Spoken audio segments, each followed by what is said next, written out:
and 380 trucks were hastily assembled. Lugging their weapons and personal gear, men were shoehorned into the trucks, consuming every inch of available space. The convoy stretched for 10 miles as it relentlessly rolled northeastward all that day.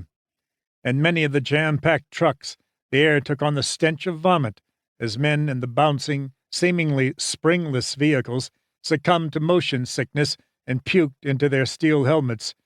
Periodically, the helmets were passed to the rear and the contents dumped out over the tailgate. Sick, scared, and concerned for the future, few men failed to appreciate that, as they hastened toward a new battlefield in this war, they were passing the blood-soaked fields from a generation earlier, the Marne, Verdun, and Sedan, whose trenches now yawned vacant.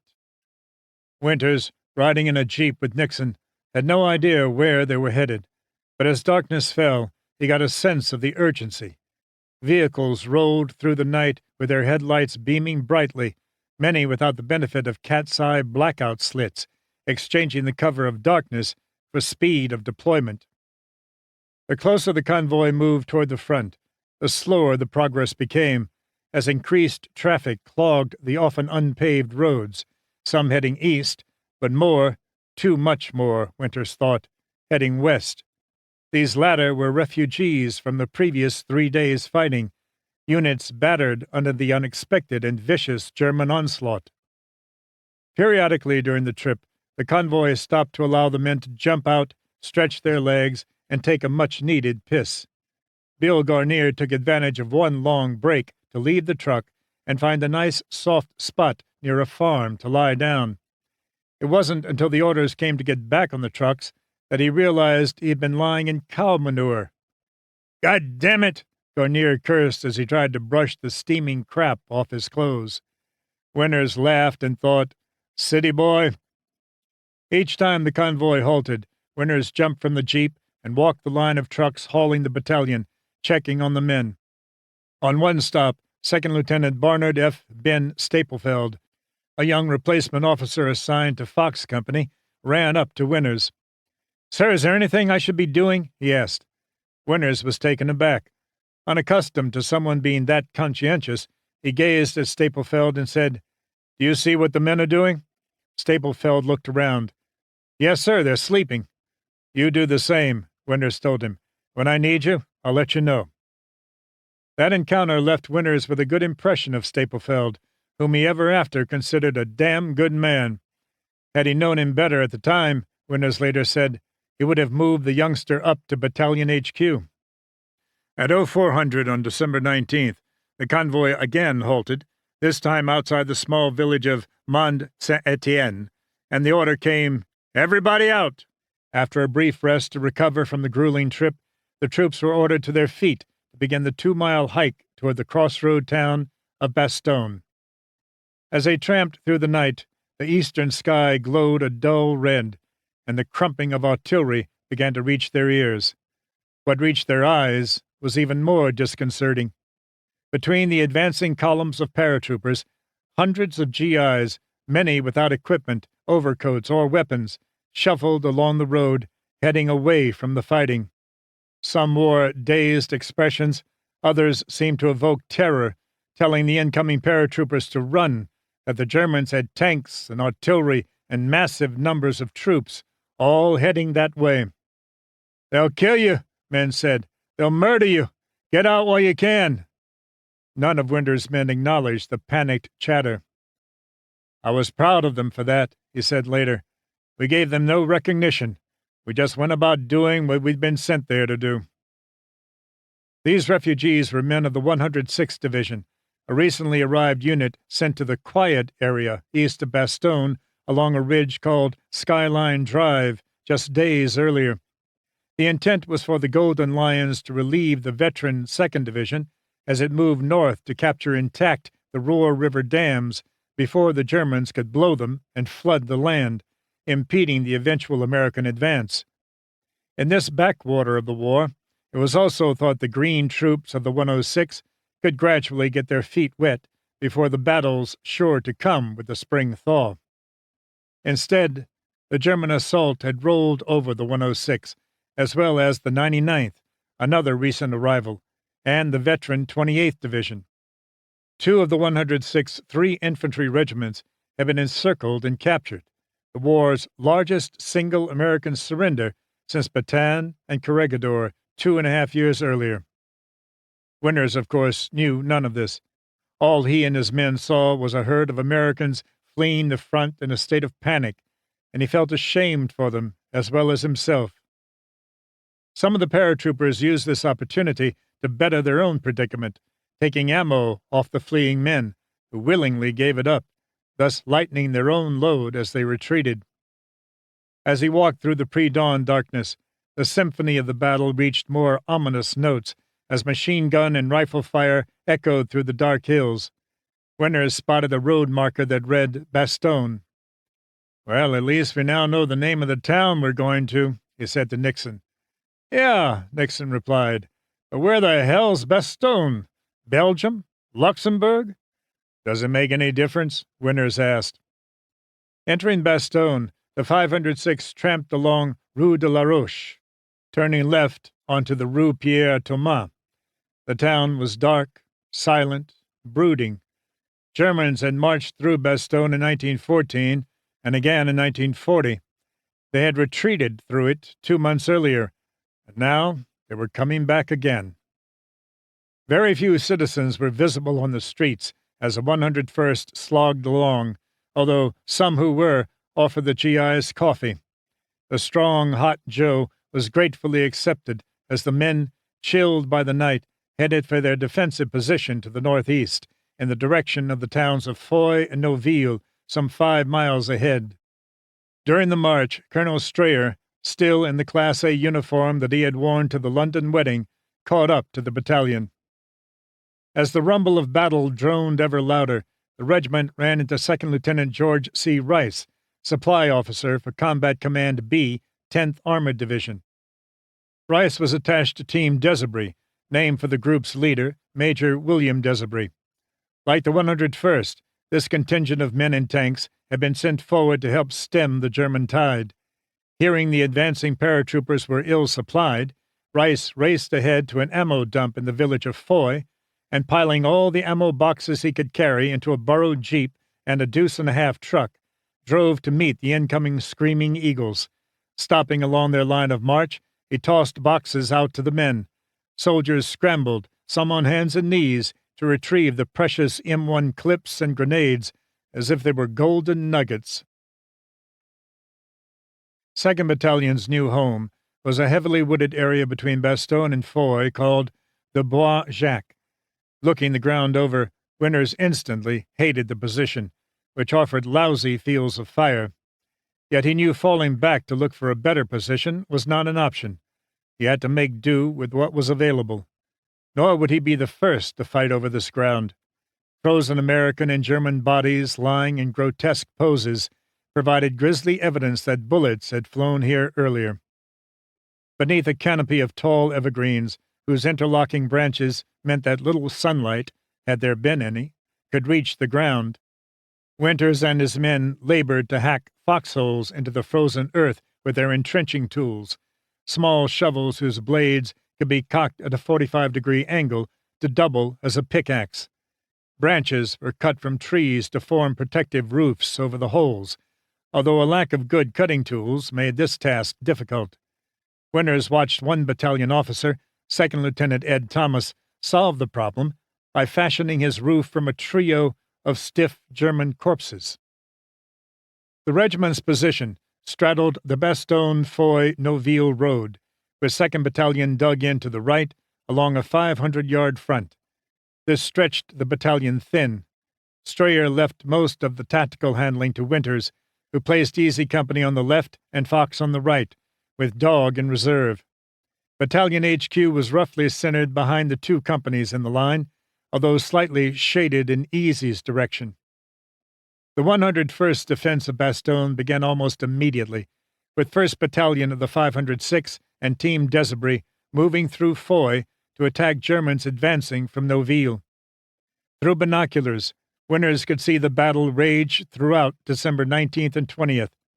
Although Winters didn't know it until later, 1st Battalion's commander, Lieutenant Colonel James Laprade, whom he had criticized for crossing the wrecked Somme Bridge in Holland back in September while carrying only a pistol, was killed in this action. On December 20th, the Germans flanked the American forces, slipping behind them and occupying Foy. Ordered by Cinq to pull back, the cut-off Americans had to fight their way through enemy lines. Gunfire rattled all that day, and plumes of oily black smoke from destroyed vehicles smudged the sky. Cinq ordered 3rd Battalion forward to ease pressure on 1st Battalion and Team Desabry. The fighting was intense, but the Americans managed to return to their lines while halting the 2nd Panzer Division and buying time for McAuliffe to solidify his defensive ring around Bastogne. Meanwhile, Winters had his own problems. The battalion's right ended at a railroad track by a small station which, despite its commanding name of Halt, was little more than a stone house and a platform. Beyond the tracks, the 501st Regiment was supposed to be in position. Trouble was, contact with them was spotty at best. First they were there, then they weren't, then they were again. Winters worried that his right flank was wide open, an assessment that soon proved accurate. A day after the regiment's arrival, 2 companies of Germans slipped unnoticed through the gap and dug in behind 2nd Battalion. Winters discovered this one brutally cold morning. Lathering up his face to shave, Colonel Cinq had ordered that officers shave every day, Winters later recounted. He told us, "You shave every night for the ladies, and you shave every morning for the men." He had just begun skimming the growth of whiskers off his cheeks, trying not to cut himself as his teeth chattered, when he spotted a lone German soldier approaching through the ever-present fog. Several other men near Winters raised their rifles, but Winters stopped them. "Hold up," he whispered. The German, evidently lost in the midst, approached the battalion's slit trenches. He removed his greatcoat, hiked down his trousers, and squatted over the trench. Winters politely waited until the man had finished the job he'd come for, then raised his M1. "Come and see here," he ordered. Startled, the German looked up like a deer caught in headlights. "Come and see here," Winters repeated, trying to sound malevolent. The German raised his hands and stumbled forward. A search of his prisoner turned up some family photographs, a few trinkets, and the heel of a loaf of dense black bread, but nothing of any value. Winters sent the frightened man to the rear. As he watched the young German being led away, Winters muttered to the soldier next to him, "I wonder how his first sergeant is going to report his disappearance on his morning report." The presence of Germans behind 2nd Battalion was a serious concern. So next day, after conferring with Strayer, Winters ordered Easy and Fox companies to eliminate the pocket. Captain Joe McMillan, Winters' favorite company commander, sent the 1st and 3rd platoons of D Company forward. Gunfire echoed through the woods the rest of the day as the paratroopers clashed with German outposts. 1st Platoon lost 2 men killed, Sergeant Gordon Mather and Corporal George Lovell, both of whom had been advance scouts and were cut down in the initial fusillade. But the Germans were soon forced to withdraw under pressure, thus preserving the future sanctity of the battalion's slit trenches. The young German Winters captured wasn't the only one confused. Officers on the line were often uncertain about their responsibilities and instructions. Not the least of these befuddled men was Strayer himself. After attending briefings at regimental or division HQ, Strayer would gather his battalion staff around him and fill them in. Unfortunately, Winters often found Strayer's information vague and confusing. He cast questioning glances at Nixon, who would respond by rolling his eyes. After these briefings, Nixon would walk back to regiment to meet with Major Hester for clarification. Strayer had no goddamn idea what he was supposed to do, Winters said 60 years later. But there's more than one way of skinning a cat, and the system Nixon and I had worked. Nixon did a good job. He kept 2nd Battalion out of a lot of trouble. Hester had recently been promoted to Regimental S3 by Cinq. Now Winters, as Battalion XO, replaced him as Battalion S2 by bringing Harry Welsh up from 1st Platoon of Easy. Ordinarily, this appointment would have been Strayer's responsibility, but Winters saw little of his commander as the siege of Bastogne deepened. Strayer had a warm sleeping bag and a deep foxhole, Winters derisively recalled, and seemed loath to leave them. For all intents and purposes, Winters was running the day-to-day chores of the battalion, which suited him fine.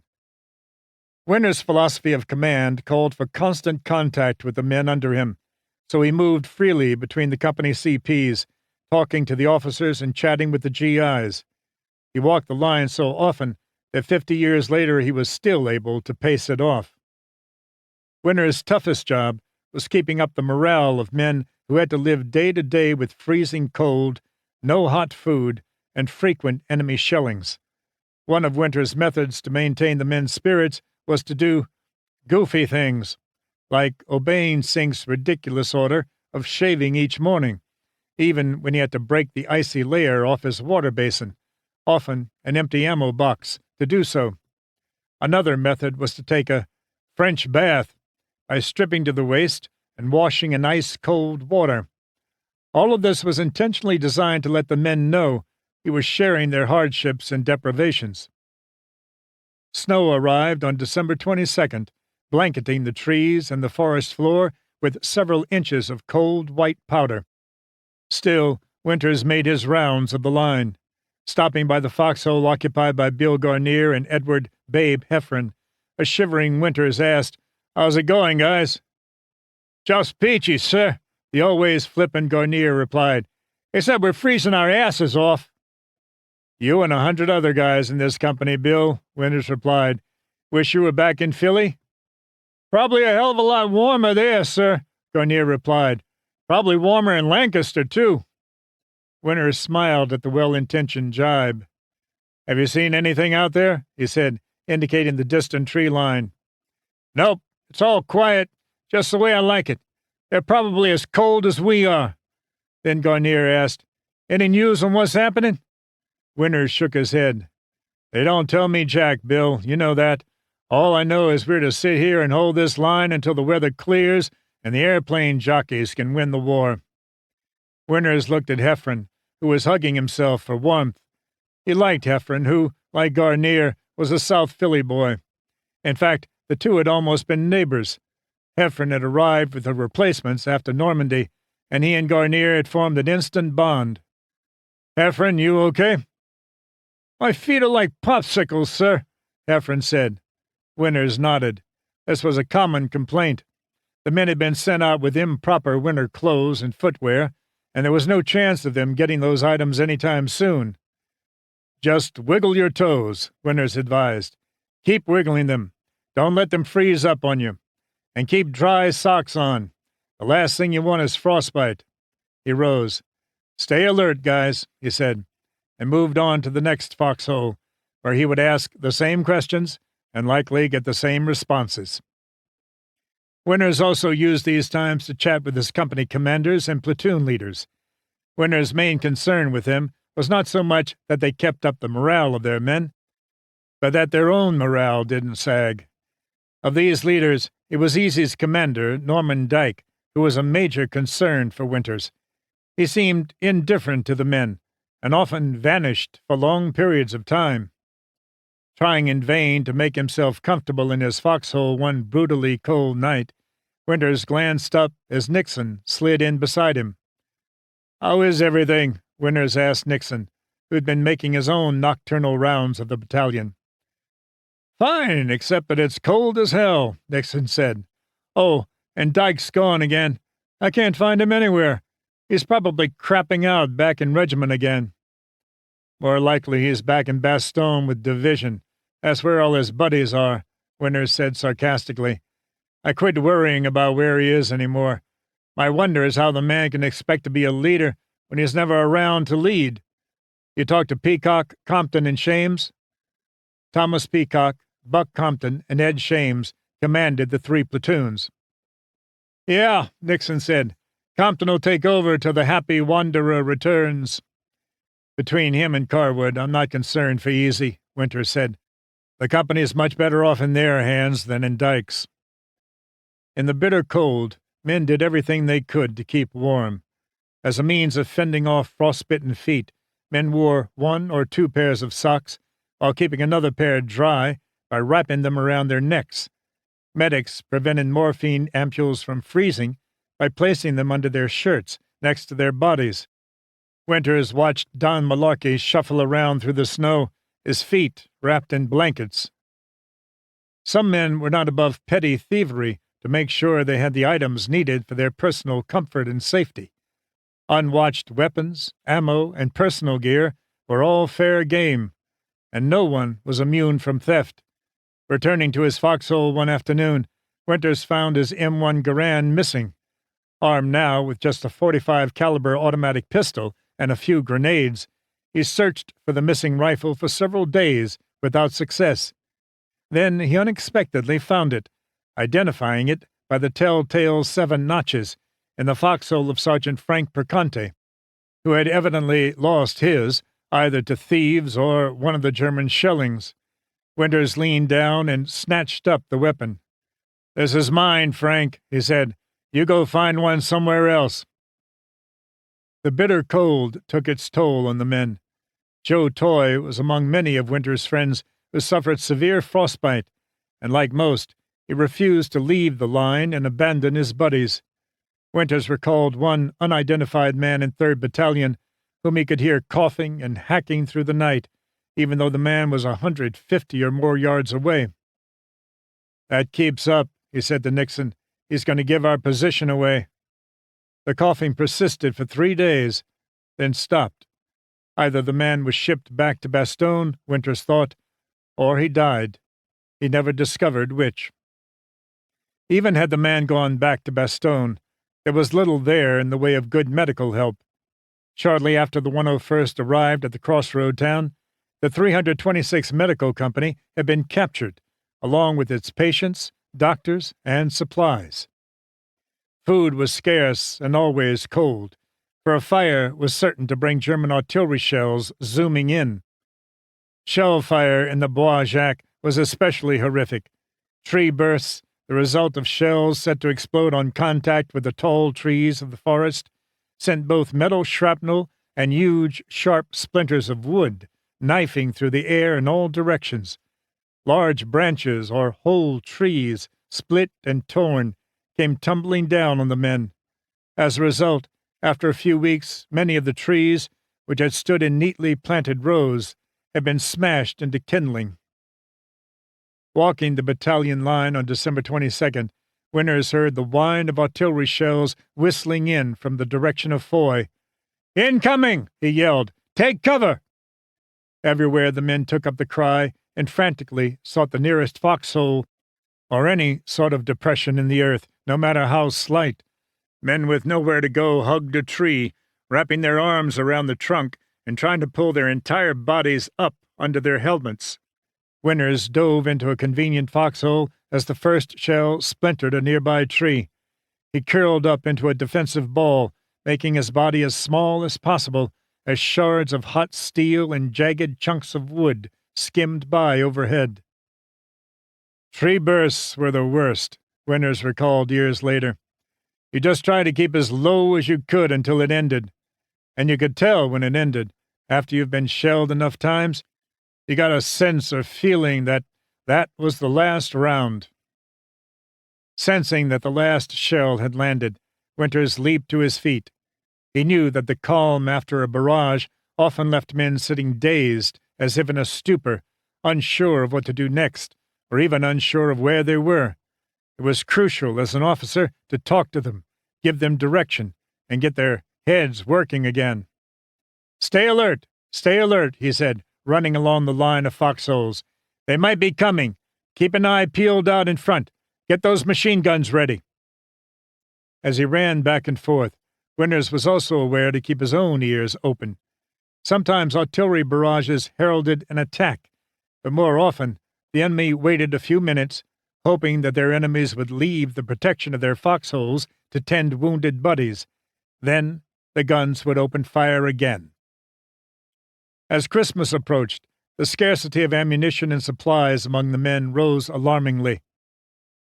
"When I was back in Bastogne after Strayer's briefing this morning," Nixon told Winters, "Sink told me our artillery is critically low on ammo." "I know," Winters replied. "Yesterday I helped sight a piece that had only 3 rounds. They were told to use them only for anti-tank fire.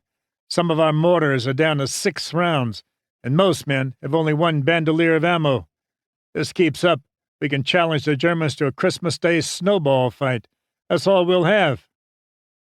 A supply drop on December 23rd helped. Some 260 C-47s dropped 334 tons of supplies, but it wasn't enough to fend off the growing feeling of despair among the men of the encircled division. Winters tried to bolster sagging morale by getting men off the line, however briefly. He later wrote, "Just being back 50 yards off the front line made a tremendous difference in tension." Sometimes a day or two, or just a few hours, off the line helped. Other times it didn't. Winters considered T5 Joseph D. Liebgott an excellent combat soldier who had proven his worth in Holland. But in the woods outside Bastogne, Winters saw a change in the man, a serious moroseness brought on by unrelenting stress. Kneeling by Liebgott's foxhole, Winters said, "Joe, I need a runner for a few days. I'd like you to take the job." Liebgott looked up at his captain, then nodded. "Yes, sir. Thank you." After a few days, Liebgott requested permission to return to Easy. It was granted, but once back on the line, his problems returned. Strayer intervened and temporarily reassigned Liebgott to Division G2 Intelligence, where his ability to speak German could be used to interrogate prisoners. Winters opposed this transfer. Liebgott was Jewish and had an undisguised hatred for the Germans, but the transfer went through. Between the depression and the relentless cold, Winters knew well the suffering of the men under him, yet he felt great pride in the way they endured it. Naturally, they bitched and moaned, but they stuck it out, refusing in most cases to leave their friends. Winters appreciated the importance of this. If all the men who had a truly legitimate reason to leave their unit and go back to the aid station at Bastogne had done so, he'd have no front line, just a row of outposts. Winters, however, did not personally practice what he preached. Not once during the siege of Bastogne did he leave the battalion. Some men endured the hardship better than others. Making his rounds just before Christmas, Winters passed a soldier sitting on the edge of his foxhole, a towel wrapped turban-style around his head, with his helmet placed on top of the towel. The man was staring intently ahead over his light machine gun. Winters strode past without recognizing 23-year-old Walter Gordon. Then he stopped, turned, and did a double-take. "Damn, Gordon," Winters thought. "You're maturing. You're becoming a man." Winters liked Gordon, even though the two had little in common. Unathletic and unambitious as a youth, the Mississippi boy had spent more time on girls than on his studies. He managed to gain admission to Millsaps College in Jackson, Mississippi, where, over a 3-year period, he made mostly D's and F's, including one term paper that had no grade at all, just the professor's scrawl in red pencil that read, "Revolting." Rejected by the Army after Pearl Harbor because he was colorblind, a sympathetic old sergeant overlooked that flaw when Gordon told him he wanted to go into the airborne. He had since evolved into a fine soldier whom Winters had grown to admire. Winters also ignored the color blindness. The morning Winters watched Smoky Gordon man his foxhole was the last time he'd see his friend unharmed. A day later, December 24th, a German attack exploded on Easy Company's front. Infantry supported by half-tracks rolled out of the opposing tree line. The quiet forest erupted in a cacophony of gunfire. The concussions from mortar and bazooka blasts jarred small avalanches of snow down from the tree boughs overhead. Gordon was brewing coffee over a small paraffin heater when the assault began, and one of the very first rounds, fired by a sniper who was later killed by Gordon's buddies, struck him in the shoulder, passed through his body, and nicked his spinal cord. Amid the whizzing of bullets, Lipton, Allie, and Paul Rogers pulled Gordon from his foxhole and dragged him to the rear out of the range of further harm. Medic Eugene Rowe hurried up to him and began treatment. "Lip?" Gordon weakly croaked while Rowe worked on him. "Yeah, Smoky?" Lipton said, leaning close to catch the words from his injured buddy. "You're standing on my hand," Gordon said. Apologizing, Lipton quickly moved his foot. A jeep rolled up, and Gordon was loaded onto a stretcher for the ride to Bastogne, the first stop on his journey home. Winters raced to the sound of the fight, shouting orders and moving among the men. Machine gun and anti-tank fire forced the half-tracks to retire, and without their support, the Kraut infantry soon followed. As quiet settled on the front, several ruined vehicles and 38 German soldiers lay sprawled in front of Easy. 3 had been taken prisoner. "How's Gordon?" Winters asked Rowe that afternoon. "He'll survive, but he's paralyzed," Rowe said. "I don't know if it's permanent." Winters received the news with mixed emotions. He had lost from the line a good man and a friend, yet he felt happy that Gordon's war was over.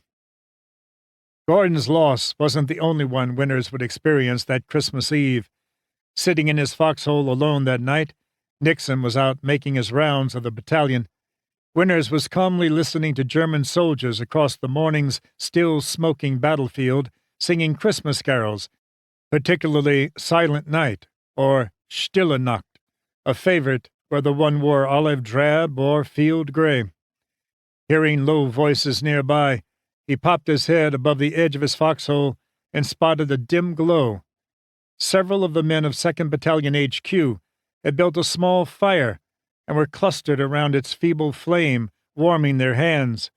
Winters hurried over, not sure whether to curse them or join them. The fire looked so inviting. "Are you men nuts?" he said, reaching in with his hands to snatch the first moment of genuine warmth he'd felt in a week. "The Krauts are going to throw an 88 in here and really cook your goose." "It's okay," said Welsh, who was just to the right of Winters. "We're sheltered here. They can't see us." "I'll take your word for it," Winters replied, rubbing his hands together briskly.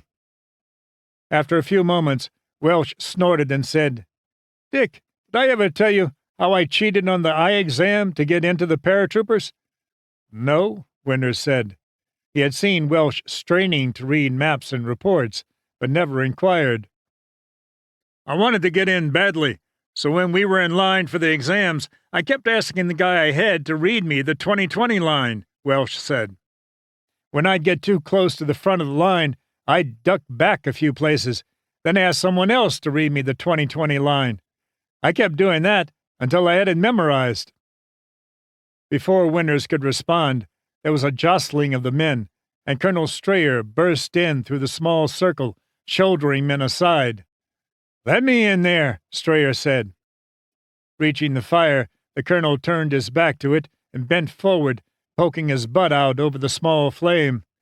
After a few moments, he turned and bent forward over the fire to warm his face and hands. The smoke, using his body as a chimney, curled up his legs and billowed freely into his face. Coughing and sputtering, his eyes burning, Strayer bounced back from the fire. "God damn it!" he cursed, then pushed around to the other side of the fire, away from the troublesome smoke.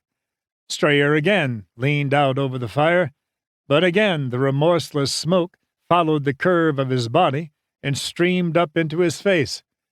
"Jesus!" he swore again, backing from the fire. Around him, his officers shook their heads and exchanged smirks. The smirks vanished with the whoosh of an incoming mortar round. Men dove for the snow in all directions as the shell burst. Welsh yelped in pain. Winters was the first to reach the stricken man. Welsh's trousers were bloody, and Winters saw the look of terror on his friend's face as he gazed down at his bloody crotch. Winters tore open Welsh's trousers and took a peek. It was close, but Welsh could still be a father. "You're okay, Harry," Winters said, then ripped open his first aid kit. A medic arrived. Welsh was jabbed with an ampule of morphine, loaded onto a hastily summoned jeep, and hustled back to Bastogne. Christmas Day, 1944, was the dreariest Winters had ever experienced. He attended church services presided over by a regimental chaplain, standing amid a curtain of fog and praying beneath the snowy cathedral of the Bois Jacques. Easy Company's cook, Joseph Dominguez, whipped up a vat of bean soup that would serve as a meager Christmas meal. Winters joined the company and, as was his policy, and one that was popular with the enlisted men, officers ate last.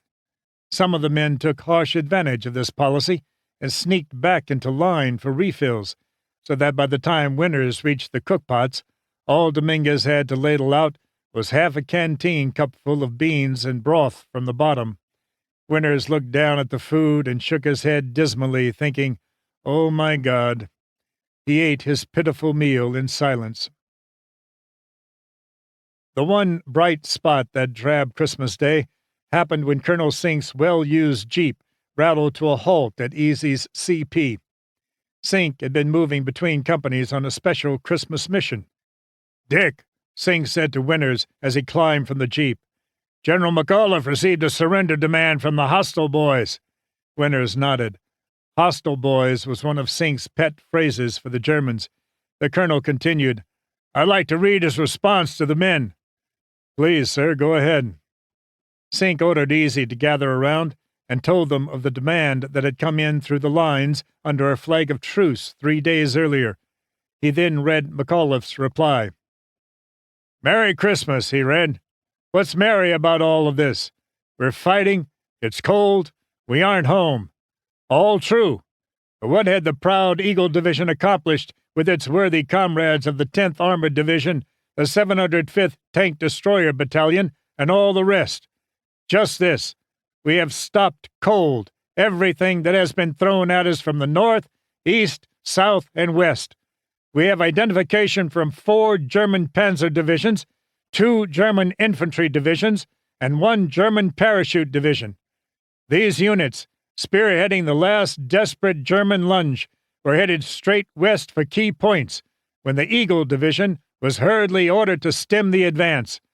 How effectively this was done will be written in history. Not alone in our division's glorious history, but in world history. The Germans actually did surround us. Their radios blared our doom. Their commander demanded our surrender in the following impudent arrogance. December 22, 1944. To the USA commander of the encircled town of Bastogne. The fortune of war is changing. This time the USA forces in and near Bastogne have been encircled by strong German armored units.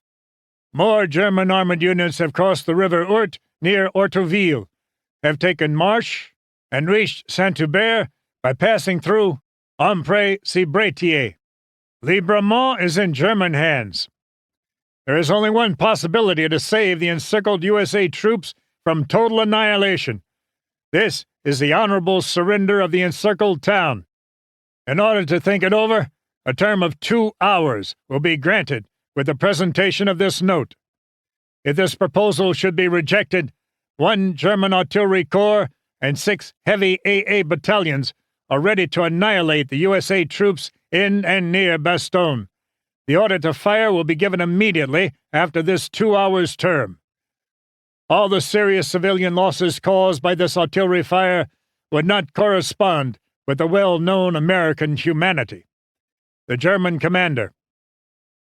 The German commander received the following reply. 22 December 1944. To the German commander. Nuts. The American commander. Allied troops are counterattacking in force. We continue to hold Bastogne. By holding Bastogne, we assure the success of the Allied armies. We know that our division commander, General Taylor, will say, "Well done." We are giving our country and our loved ones at home a worthy Christmas present, and being privileged to take part in this gallant feat of arms, and are truly making for ourselves a Merry Christmas. A.C. McAuliffe, commanding. "Well done, Easy Company," Sink concluded. "Well done." He saluted them, got back into his jeep, and sped off to the next stop. Sink's reading of McAuliffe's message gave the men a much-needed boost in pride and spirit. But the everyday drudgery of life in a freezing foxhole, of severe shellings and probing attacks, continued. On Christmas night, Winters and his men listened in silence as German bombers and artillery plastered Bastogne. The rumble of detonations rolled across the land, and flames from the ruined town lit the distant sky. The next day, the Germans launched a major assault on the far left of the 502nd, and depending on wind direction, the sound of this desperate fight reached the anxious ears of Winters and his men. What Winters did not know until later was that even as this fight raged to the west, on the southern end of the encirclement, leading elements of the 37th Armored Tank Battalion, attached to General George Patton's Third Army, had made contact with Company C, 326 engineers, opening a tenuous corridor. The siege of Bastogne was broken. An airdrop of supplies from an armada of C-47s also helped to relieve, to some extent, the misery of the men who had held the Germans off for 8 days. Still, the troops defending Bastogne were far from saved. On 2nd Battalion's front, soldiers continued to keep their vigil. Winters ordered patrols each night, although finding volunteers among the bone-weary men proved increasingly difficult. One exception was Battalion Staff Sergeant Steve Myhock, who volunteered every night. "You don't have to do this, Myhock," Winters told him when the call went out for another patrol. The dark circles under the man's eyes were stark proof of his fatigue. "You've done your part. Take a break tonight." The little sergeant with the Tommy gun slung over his shoulder eyed his captain and said, "I'll go, sir. I want to." Winters relented. He eventually put Myhock in for 2 Bronze Stars, saying later it should have been a dozen. American soldiers are probably unique in that, when conditions got roughest, they endure, in part, by their ability to laugh at their own miserable situation. The paratroopers were no exception. On Christmas Day, the Paradise Miner, a homemade, tongue-in-cheek newspaper that circulated among the men, carried an article by its society editor, Miss Champagne Belch, on locations in Bastogne, offering fine dining and atmosphere. One suggestion was the Bastogne Bar and Grill, where the menu featured Ration de Quai avec Café GI. Music was provided by Gerald Kraut and his 88-piece band, with after-dark visits by Mr. Luftwaffe performing his famous flare dance. Another fictitious eatery was the Blue Bosch, where performers danced the German war waltz, in which they held their hands over their heads while singing "I'm Forever Shouting Kamerad." New Year's Eve was intensely cold. Additional snow meant that the white stuff measured as much as 12 inches in most places. Sitting alone in his foxhole, smothered in blankets for warmth, Winters was thinking of his home and family on this festive night, and he was certain they were thinking of him. His reverie was broken as Nixon, just back from making his rounds of the battalion, came sliding into the foxhole. Nixon extended his hand toward Winters. "It's midnight," he said. "Happy New Year, Dick." Winters reached out and shook Nixon's hand. "Happy New Year, Nix," he said. "Hell of a place to spend it, huh?" "At least we're alive," Nixon said. "We have to be," Winters replied. "Otherwise, we wouldn't be feeling this miserable." All around the darkened forest, men began to quietly shake hands and pat each other on the shoulder. A whispered "Old Lang Syne" was sung.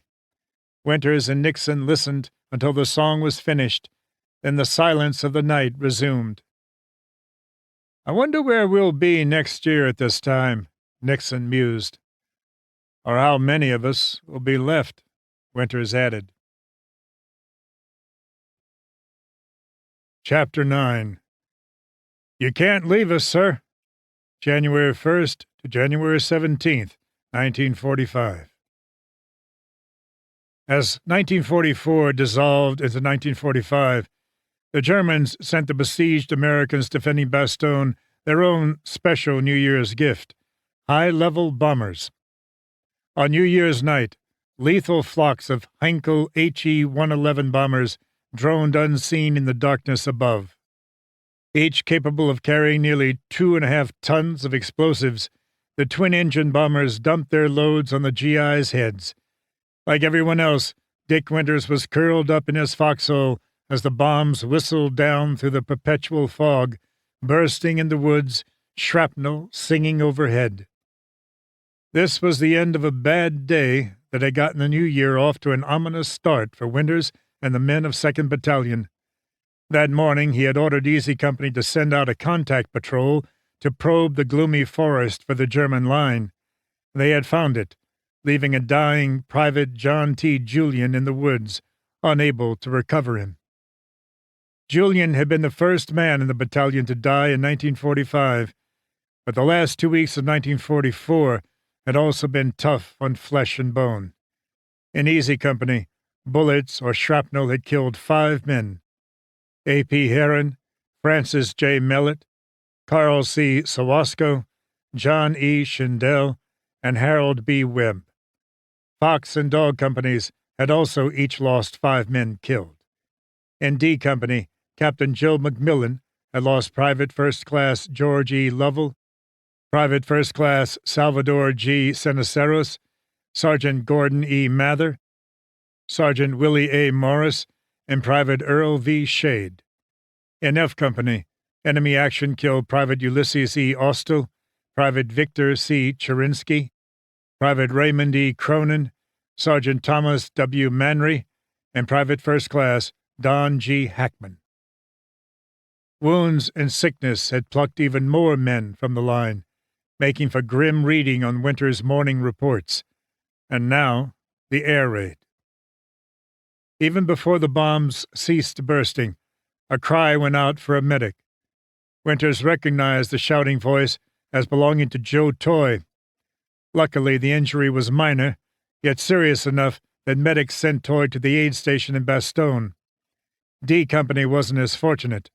Sergeant Chester Hickman was killed by falling bombs. In a perverse way, the men suffering on the line envied men like Toy and Hickman, for war turns the world upside down for soldiers in combat, as the illogical somehow becomes logical, the horrific becomes commonplace, and mourning is put off until a more convenient time. Men raised from childhood to believe in the value of human life now find that life has almost no value. They can kill an enemy without emotion or remorse. Worse, when a friend is killed or wounded, it is viewed not so much as a loss, but as an escape. For the dead, grief is mixed with envy, as his buddies realize that his suffering is at an end, and he is at peace. When a friend is wounded, his comrades understand that he will be sent to the rear and get a break from the day-to-day tensions of the line, and if it's the $1 million wound, a trip back to the States. The wound itself becomes secondary to the feeling of elation for their buddy. He made it, is the general thought. The lucky bastard's going home. As a commander, Winters tried not to let his personal feelings of loss interfere with the job he had to do. He would miss men like Toy and Hickman, but he still had to assist Strayer in running 2nd Battalion, which in effect meant he had a battalion to run. You look around and you see men hit every day, or getting frostbite or combat fatigue, Winters said in 2002. Each day the line gets thinner and thinner. Every morning my present-for-duty roster kept going down. I couldn't focus on each man's loss. I had the rest to worry about. Yet those losses were a source of concern for Winters, especially when they were men he considered the backbone of the battalion. Toccoa men, bonded by over 2 years of shared experience, training, and hardships. These proved irreplaceable. The new year was just 3 days old when Winters lost 3 highly valued Toccoa men. Late in the afternoon of January 2nd, 12 hours after the air raid, Winters stood, binoculars in hand, surveying the fields to the battalion's front. Several hundred yards ahead lay the village of Foy. Winters could see Germans moving about the ruined houses. Lowering the glasses, he was slipping them back into his case when he spotted movement off to his left. It was Joe Toye, his right arm in a sling, walking back from Bastogne. Winters intercepted him. "Joe," Winters said, "what are you doing back here? You're no good to me with one arm." "I'm fine, sir," Toye replied. "I hardly notice it." "Joe," Winters tried again, "you've been hit 3 times since Normandy. You don't have to come back on the line right now. You deserve a couple of days off. Go back to Bastogne, sleep, eat some hot food."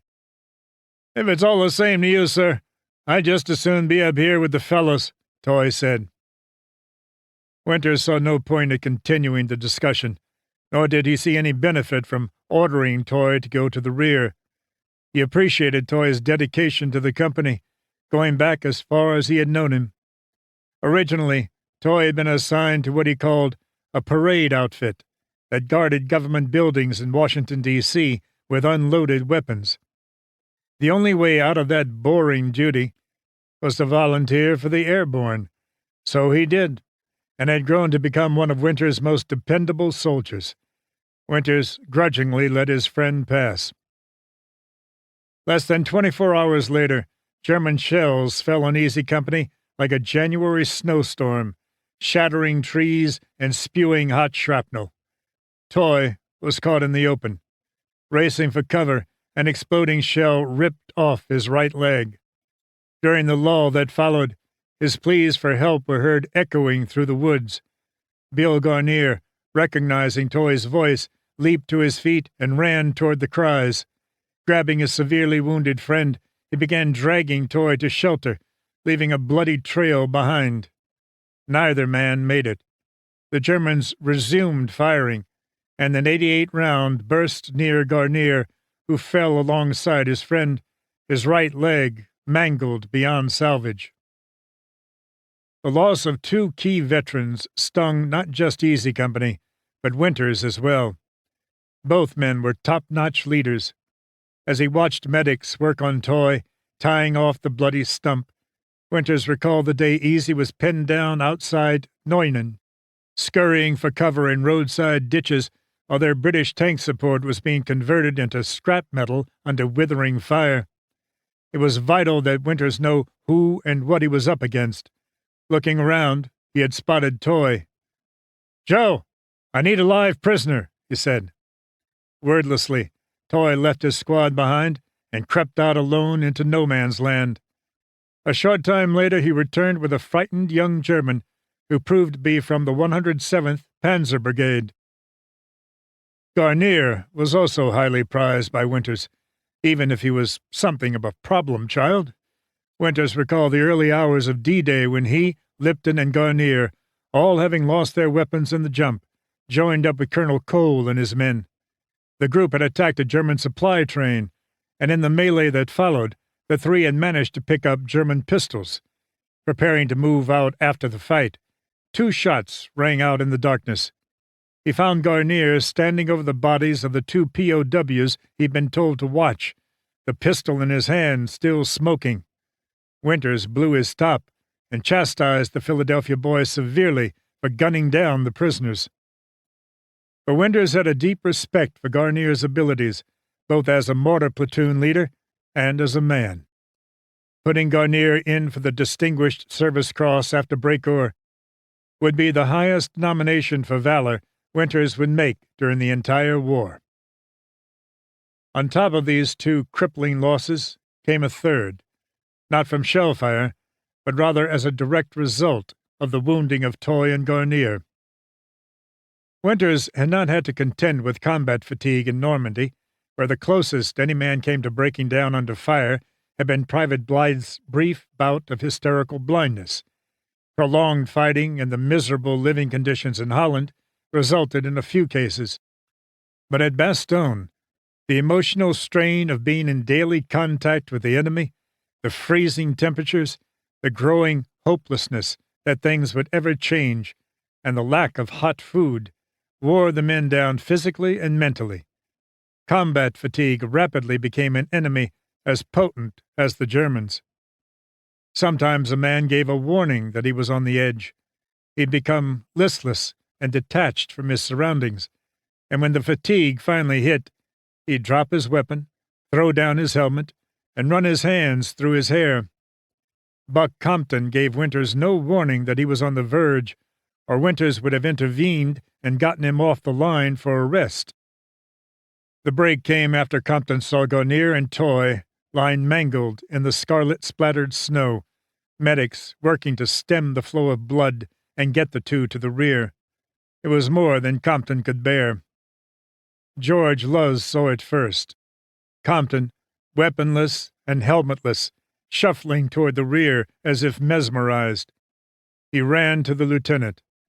"You can't leave us, sir," Luz said. But Compton brushed on by as if Luz was merely a specter in the swirling mist. Luz grabbed Compton and tackled him to the ground. "You can't leave us," he said again. The one look into the lieutenant's vacant eyes convinced the sergeant that his pleas had gone unheard. Compton rose to his feet and continued walking away, leaving Luz kneeling helplessly in the snow. Winters saw him next, still trekking rearward through the forest. "Buck!" he called, jogging toward the dazed man. Winters recognized the symptoms right away. "Buck, where do you think you're going?" Compton stopped and looked at him, but did not answer. "Get back to your platoon, Buck," Winters said. "Think of your men. They need you. I need you." Still no response. Winters fretted over this breakdown, not just for Compton's sake, but also for the impact this could have on the morale of the men. "Buck, you're an officer. You've got to get a hold of yourself. I can't excuse you for this. If I excuse it for the officers, then what reason do I have to expect the men to put up with the same conditions?" "I can't take it anymore," Compton said finally. "I just can't take it anymore. I'm sorry." Winters saw the futility of further argument and let him go, and though the two men remained lifelong friends, Compton's breakdown remained a sore on Winters' soul that never healed. As an officer, Winters felt one had to share the men's hardships. Compton failed that, having lost what Winters called his mental discipline. Compton was also paying a price for something Winters had always preached against, getting too close to the men. The loss of both Garnier and Toy pushed Compton over that thin line of stability combat soldiers walk. Compton's leaving, coupled with the loss of the two veteran sergeants, came as a severe blow to Easy Company, but there was more to come. On January 10th, Winters was standing near his foxhole at the battalion CP when he saw First Sergeant Lipton approaching, looking ashen-faced. "Carwood," he said, "what's up?" "It's Private Hubler, sir," Lipton said. "He's dead." The news was a shock. Winters had heard of no enemy action, so he asked what happened. "It was the Kraut pistol he picked up off that officer the other day," Lipton began. "You know what I mean?" "Yes. He was brandishing it all around the company," Winters said. "He showed me twice." A few days earlier, the battalion had taken part in the brief but bewildering attack along the Foy-Bizory road. Deployed in dense woods, contact between companies, platoons, and even squads was often lost. At one point, Hubler and some others confronted a Nazi officer mounted on horseback. The man spun the horse around and tried to flee. Hubler leveled his rifle and dropped the officer. The pistol, a Belgian-made .32 caliber automatic, was his trophy. "Well, he had the gun in his pocket," Lipton said. "It went off while he was shaking snow off his shelter half. The bullet hit him in the right leg. Doc Holland did what he could for Hoob, but the bullet must have cut the artery. He bled to death. Heffron was one of the first ones to him. Babe said Hoob seemed to know he was done for, that you could see the life running out of him." Winters nodded slowly, thoughtfully. Hubler was a likable kid from Manchester, Ohio. His father had died when he was a boy, and his mother took on odd jobs to put bread on the table for herself and her son. she became an enthusiastic fundamentalist and began preaching to her friends and neighbors to the point of being overbearing. It quickly made her, and, by extension her son, unpopular and misunderstood. Hubler made up for that in the army. He was an energetic soldier and outgoing. He liked everyone, and the men exchanged the sentiment. Winters found Hubler to be a capable, dependable soldier, always ready to do what was asked of him. He recalled the young man choking down his fear as he fixed his bayonet just prior to the desperate charge at the crossroad in Holland a little more than 2 months ago. What a goddamn shame. Then another thought hit Winters. "Why am I not hearing this from Dyke?" he asked. "I thought I'd deliver the news, since I've known Don since Toccoa," Lipton replied quickly. Winters knew Lipton was just being a good company sergeant and covering his commander's ass, but he saw no point in pursuing it. "Thank you, Sergeant," he said, and Lipton left. Hubler's death was the first of 2 tragedies to befall the men that day. Later in the afternoon, a hail of German artillery shells rained down on the company. As men hit the ground and tried to pull the earth up over their heads, an .88 round plunged straight into the foxhole of Skip Muck and Alex Pencala. The 2 friends died together in a blinding flash. Their deaths sent Don Malarkey into a state of despair. Winters found Malarkey sitting quietly on the lip of his foxhole. "Don," Winters said, "I need a runner for a few days at battalion. I'd like you to take it. You might even get a chance to get back to Bastogne and find a hot meal." Malarkey looked up at the captain. "Thank you, sir," he said, "but I don't want to leave the fellows. I'm fine, really." Winters looked at Malarkey a while, then nodded. "Okay, let me know if you change your mind." Winters was proud of Malarkey. He knew the man wanted to quit. Hell, all of them wanted to quit. But his pride would not let him.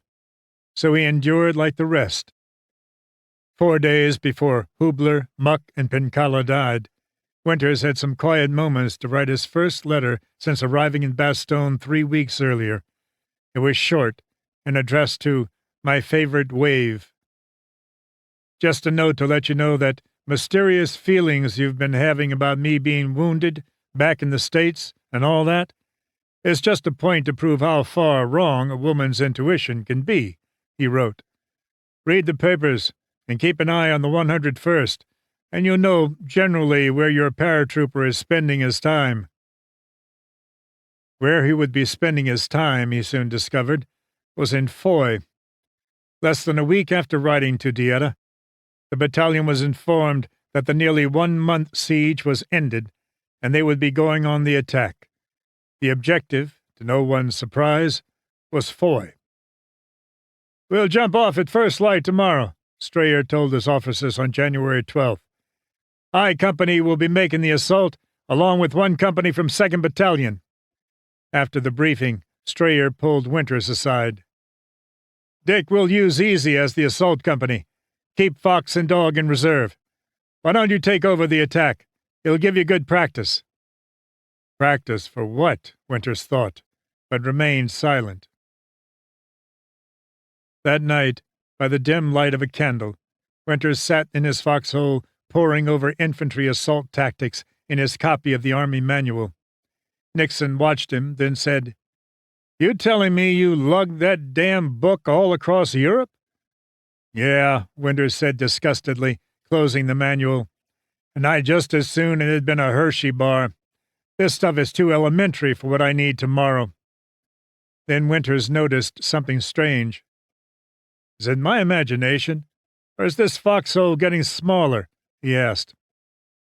Looking about, he discovered that the frost created by the freezing fog was building up on the sides of the foxhole. Stiffening his shoulders, Winters rubbed them back and forth, using friction to melt away the icy layers. He then glanced upward as a figure approached. It was First Sergeant Lipton. He knelt by his captain's foxhole. Winters always kept his door open for Lipton whenever his highly regarded first sergeant had something on his mind. Everything okay, Lip?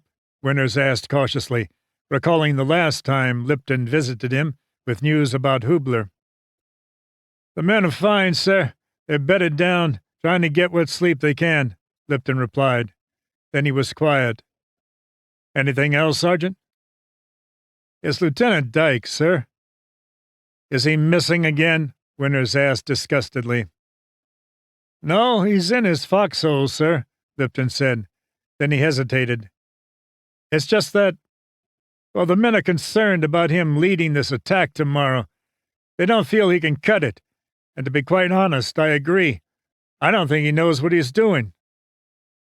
He'll be fully briefed tomorrow, Winters replied. I'll be doing it personally. Anything else, Sergeant? No, sir, Lipton said, then saluted and left. Nixon looked at Winters. He's right, you know, Nixon said. Dyke's a bean counter. He's not cut out for this.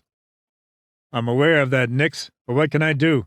I can't relieve Dyke because I think he's incompetent and I don't like him. No, I have to go with the hand the Army dealt me, and it doesn't matter how I feel. At dawn, 2nd Battalion was ready, and Easy Company was in its assault position at the edge of the Bois Jacques. Winters met with Dyke and gave him his final instructions. You've got 250 yards of open ground to cover, so you can't hesitate, Winters told his lieutenant. You've got to get the company across fast. Push them, kick them, shove them, whatever, but keep moving. And don't bunch up. Lieutenant Reese has 2 sections of machine guns set up to cover you. But most importantly, you have to keep moving. Get into the town, secure the area, and link up with I Company. Winters had done all he could. The rest was in Dyke's hands, a realization that left Winters extremely uneasy. That uneasiness proved well-founded. The attack got underway in good form, with the machine guns blazing away at the village and the men of Easy dashing across the snowy plain. Sporadic fire came from Foy's defenders, but nothing severe enough to stop the charging men. Still, every time a machine gun stopped firing so the crew could change belts, Winters held his breath, thinking, come on, reload. 75 yards from the town, the company inexplicably halted, men squatting in the open where they stopped. Winters couldn't believe his eyes. He yelled, Get moving! Get moving! Then realized he couldn't be heard. Snatching up the radio, he made contact with George Luz, who was carrying the company's set. Keep moving, he ordered. For God's sake, George, move! Lieutenant Dyke ordered a halt, sir, Luz replied. Get Dyke on the radio! Dyke, frozen by panic and indecision, did not take the radio from Luz, and no amount of coaxing or yelling could budge him. Colonel Sink, who had come up just as the attack commenced, stood behind Winters, watching the scene unfold. Dick, why are you running this attack? He asked. Where's Colonel Strayer? Back in the CP, Colonel, Winters replied crisply, his mind distracted by the events out in the field. Sink nodded and pointed at the fight. You take care of that, he said, and went in search of Strayer. Angered almost beyond reason, Winters unslung his rifle and took several steps toward the action. Then he stopped himself. I'm the commander, he thought. I can't do this. If I commit myself, who's going to make the decisions and run this thing? He glanced around quickly, looking for an officer, any officer he could send out to take charge. The nearest was Lieutenant Ronald Spears, a D Company platoon leader. Spears, get over here! Winters shouted. Spears hustled as ordered. Sir? Go out there, relieve Dyke, and get that attack moving. Wordlessly, Spears, an almost fearless man, ran forward through enemy fire. Moments after he reached Easy, the men rose up and finished their interrupted charge into Foy. Even as gunfire echoed from the town, Winters breathed a sigh of relief. Dyke, out of a job, trudged rearward with the aid of a medic. Winters ignored the man. The attack on Foy cost Easy Company 2 men killed, Patrick Neal and Kenneth J. Webb, plus several wounded. But had Spears not gotten them moving after Dyke froze, Winters knew the cost would have been much higher. "Spears did a wonderful job," Winters said years later. While Spears and the rest of the company were in town rooting out German snipers, two war correspondents arrived on the scene. At first, the pair began taking photos of the action, mostly of medics carting back wounded men. That was part of the newsman's job, and while Winters didn't like it, he tried to ignore it. The two stayed back, never going more than 20 or 25 yards from the woods, thus staying well away from any flying lead. Then one of the men, acting on an inspiration of false bravado, grabbed the end of a stretcher bearing a wounded soldier.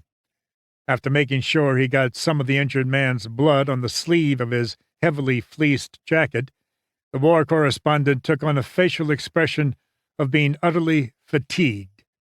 His buddy sighted through his camera and fired off several frames, capturing this heroic act on film.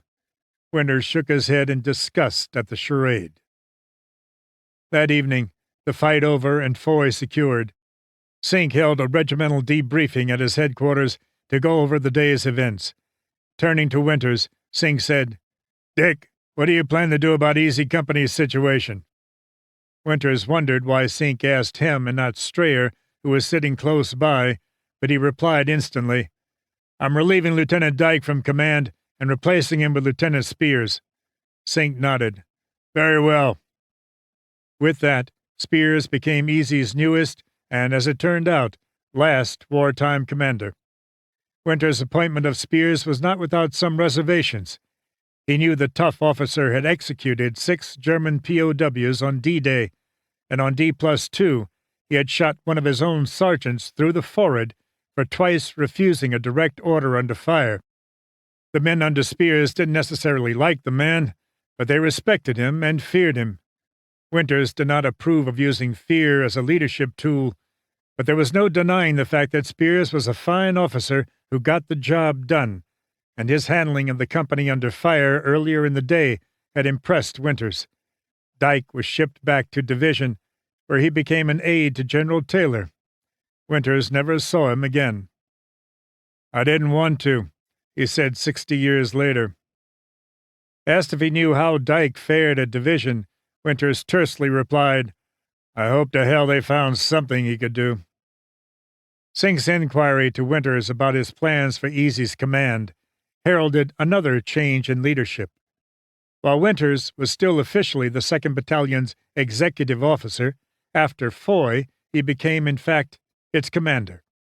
Strayer was attached to Sink's staff and exerted no further direct influence on the operation of the battalion. While Winters welcomed the opportunity to command, it made for an uncomfortable situation. Winters still wore captain's bars, whereas battalion commanders usually wore the silver oak leaves of lieutenant colonel. Plus, within the regiment, there were men of higher rank and with more seniority than Winters, who, by the Army's way of doing things, should have been placed in command. Instead, by this appointment, Sink showed his confidence in Winters' leadership skills and tactical abilities. It was Winters' hope that his men would be given a breather after Foy. Instead, he was put on the alert for a move on the hamlets of Raconia and Cobru, and the larger town of Noville. Like the men themselves, Winters now began to wonder if the fighting would ever end. The men, he knew, were being pushed to the limits of their endurance. About the only thing that kept them moving was their devotion to the unit and their own fierce pride. "You know what this is, don't you?" Winters told Nixon after receiving the orders. "Taylor is finally back, and now he has to show off for Eisenhower." "Yeah," Nixon replied. "He probably figures we've just been sitting on our asses back there in Bastogne, and now he expects us to go out and kick German butt." Winters' awareness of Taylor's return was based on first-hand experience. Shortly after the commanding general's arrival, after the siege of Bastogne had been broken, Taylor had visited his men in the field.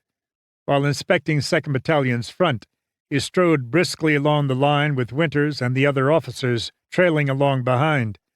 Finishing, he turned to Winters and said, "Watch those woods in front of you." Then he left. Winters' jaw dropped. Then he turned to Nixon. "Watch those woods in front of you?" he said. "What the hell did he think we've been doing while he was back in Washington?" Winter's growing anger was not lessened when the marching orders for Noville came through. "They want us to move out at noon?" he said, posing a rhetorical question to his staff. "It's a mile and a half of open field to Noville, all uphill and through knee-deep snow with no cover whatsoever. The Germans are sitting atop that high ground, warming their hands over their tank engines and licking their lips. And we're to move on them in broad daylight? Taylor's got to be out of his mind. Why not wait until dark?" Winter's staff had no response to these questions, nor did he expect any. He had his orders, and knew he had no choice but to obey. "We finally got a break," Winters said as he scanned Noville through his binoculars. He lowered the glasses, slipped them back in their case, and turned to the bevy of officers with him. "The ground in front of us forms a steep shoulder as it nears the town. We're going to head for that. The closer we get to Noville, the more protection it'll give us." He paused before saying what was next on his mind. "The battalion will move across this field at single file." Men's heads jolted up. "Begging your pardon, sir," Lieutenant Joe McMillan said, "but why single file?" "That's deep snow out there," Winters explained. "If we spread out, the whole damn battalion will be exhausted by the time we get across. By going single file, it'll be tough on the men in front, but the rest will be able to walk across trodden-down snow and get to that shoulder without being worn out." "And if the Krauts have machine guns trained atop that rise?" McMillan asked. "Then I'm making the biggest mistake of my life," Winters said. "Spears, you lead off with Easy, then Fox, then headquarters. Joe, you bring up the rear with Dog." The attack began at noon as scheduled, and just as Winters had feared, the Germans had clear fields of fire, which they used to cruel advantage. As 2nd Battalion advanced across the snowy plain, Winters could see 1st Battalion, about 400 yards to his left, come under heavy fire. Machine gun bullets cut men down in their tracks, and explosions from 88mm shells fired by tanks blossomed up from the snow, hurling men into the air. Years later, Winters read Dr. Zhivago, and it reminded him of Noville, with troops foolishly charging across snow-covered steppes. But the deadly fire was not coming at 2nd Battalion. Plodding through the snow, the highly vulnerable battalion received no hostile fire, and with every step the head of the column took toward the protective slope, the higher Winters' confidence soared. By mid-afternoon, the entire 2nd Battalion was safe in the embrace of this quirk of geography. Winters held the men in place until the short winter day had ended and darkness began to descend. Reconnoitering the ground alone, Winters crawled to his right.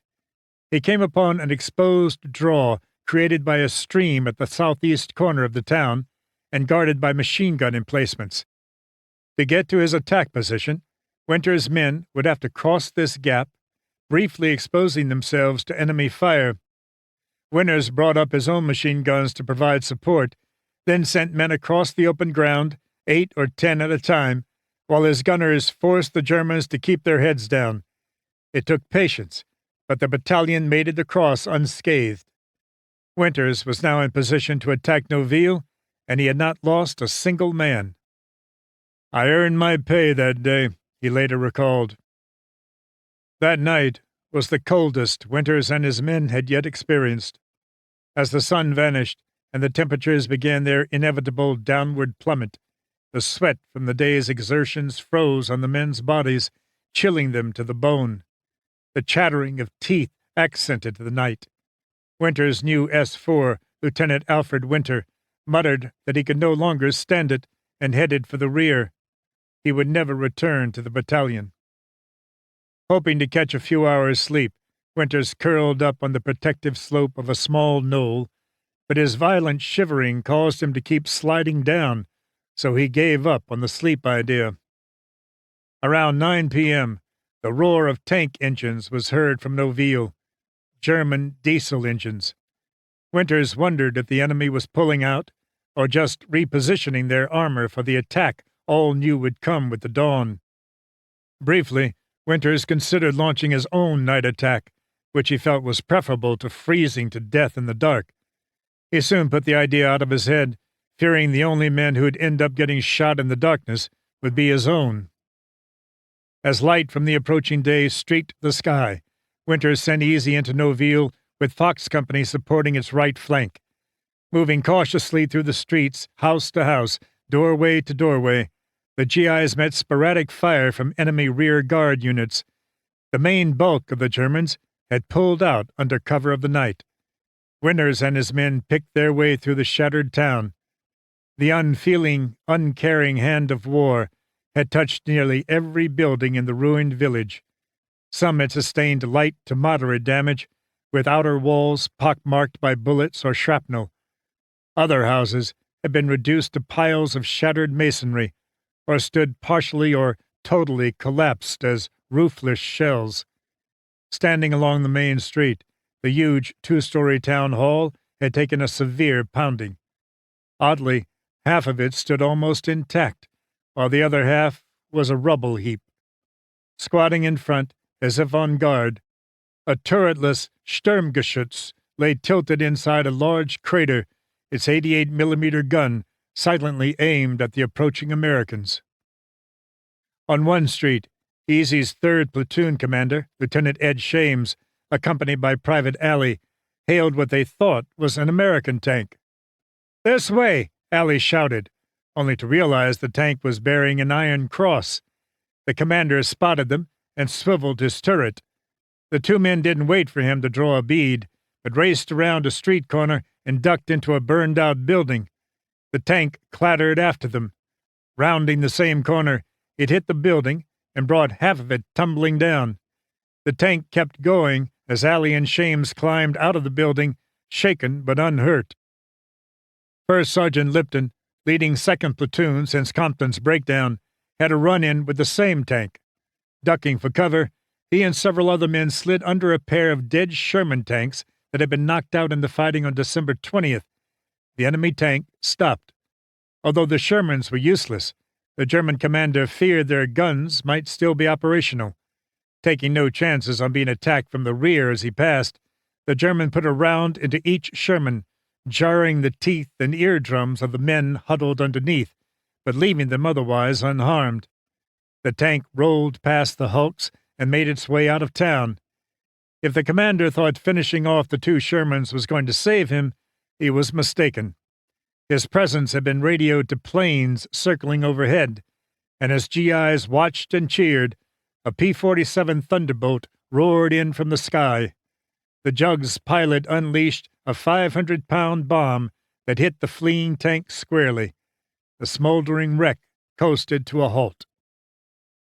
Noville was now securely in American hands. The battalion had picked up a few prisoners, including 2 junior officers. Winters watched them standing in the street, hands on their heads, swastika-emblazoned decorations on their tunics. He turned to Lieutenant Ed Thomas, his S2 in place of the wounded Harry Welsh, and said, "Get what you can from them."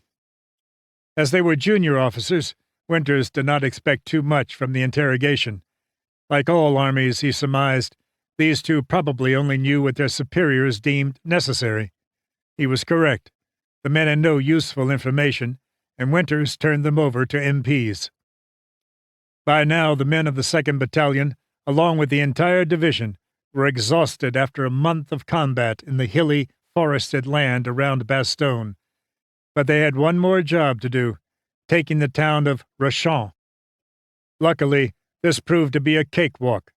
Winters' battalion attacked on a wide front, minimizing the effects of German artillery with its dreaded white phosphorus shells, whose foamy chemical floated on the air like a feather, but whose merest touch burned its way into a man's flesh.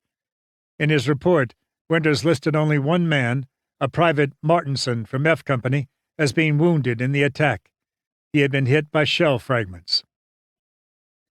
The 101st Airborne was relieved on January 17th by the 11th Armored Division and sent into Corps Reserve.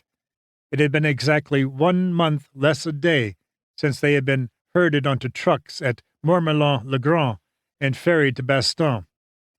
During that time, the 506 had suffered 762 casualties, or 37% of its strength, including 102 men killed, 601 wounded, and 59 missing.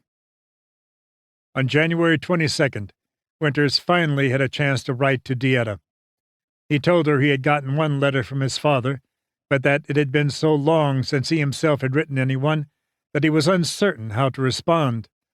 All he could think of, he wrote, was, "Thanks for writing. Don't worry. I'm still okay. Still ducking at the right times." On a more personal note, possibly hinting at inner feelings he didn't want to acknowledge in ink, Winters told her that military censorship of mail stops a fellow cold. As for writing about love and all that, well, I am about as brilliant as little Abner along those lines. I just ain't got it. Dieta had written him in an earlier letter about Christmas and New Year's back home, about the church service, carols being sung by the choir, and the holiday dinner. Winters' cryptic reply was, "I, too, will never forget this last Christmas and New Year's Day."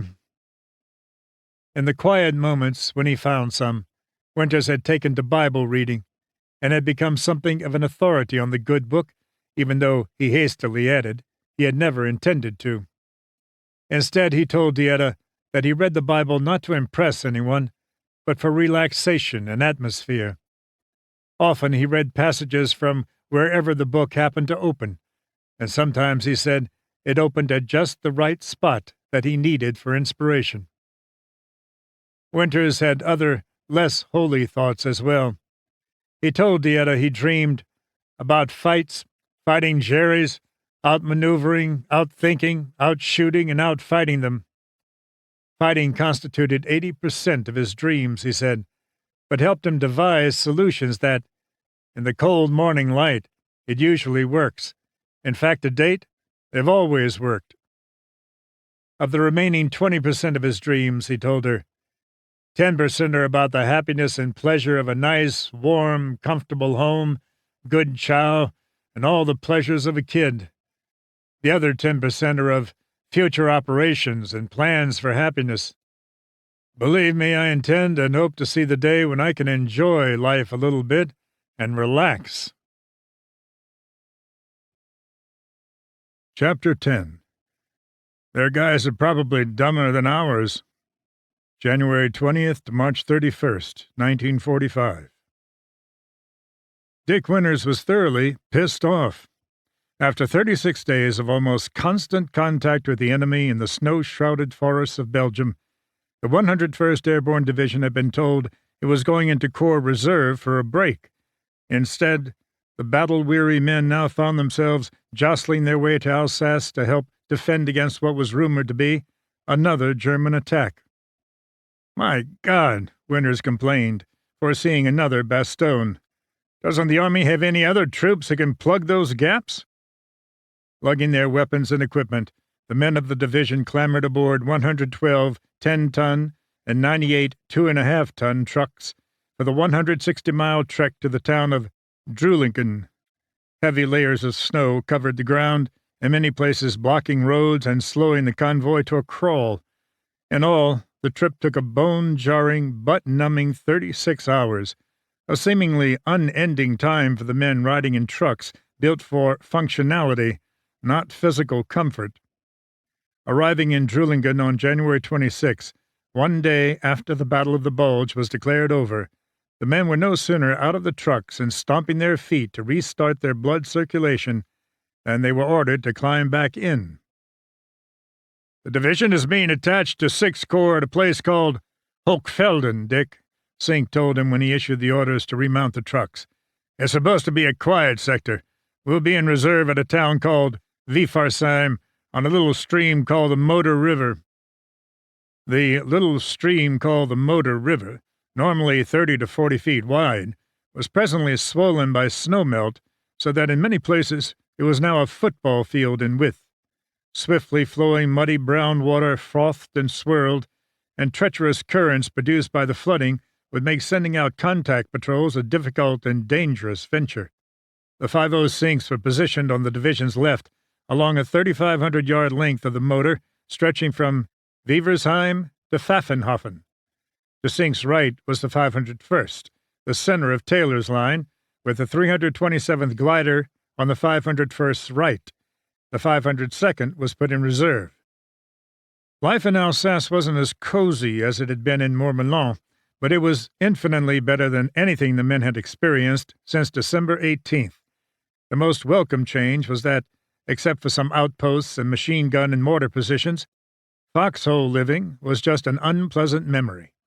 Now the men had roofs over their heads and floors beneath their feet, and even if those rooms were not heated, a smoking chimney would surely bring an 88mm shell homing in, or worse, a shot from Alsace Annie, a 15-inch railroad gun whose incoming shell sounded like an approaching freight train. It still beat the hell out of sleeping on the cold, wet ground. The Army set up portable showers that could cleanse 215 men an hour, and entire companies lined up and passed through. The invigorating water washed away weeks of grime and weariness. The men had access to news from the outside, another rarity. Yank, Stars and Stripes, and the division's own newspaper, the Kangaroo Chronicle, Kangaroo being the division's code name, were widely distributed. 7 of Hollywood's most recent movies circulated the camps, including Buffalo Bill, starring Joel McCrea, Maureen O'Hara, and Linda Darnell, Mrs. Parkington, with Greer Garson and Walter Pidgeon, and the Alfred Hitchcock suspense film Saboteur, with its hair-raising climax atop the Statue of Liberty, although this latter brought about a bit of homesickness to men who had not seen Lady Liberty in over 2 years. A Red Cross club arrived, giving the men a chance to mingle, drink coffee, eat donuts, listen to the latest big band music, and maybe, if they were lucky, dance with a Red Cross girl under a silky canopy of draped parachutes. But perhaps best of all, the Screaming Eagle shoulder patches they were ordered to remove as they approached Bastogne could now be sewn back on. The division had resumed its identity. Not surprisingly, cases of frostbite and combat fatigue dropped dramatically. Despite these luxuries, unimagined in previous fights, the men were still on the line, and the danger of sudden death or injury remained. Both sides sent out contact patrols to find and harass their enemies, and the air rippled with incoming or outgoing artillery shells. Yet a new sensation was in the air. The war was winding down. The Battle of the Bulge had been the Germans' last gasp. The ferocious fighting, like what the men had seen in Bastogne, Foy, and Noville, could well be at an end. It was just a feeling, and you began to tell yourself, I might just make it after all, Winters said years later. So you start to walk easy, watch where you step. Unfortunately, one cannot always walk easy or watch each step. On February 4th, Winters directed Lieutenant Lloyd Cox, commander of Fox Company, to send a patrol across the river between the villages of La Vauque and Bitschaffen. Cox gave the job to young Lieutenant Stapelfeld, who expertly moved his platoon across the formidable river. There the patrol ran smack into a German strongpoint. Machine guns and mortars blazed away at the intruders. Sergeant William Green died in the fight, but Stapelfeld got the rest, including 6 wounded, back to safety. The patrol had been repelled, and in reviewing the after-action report, Winters knew Staplefeld's actions had prevented heavier losses. The young officer went up one more notch in Winters' esteem. Even as medics sprinkled sulfur powder on Staplefeld's wounded men and wrapped their injuries in gauze bandages, new supplies arrived at 506 HQ. Of course, now that the men were no longer living outside in the ice and snow, the Army saw fit to ship them 6,100 pairs of winter shoe packs, Arctic socks, felt insoles, and 6,000 yards of white cloth, enough to make 2,000 snowsuits. Oh my, how we could have used them 6 weeks ago at Bastogne, Winters said to Nixon as he looked at the stacks of cold-weather gear his men no longer needed. "Guess we should be glad we got them at all," Nixon said wryly. "They could have shipped them to the Pacific." Sink sent new orders the next day, February 5th. The regiment was being relieved by the 409th Regiment of the 103rd Division and was being shifted to the town of Hagenau. There they would replace a regiment of the 79th Division. Opposite them was the German 25th Panzer Grenadier Division, which the 79th had been fighting since January 8th, a few miles to the north of Hagenau at a town called Hatten. On January 21st, the 79th broke off the fight and retired to Hagenau. As they left, they heard the German commander, Lieutenant Colonel Hans von Luck, celebrate their departure by slipping into a church, firing up the organ, and playing the Johann Sebastian Bach chorale, Nun danket alle Gott, Now thank we all our God. Winters deployed his men on the south bank of the Moder, the river that still marked the front. Behind him, a 1-mile stretch of open field ended at the heavily wooded Forêt de Hagenau. Administratively, this was a troubling time for Winters. Classified as the acting battalion commander, he was technically still the XO. Worse, he was still a captain, so that when he had to deal with other battalion commanders and XOs, he was working with higher-ranking officers. This put Winters at a definite disadvantage. In addition, he had no staff to speak of. Winters' S1 was Lieutenant Charles W. Bonning. His S2, Harry Welsh, had not yet returned from his Christmas Eve injury. His S3 was also gone. Sink had plucked Nixon away from Winters to be his regimental S2 after Clarence Hester had been promoted to major and appointed Division G2. And the battalion S4, Lieutenant Alfred Winter, no S, Winters always stressed, was a goof-off who was still missing after he walked off the line at Noville. The work was burdensome, but one job Winters gladly performed.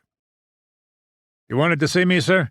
Spears said, standing before the table that served as Winters' desk. "Yes," Winters said. "I put Carwood in for a battlefield commission. Colonel Sink approved it." "And I would support the colonel's decision," Spears said. "Carwood will be officially notified shortly, but why don't you tell him?" Winters said. Replacements arrived in Hagenau on February 15th, including 2 new second lieutenants for 2nd Battalion, Hank Jones and another shave-tail named Fitzpatrick. Both were West Point graduates, class of June 6, 1944, D-Day.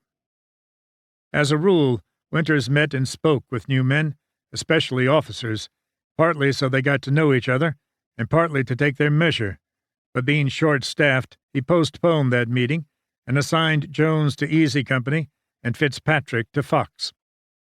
A patrol across the Moder was scheduled for that same night, and Winters handed the job to F Company. Unknown to him, Cox allowed Fitzpatrick, a young man far higher on eagerness than experience, to go along.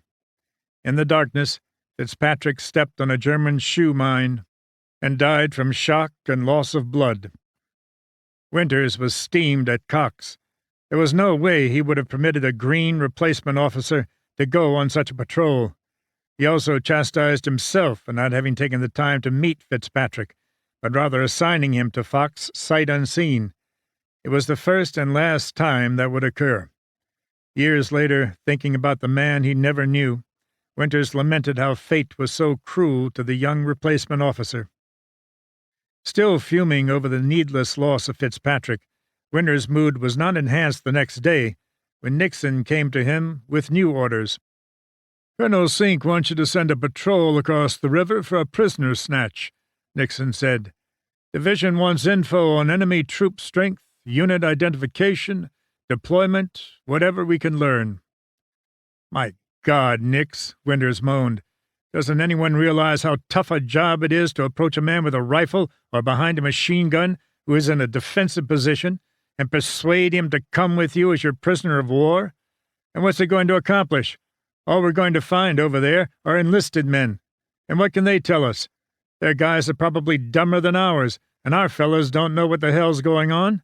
And there's a real good chance of someone getting hurt, and us having nothing to show for it. I don't like it." Earlier in the war, Winters would never have griped about such an order because it was a tactically sound decision. One sent out contact patrols as a means of intelligence gathering. But at this stage of the war, men were no longer willing to take needless risks, nor was he willing to risk men's lives on dangerous and pointless patrols. No one wanted to become what could be the last casualty. Winters was also keenly aware that the men were tired and manpower was thin. Instead of having 2 battalions on line and 1 in reserve, Sink reversed it, placing 1 on line and 2 in reserve. Since 2nd Battalion was now holding the line, this headache patrol fell in Winters' lap. Winters knew that in complaining to Nixon, he was preaching to the choir. Besides, orders were orders. He sent for Lieutenant Spears. "Sir," Spears said when he arrived at Winters' HQ. "Division wants a prisoner snatch," Winters said. "I need a patrol to cross the river and bring back some live krauts. Pick your men carefully and make sure at least 1 speaks German. That'd be either Liebgott or Webster. Any idea who you want to lead it?" "Ken Mercier," Spears said without hesitation. "That's who I had in mind," Winters said. "We've got some captured German rubber dinghies for the crossing, and we'll give the fellows some time to practice with them. I'm thinking we'll go on the 18th. Gather your men, and I'll brief them on what I want." As rumor of the patrol seeped through the ranks that day, Lieutenant Jones sought Winters out. Snapping to attention, he said, "Sir, I heard there's a patrol being sent across the river. I'd like to volunteer." Winters looked at him with an appraising eye. Cocky young man, Winters thought, but he admired the officer's eagerness. "Request denied," Winters said. "You have no combat experience." "Begging your pardon, sir, but I need to get that experience sometime." "True, but not now. This will be dangerous enough for experienced fellows." The patrol assembled in front of a house near the river, in plain view of the Germans. Winters, clutching a map, began outlining the plan, gesticulating as he spoke, and causing some men to worry that a German artillery spotter would see him and direct a shell his way. None came. Evidently no one was looking, or no one cared. Winters pointed to a large building across the river. "That's your objective," he said. "We know the Krauts have an OP in there. Because of the current, the patrol will cross the river upstream on our right flank by D Company's OP and approach the objective. Once you reach the Kraut OP, Mercier, get your flankers out to provide security, then go in. Put a rifle grenade into the building and close in fast.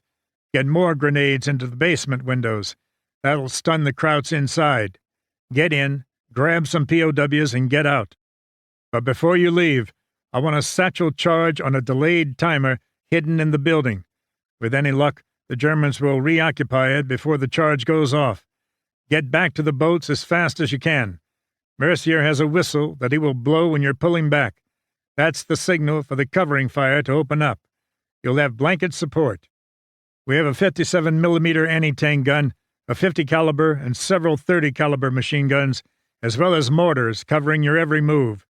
They've zeroed in on every known or suspected enemy position, so we'll beat any Kraut fool enough to lift his head." Winters looked around at the grim-faced men. The plan was as perfect as he could make it. "This patrol has 2 objectives," he said. "Division wants prisoners. So do I. But mostly I want you all back unharmed. Be careful." As the gathering broke up, Jones again approached Winters. "Sir," he said, "I'd like to go on this patrol. I feel I really need the experience." Winters again stared at the young man, then nodded. "Okay," he said, knowing Jones was correct. "You can go. As an observer. Mercier's in charge. You do what he says." The patrol moved out on the night of February 18th, stopping first at D Company's outpost to gobble down sandwiches and coffee before heading for the boats. The lead dinghy trailed a rope out behind it. Once across, the rope was tied to a pole. The next boatload of men used the rope to pull their way across, but the third dinghy, carrying Melvin W. Wynne, Roy Cobb, and Thomas A. McCreary, capsized, dumping the trio into the icy water. They emerged, drenched, cold and sputtering, righted the boat and tried again. Again, the recalcitrant dinghy dumped them out, and they gave up. Winters stood apprehensively on the riverbank, staring across at the target building. He hated the waiting and the stupid, senseless mission, and he prayed the men would all come back safely. The time moved excruciatingly slowly. Then a dull boom rippled from the darkness beyond the motor. Mercia's rifle grenade, Winters thought. More low booms rumbled. The patrol was charging the OP. Then silence. The patrol was inside, Winters knew. More waiting. The silence beyond the river became worse than the crack of the grenades. What the hell was happening? The rattling of small arms fire erupted, and traces began knifing through the dark like fast-moving, deadly fireflies. Come on, Winters thought. Blow the whistle. Blow the whistle. The weight gnawed at Winters' gut. Then it came, the sharp bleating of Mercier's whistle. Instantly the covering fire came to life, led by David Webster's machine gun. German and American traces crisscrossed each other in a lethal light show. In the dim glow of thin moonlight reflecting off snow, Winters now could see the patrol, a flock of shadowy figures racing pell-mell toward the black ribbon that was the river, some stopping to send a burst of fire back at their unseen pursuers. The patrol reached the river, and there was a flurry of activity as men launched the dinghies and jumped inside. Soon they were recrossing the river as quickly as eager hands could tug their way along the rope. Mercier was smiling from ear to ear when he reported to Winters a few minutes later. The patrol had come off textbook perfect. The GIs had grabbed 3 Germans, although one was so severely injured from the grenade blast that he had been abandoned on the far bank. The other 2, a pair of somber-looking Feldwebels, were safe and sound. However, the patrol was not as textbook perfect as it had first appeared. Private Eugene Jackson had charged into the building before the last grenade, his own, had exploded. It practically detonated in his face, sending a fragment of steel burrowing into his brain.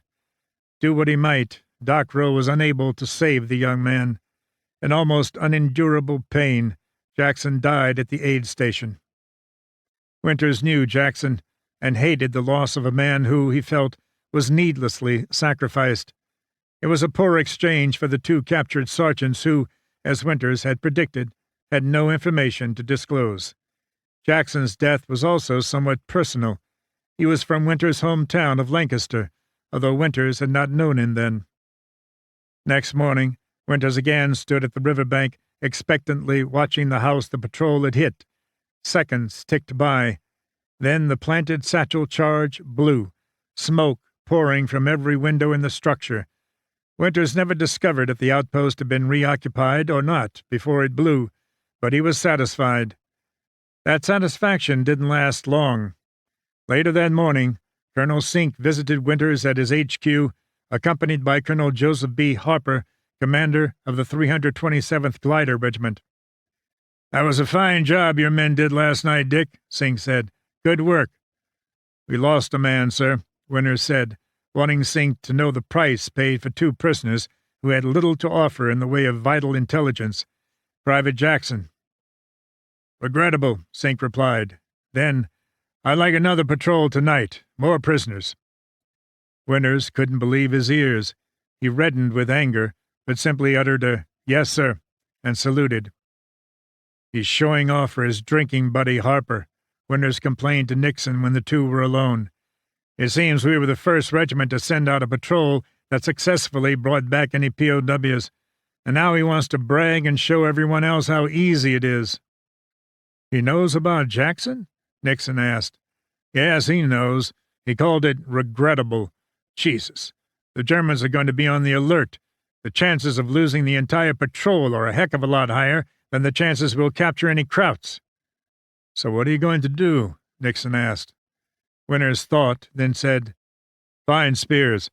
Have him assemble the same men in the same place in an hour. I'll brief them."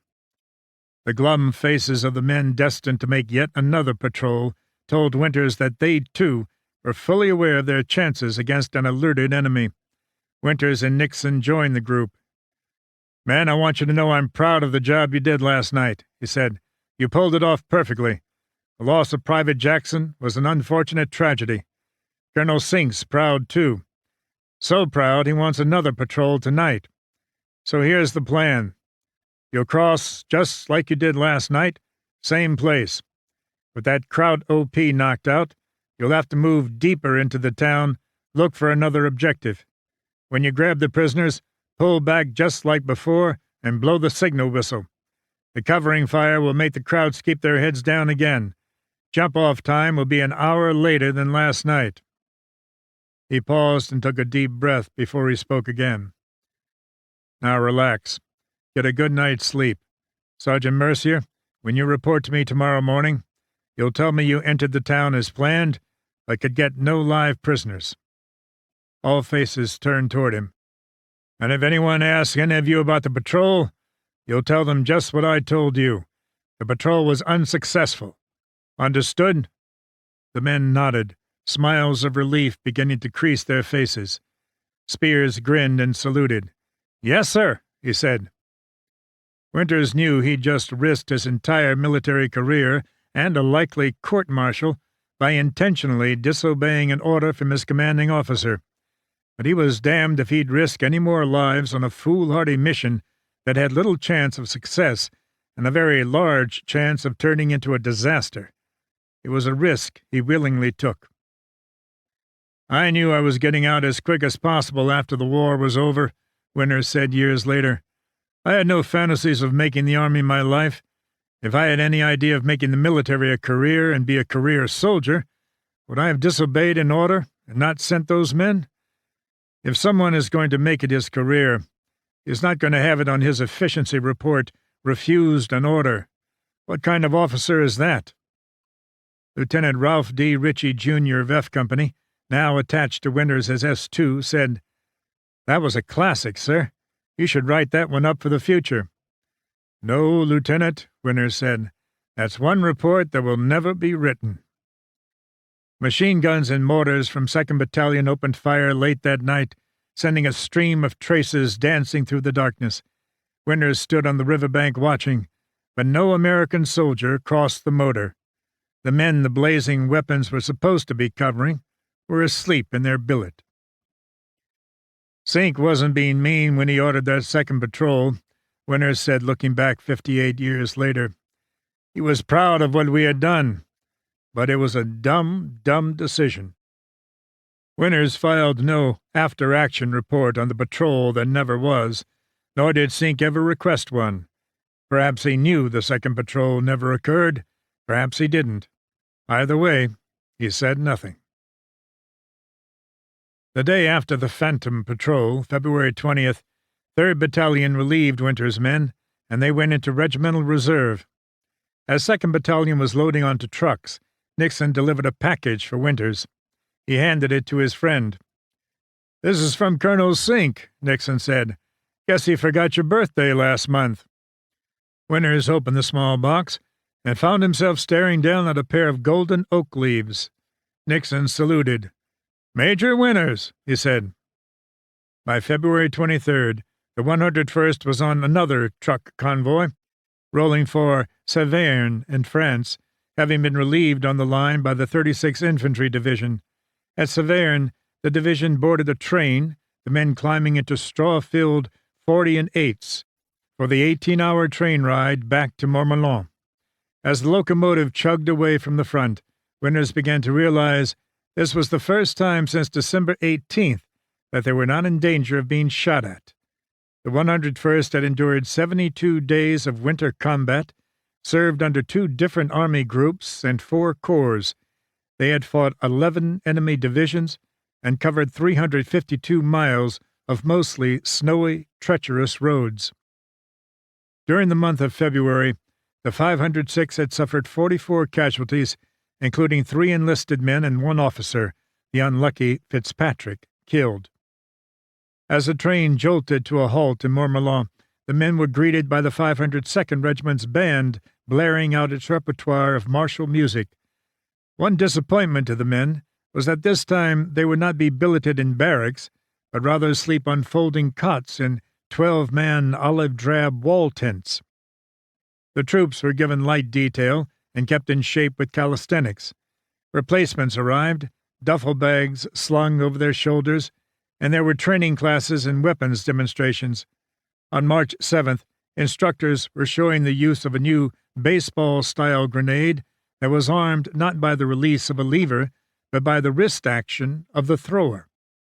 During the session, a grenade exploded prematurely, wounding 11 men, including the 101st Division's executive officer, Brigadier General Higgins, and Colonel Harry Kennard, Divisional G3. The day after the accident, Sink issued a memo officially realigning his staff and handing out promotions. With his regimental XO, Colonel Charles Chase, transferred to division to replace the wounded Kennard, Sink moved 2nd Battalion's former commander, Lieutenant Colonel Strayer, into the XO slot. Captain Herbert Sobel was also officially named Regimental S4, a post he had held unofficially for months. Winters used this opportunity to bolster his staff. With Welsh still out, Winters tapped Lloyd Cox, now promoted to captain, as his XO. He had considered naming Joe McMillan of D Company. He liked McMillan, a very relaxed officer, quiet yet confident. "You know you're talking to a man when you talk to him," Winters later said. "He was a great leader and was there for the men the whole time." In the end, he decided to leave that capable officer where he was. Appointing Cox, however, was somewhat uncomfortable for Winters.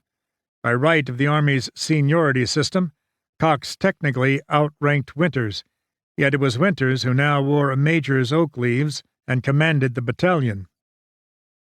Bonning became Winters' S4 supply officer. Ritchie, one of Winters' favorite staff officers, would split his time between S1 and S2 duties until Welsh's return, and First Lieutenant Thomas A. Rhodes, Jr. was placed in command of Headquarters Company.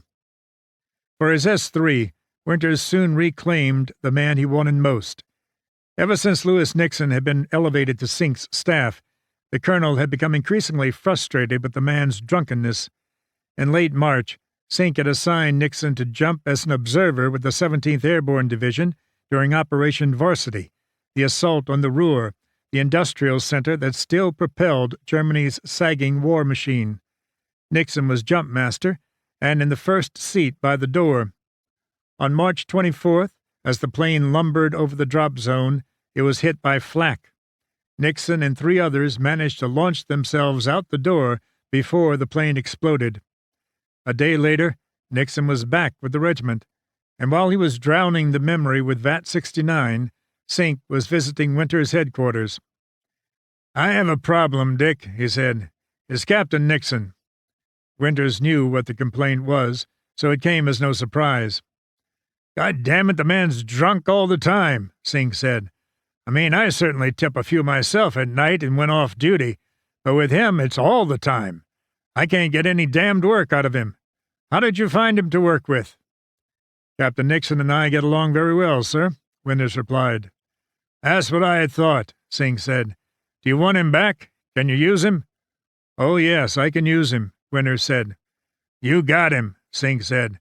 "Hell, every time I need him, he's always here with you anyway. You may as well stay." So Lewis Nixon, now the only man in the 101st to make 3 combat jumps, returned to 2nd Battalion. Lipton's promotion to lieutenant also came through, and in a quiet ceremony, Winters happily handed him his discharge as an enlisted man and pinned the gold bars on his friend's collar. On March 15th, Winters stood at attention on the parade ground at Montmelon, watching General Dwight D. Eisenhower exchange salutes with General Taylor. Ike then bestowed a unit citation on the Screaming Eagles, the first ever given to an entire division for their stand at Bastogne. It was a moment of intense pride for Winters and his comrades. The stay at Montmelon provided the battle-tested veterans with a chance to unwind and reflect. On March 12th, Winters wrote Dieta about his promotion to major. "You may wonder about this latest promotion. Well, I just got it last week, so it looks as if I can prove worthy of the job if somebody of senior rank doesn't show up and take over, and if my luck holds out, someday I may be a lieutenant colonel, say within the next 6 months." It sure was an honor to get the battalion, for it means I've come straight up from junior second lieutenant to commanding officer in the same battalion in a period of 2.5 years. As far as the promotion in rank goes, I don't give a damn, but I do like the job and the responsibilities that go with it. One of Winter's favorite memories of Montmelon during this time was watching German POWs marching back to the prisoner stockade after a day of working as orderlies in the nearby army hospital. The men walked with pride, in perfect step, often vigorously belting out some Teutonic marching tune. It was a beautiful sight, Winters recalled, and in admiration of their pride and discipline in the face of defeat, Winters specifically set aside time on most evenings just to watch and listen. I told myself that I always wanted to remember this beautiful moment, he would later say. As March ended, so did the pleasant stay in Montmelon. The men of the 101st climbed back onto the trucks, this time bound for the west bank of the Rhine, the last obstacle to the heartland of Germany. Chapter 11. Now I know why I'm here. April 2nd to May 8th, 1945. Major William Leach was not a combat leader. His job was regimental intelligence officer, a position in which he excelled.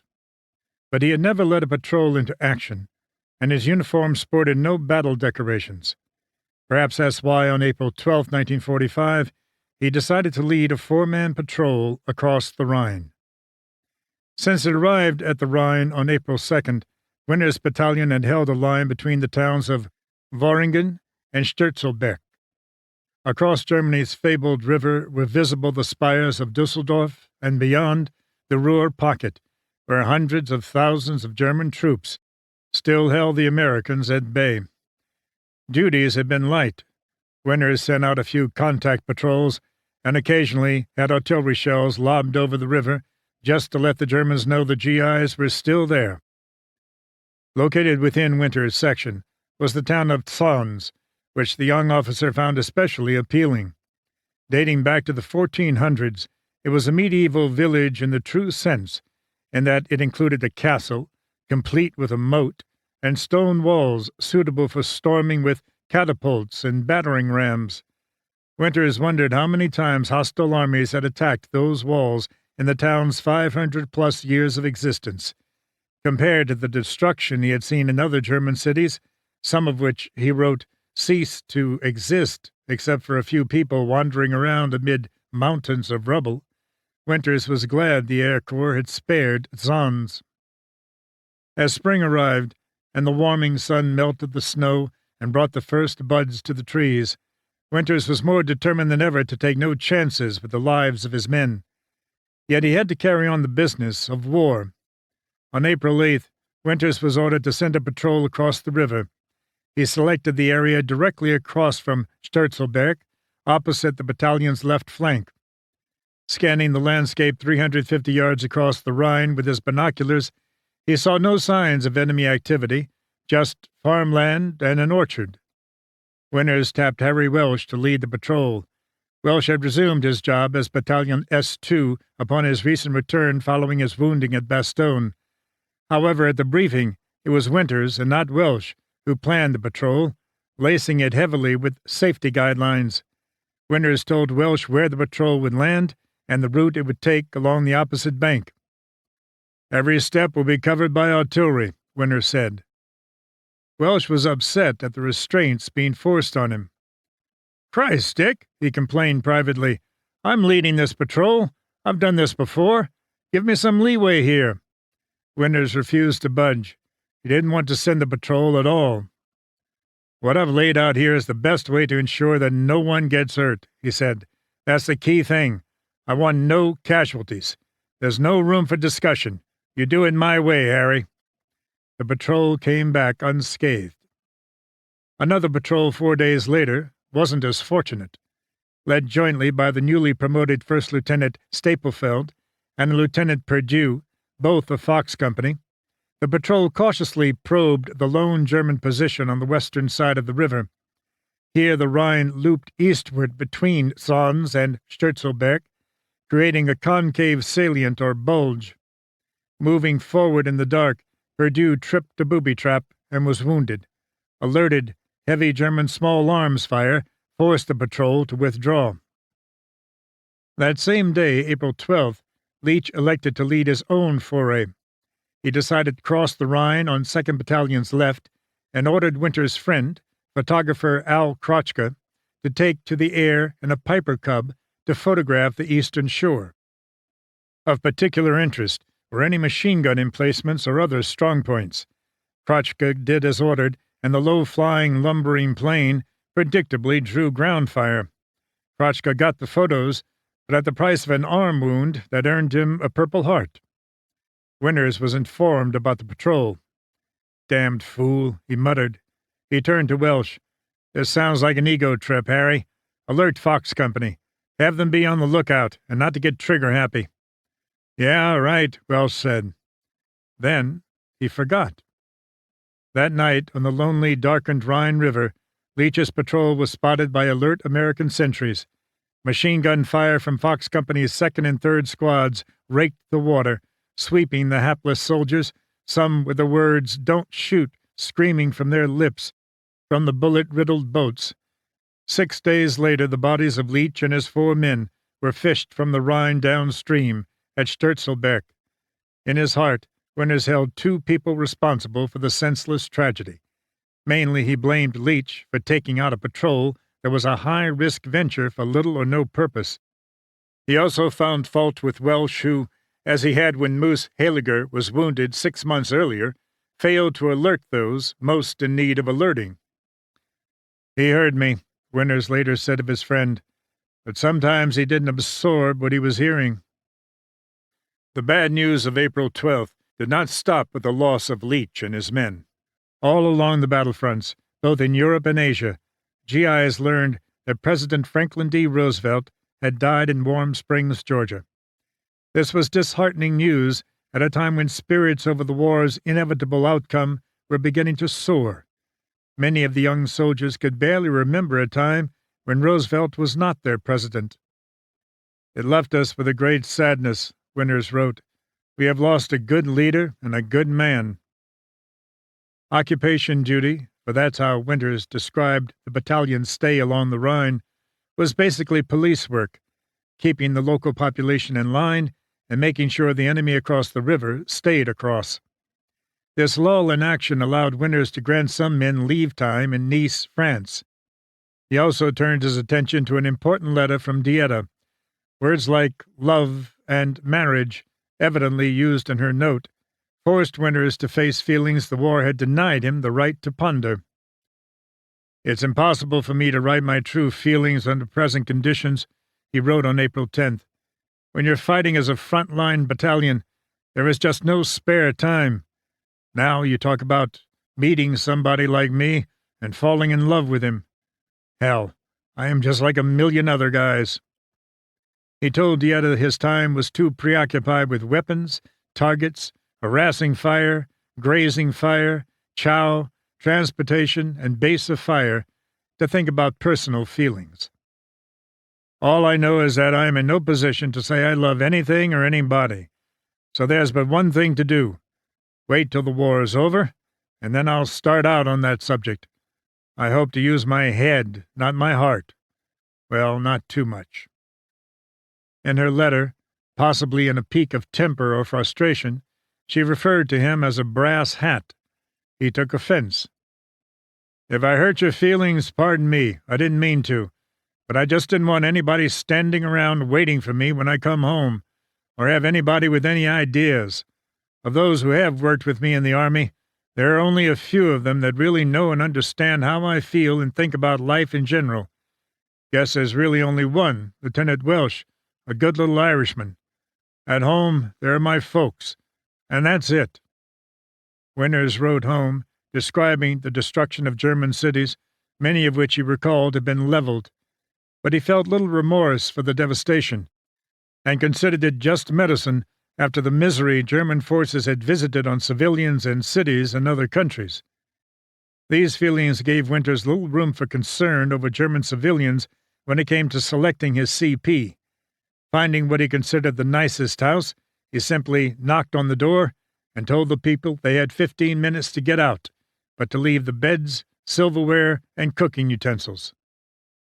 "It's a very nice way to fight a war," he wrote.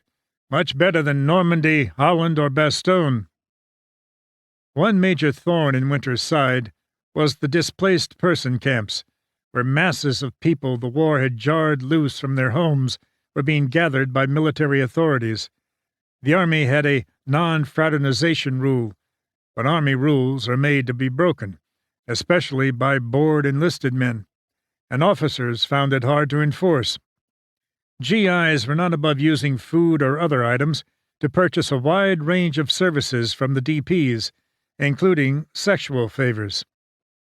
The enemy, meanwhile, cared little that the war was winding down, and seemingly less about the DPs, or, for that matter, German civilians in the combat zone.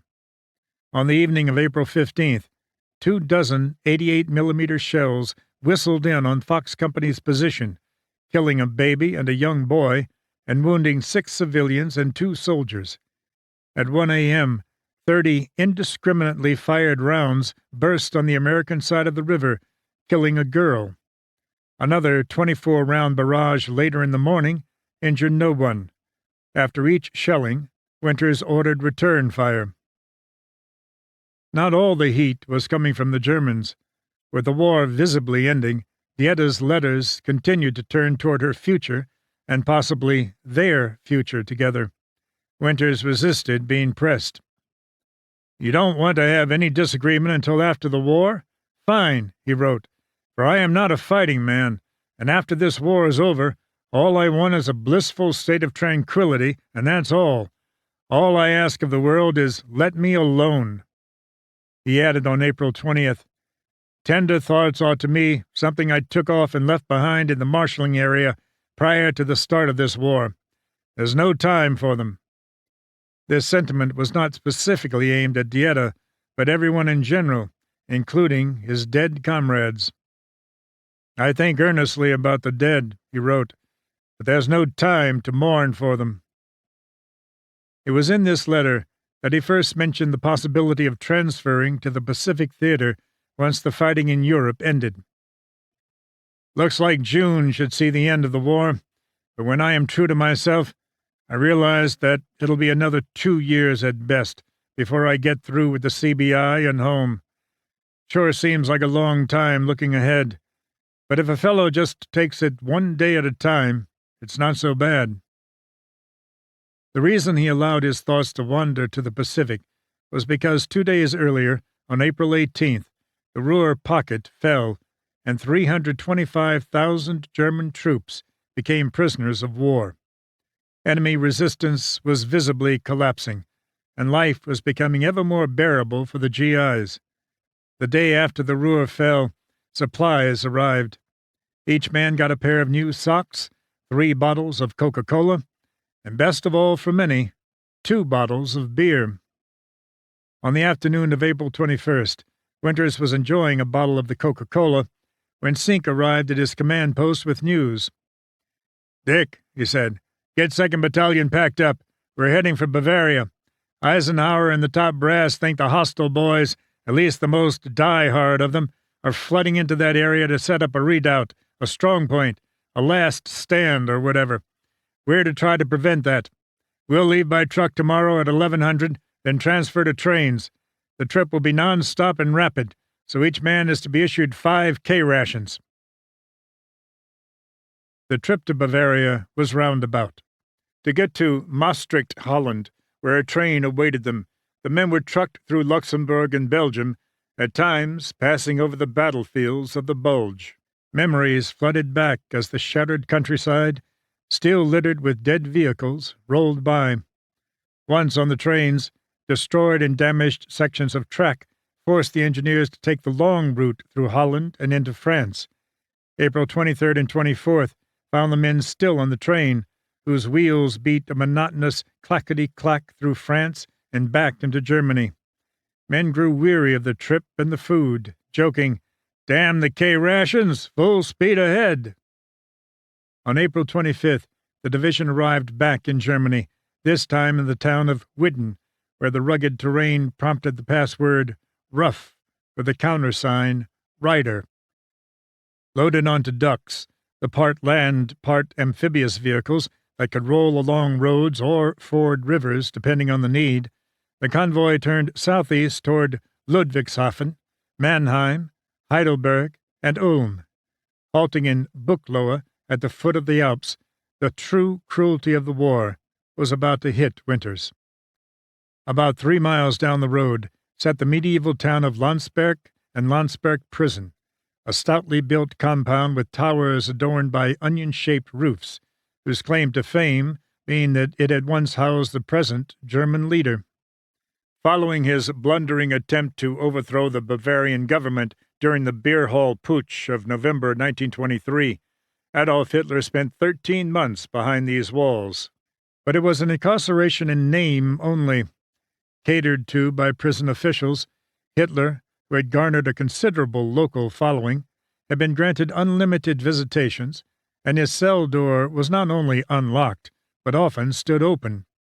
In that cell, with the help of his secretary Rudolf Hess, Hitler had dictated the text of his political testament, Mein Kampf, a hate-filled tome in which the former highly decorated Austrian corporal outlined in painstaking detail his future plans. Unfortunately for the Germans and for the world, few paid attention, which was why Winters and his men were now bivouacked in nearby Buchloe. At the prison, GIs discovered that Hitler's former cell had become a national shrine. A bronze plaque above the door proclaimed, "Here a dishonorable system imprisoned Germany's greatest son from November 11, 1923 to December 20, 1924. Perhaps, then, it was fitting that during the 12 years of the Third Reich, Hitler had erected a new style of prison here near Landsberg, far more sinister than the one the German dictator himself had been subjected to. On April 27th, elements of the U.S. 10th Armored Division had stumbled across the first of 6 concentration camps scattered around the Bavarian landscape, satellite camps for the main killing center at Dachau, near Munich, some 40 miles to the east. 2 days later, Winters and his men got their own first-hand look at this byproduct of National Socialism. Dismounting from their vehicles, Winters gave orders to clear Buchloe of all weapons. He dispatched a platoon from Fox Company to patrol the woods south of town and pick up any German soldiers, particularly SS men, who might have taken refuge in the countryside. He sent other patrols out to secure his flanks by making contact with units to the left and right, especially those on his right, since that was where the French were supposed to be. However, General Leclerc's men had a habit of disappearing. "We imagined they were looting their way across Germany," Winters said later. "We figured they'd fill up their trucks, run them back to France to unload, then return for more." The French also confounded Winters because the colonel acting as liaison between Leclerc and the 506 was always accompanied by a beautiful woman. "And all I ever had was Nixon," Winters later remarked with a smile. "It wasn't the same." Winters had just settled into his CP when his aide, Private Zaleski, told him a messenger had arrived from Fox Company. They had found something Winters should see. Going with the man, they entered a fine house. In the main hallway just inside the door, a man and woman dangled from a rafter. Winters looked at the 2 bodies, then to Stapelfeld. "We think it's the Burgermeister and his wife," Lieutenant Stapelfeld told him. Winters just nodded and said, "Cut them down." The next find was far more hideous. Sergeant Percante came huffing and puffing back to town to report that his patrol had found something of horrific proportions. "What, Frank?" Winters asked. "What is it?" "I'm not sure what the hell it is, sir," he said. "Some kind of prison camp. But you gotta come." Winters spotted his driver, Alton M. Moore. "Moore, get the jeep. Nix, come along." Grabbing Nixon and a platoon of Easy, the little convoy roared out of town. Winters found the patrol outside a large barbed wire compound. As his jeep halted, the patrol's leader, Sergeant Randleman, approached. Lining the wire on the inside of the compound was a large clot of emaciated men, many wearing striped clothing, all looking more dead than alive. Winters did not know what to make of the pathetic spectacle that greeted his eyes. "Bull?" he asked inquiringly. Randleman just shook his head. As Winters approached the locked gates, the men inside dropped their eyes and lowered their heads, much the way a whipped dog does when beaten. Winters ordered the gate opened. It was, and the soldiers walked inside. The prisoners parted like the Red Sea before Moses. The camp was large, with rows of primitive huts half dug into the ground. These huts were 5 feet high and 24 feet long, so a man could not walk around inside without hunching down. They reeked of filth and death. In fact, the entire area stank. Winters had noticed the stench as he approached the camp, recognizing it as the aroma of dead flesh, but he could not fathom the source until now. Aside from the walking, louse-ridden skeletons milling around the camp, there were the innumerable dead. Hundreds were laid out in neat, straight rows, as if in some sort of macabre dress parade. Some wore the striped prison garb, others were semi-clad or nude, with sunken cheeks and chests, gaping mouths, and vacantly staring eyes, telling a silent story of terror.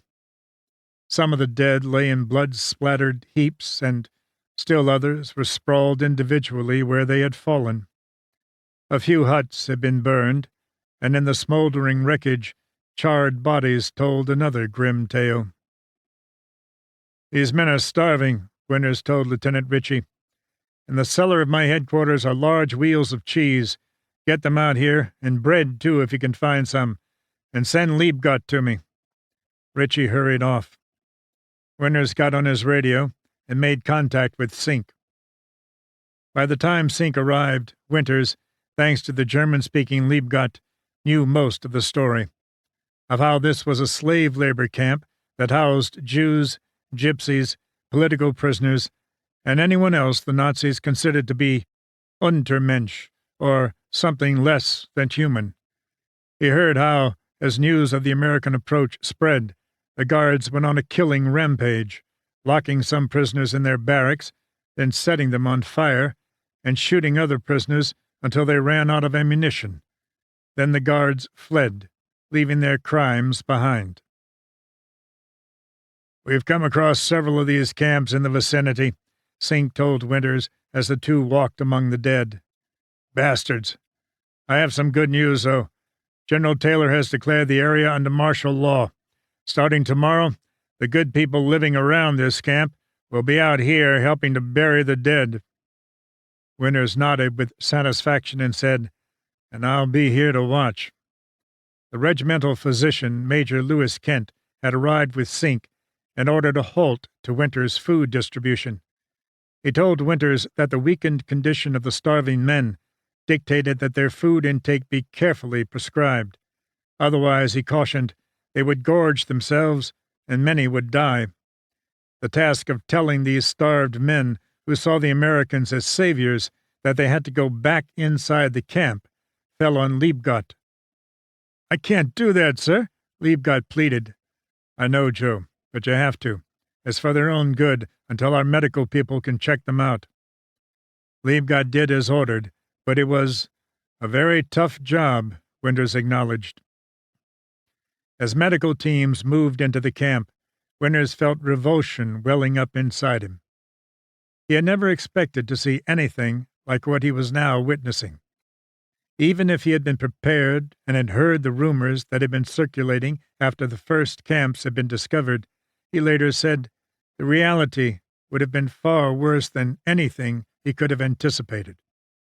In his darkest dreams, Winters had never imagined that man could inflict such cruelty, punishment, and torture on other humans. It was a sight that would be burned into his memory for the remainder of his life. "Now I know why I'm here," Winters told himself. The day after Winters encountered the nightmarish scenes near Landsberg, Adolf Hitler, the architect of so much misery, killed himself in his Berlin bunker, even as overhead Russian troops prowled the once regal hallways of the ruined Reichschancellery.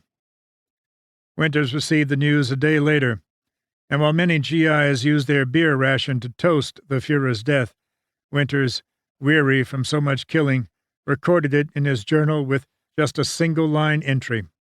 May 1st, got the news that Hitler is dead. May 3rd found the 506 on its way to the German town of Thalheim. Rolling through the countryside, largely untouched by war, the convoy was occasionally stopped by sporadic gunfire from token pockets of resistance. During most of the trip, Winters sat back in his jeep, enjoying the ride as Moore whisked him along the famous Autobahn, the modern four-lane highway system that was one of Hitler's better ideas. The scenes here along the Autobahn proved a stark comparison between victory and defeat. On the grassy median strip dividing the highway marched long lines of German soldiers, all weaponless and headed west. On both sides of this field-gray column, and stretching as far as the eye could see, American trucks, tanks, jeeps, and other assorted vehicles barreled eastward. Sometimes the convoy passed a large gathering of prisoners sitting on the grassy shoulders lining the Autobahn, taking a break. But whether marching or resting, in almost all cases, the German soldiers were guarded by just a handful of GIs. Winters watched the prisoners trudging by with something bordering on awe. Although beaten militarily, they did not seem to be defeated in spirit. Units walked in step, heads held up proudly as if to say, "You beat our army, but you didn't beat me." The Germans, in turn, were equally awestruck as they watched the endless stream of American vehicles flowing by. The one expression shared by men on both sides was curiosity as they studied each other, one rolling east, the other tramping west. "I wonder what they're thinking," Nixon said. "Probably the same thing I am," Winters replied. "Just leave me alone. All I want to do is get this over with and go home." "Speaking of home," Nixon said, "what are your plans when this is all over?" "I haven't given that too much thought," Winters admitted. "Why?" "Well, you know my dad owns Nixon Nitration Works, and I thought maybe you'd want to—" "You figure you've worked for me almost since we got into combat, and now you want me to come to New Jersey and work for you," Winters said. "Unless you've got something better lined up," Nixon said. "I don't," Winters said. "I'm not even sure how I'll fit back into civilian life after all this. I'll think about it, Nix." In Thalheim, Winters billeted his men in German homes, sending the occupants packing. The death and suffering of the concentration camp had hardened Winters, and the pleadings of the German civilians not to be forced from their homes fell on deaf ears. Nor did Winters any longer try to curb his men's excessive looting of German homes. He figured that, torn from their civilian lives and forced to endure the horrors and hardships of war, the troops had earned whatever they could cart away. As he was settling into the house he had cleared for his CP, Winters was called to the radio. It was Colonel Sink. "Dick, I want you to draw extra rations and ammo. We're pulling out first thing in the morning for Berchtesgaden," Sink said. A thrill ran through Winters. Berchtesgaden. Few places outside of Berlin were more closely identified with the Nazi cause. Everyone knew about this mountaintop retreat Hitler had built for himself. While in college, Winters had seen photographs in the newspapers of Hitler entertaining Italian dictator Benito Mussolini, British Prime Minister Neville Chamberlain, and French Premier Édouard Daladier at his chateau, the Berghof, with its huge picture window giving a panoramic view of the Alps.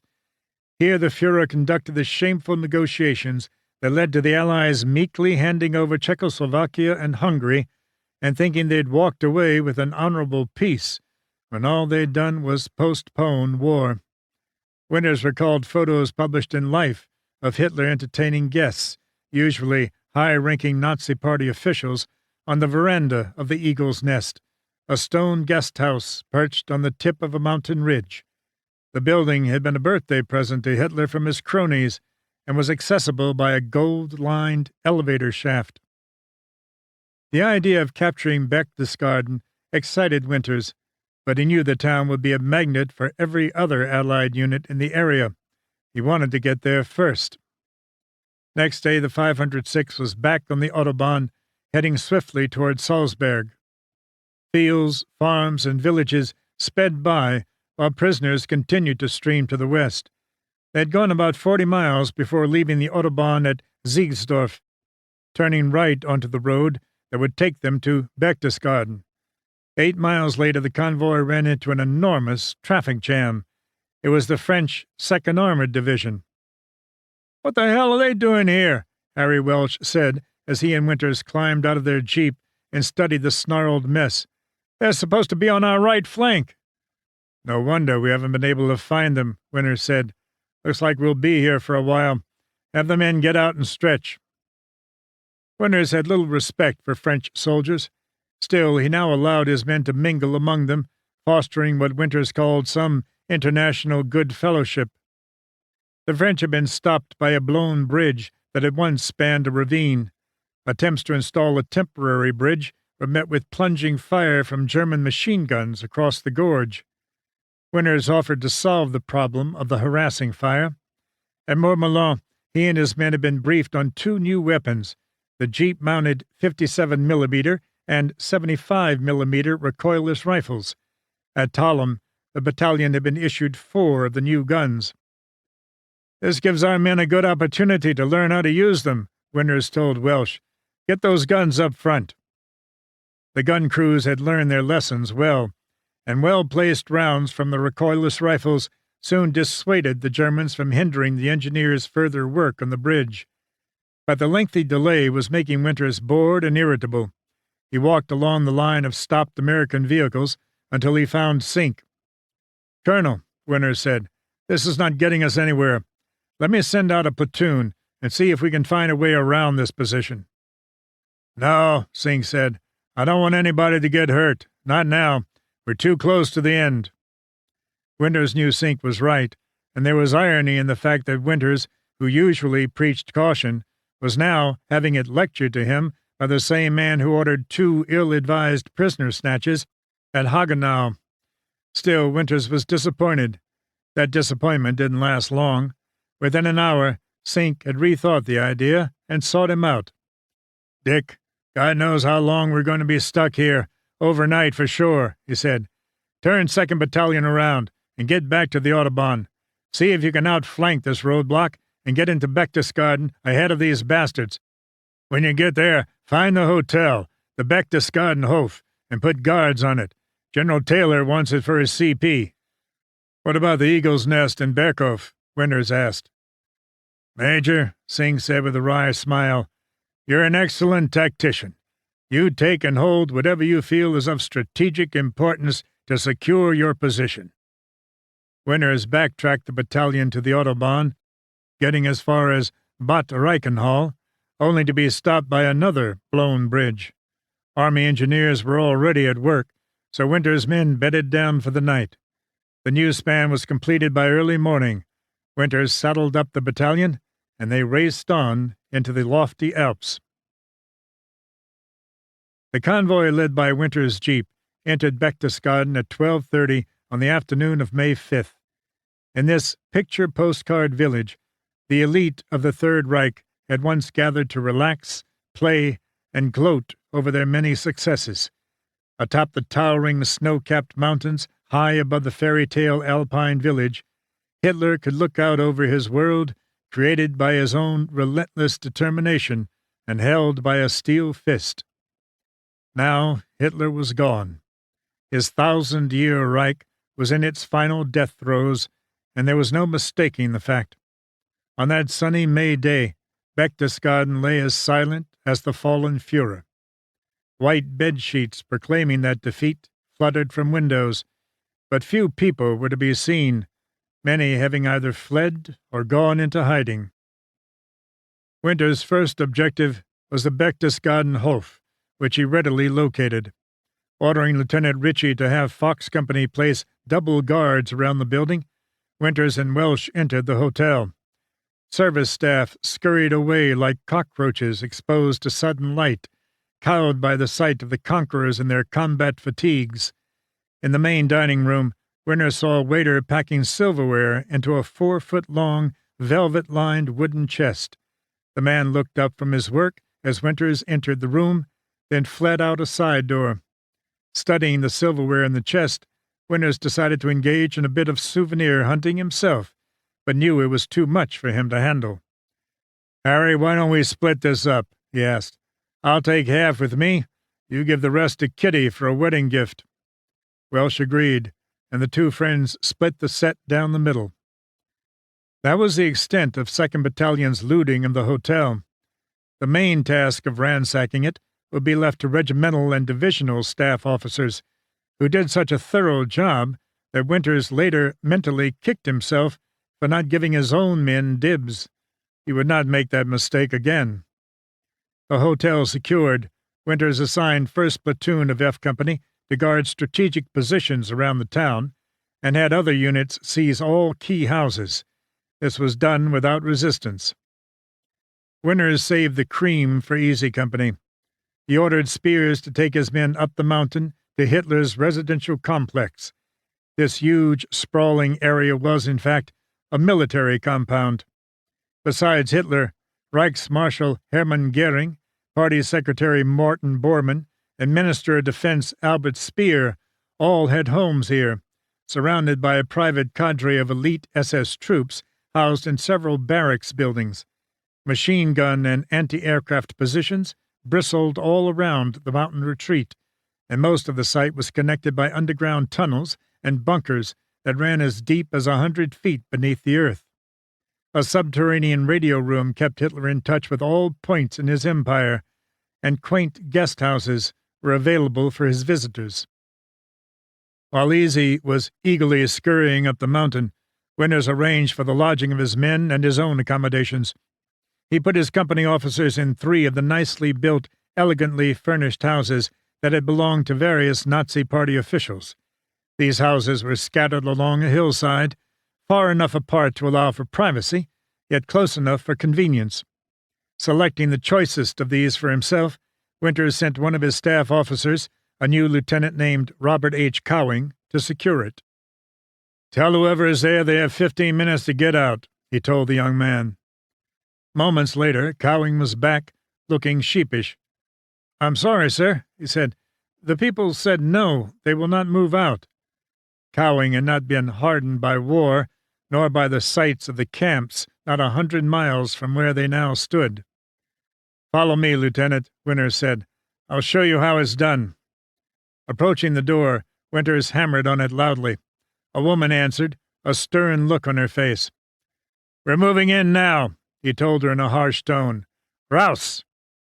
The couple did as ordered. Winters did not know where they went, nor did he care. People like them, he reasoned, were responsible for all the misery he'd seen in the concentration camps, and he had no sympathy for their problem, nor did he feel he owed them any explanations. Winters gave the men free time in Berchtesgaden. The GIs relaxed and took time to go sightseeing, often in confiscated Nazi trucks or staff cars. For souvenir hunters, the town was a treasure trove. Yet not once did discipline become a problem. There were kids in a candy store, yet everyone behaved. One souvenir hunter struck gold. As Winters was walking to his jeep that afternoon, he saw his driver looking through an oversized book. "What do you have there, Moore?" he asked. Moore's head jolted up. Startled, he closed the book. He looked at Winters, then cast furtive glances left and right. "Promise you won't say anything, sir?" Moore asked. Winters crossed his heart with his right hand. Moore opened the book, to reveal it was a photo album with neatly mounted pictures of Hitler, his mistress Eva Braun, and other Nazi bigwigs enjoying themselves at the Fuhrer's home. "I found it at the Eagle's Nest."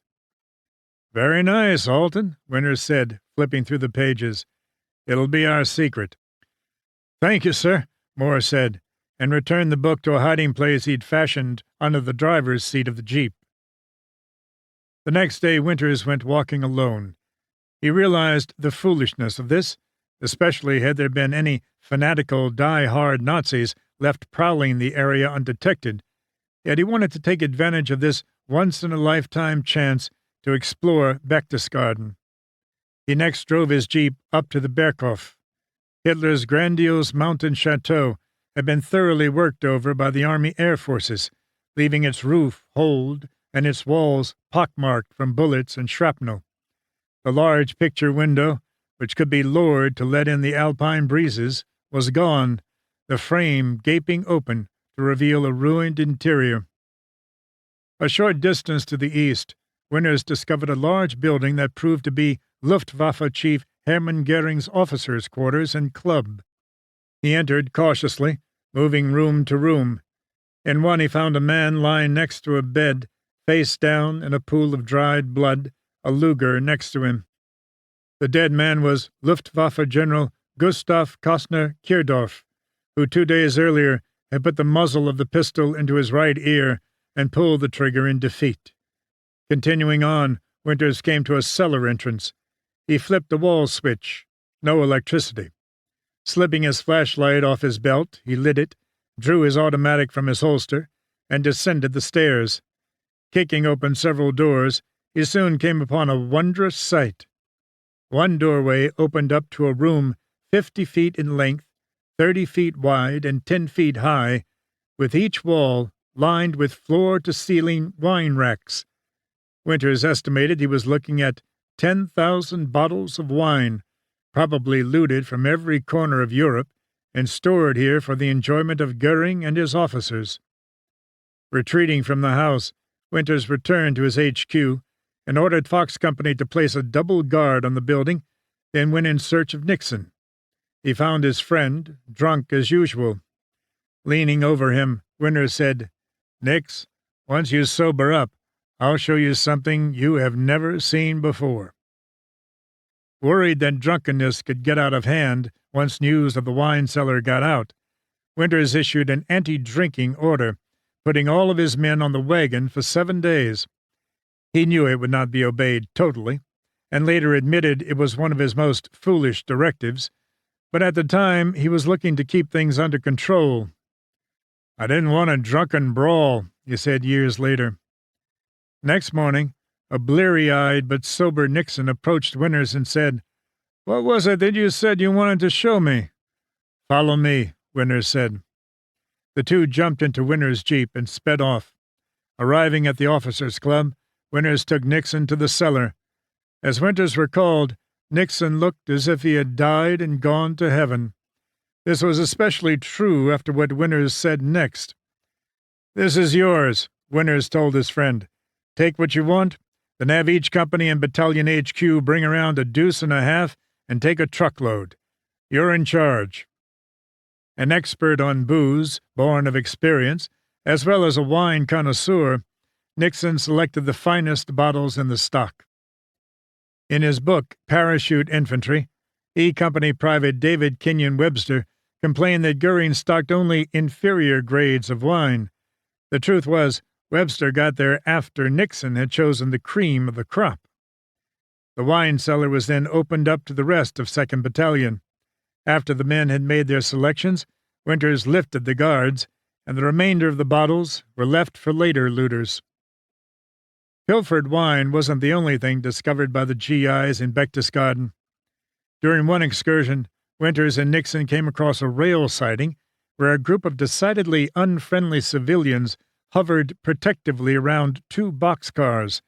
Winters stopped the Jeep and studied the men.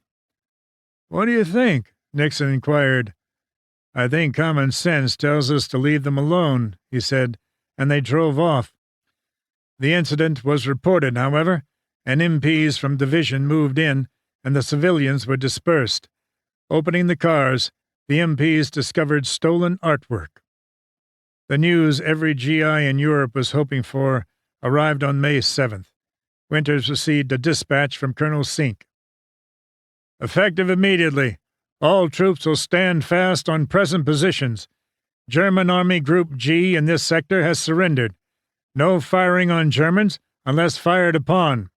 Notify French units in vicinity.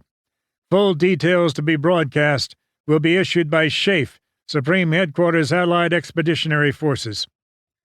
Winters took the memo to the Eagle's Nest, where he read it to his officers, who had gathered there to enjoy the magnificent view from Hitler's patio.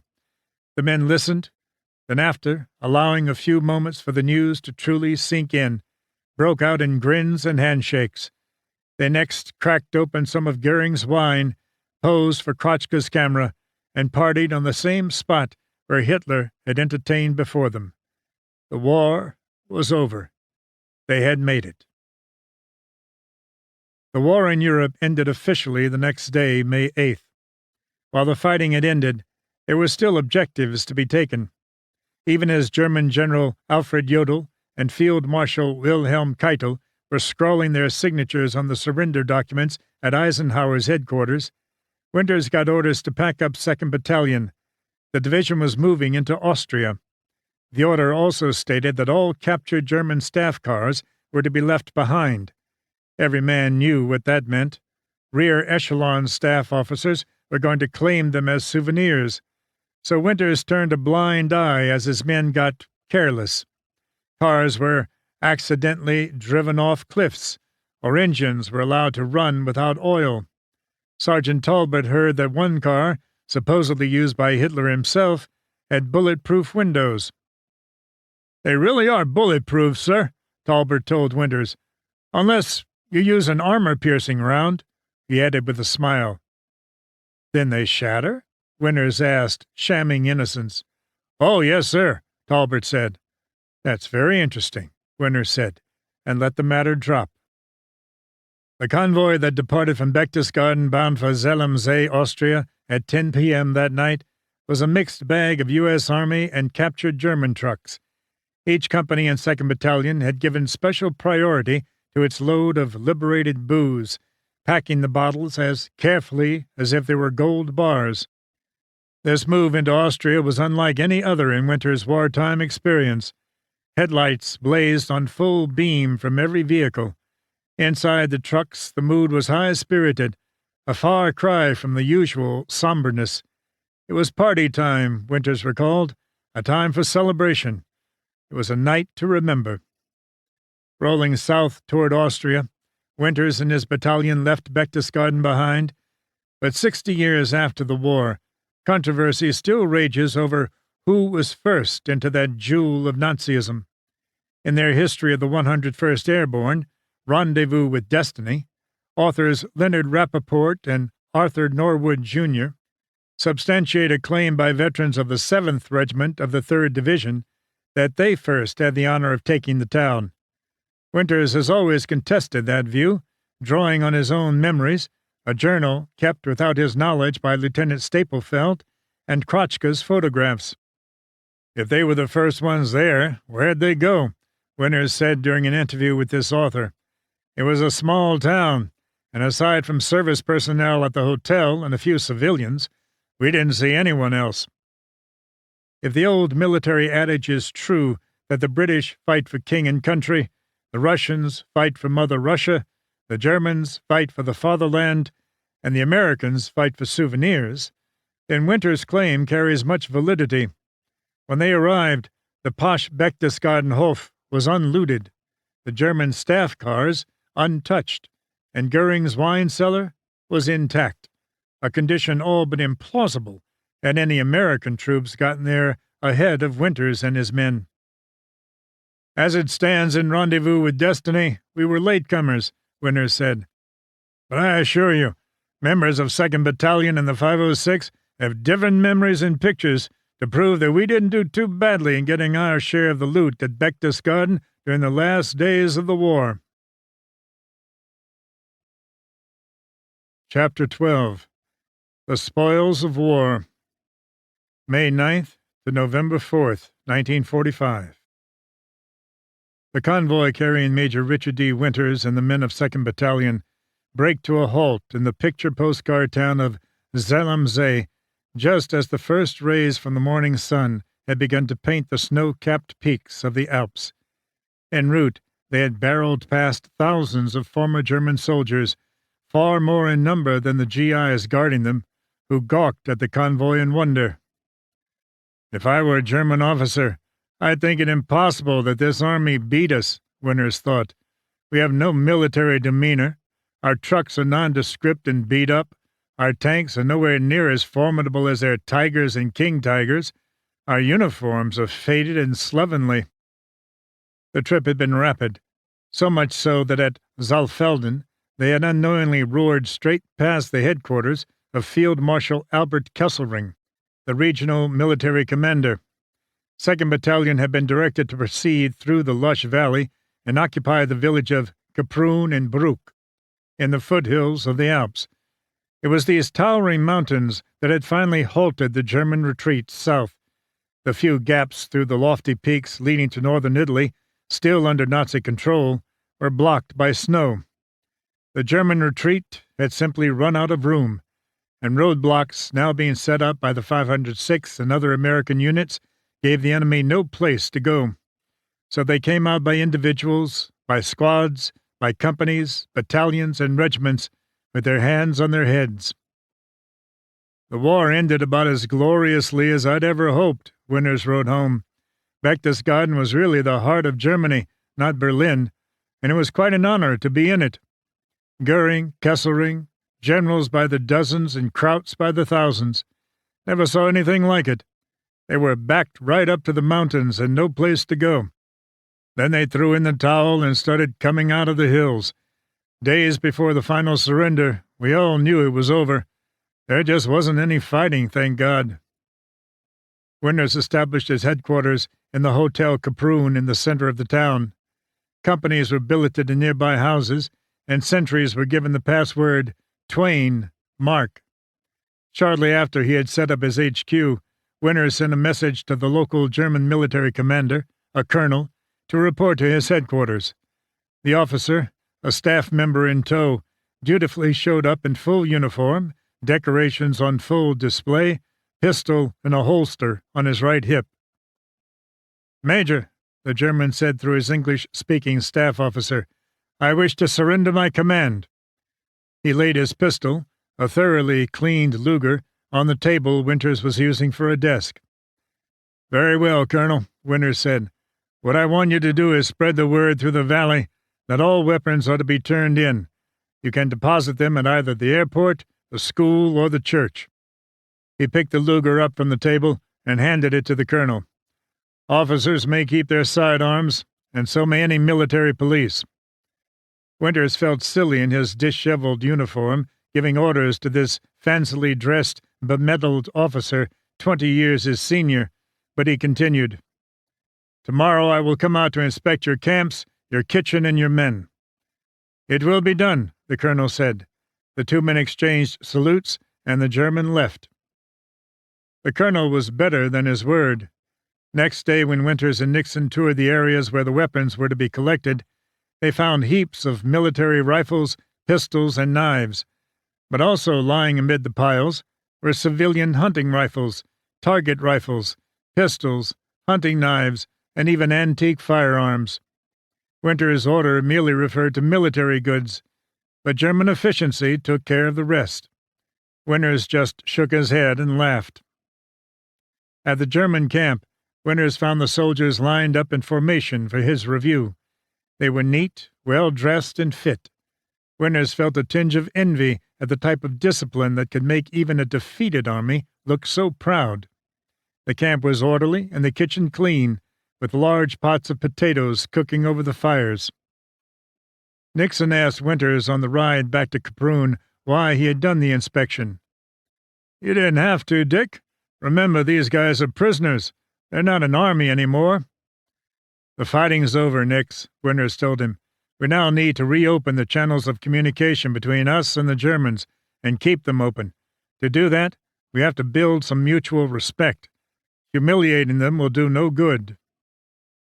Next day, the German colonel sent his English-speaking officer, also a colonel, to Winters, to act as liaison between the two sides.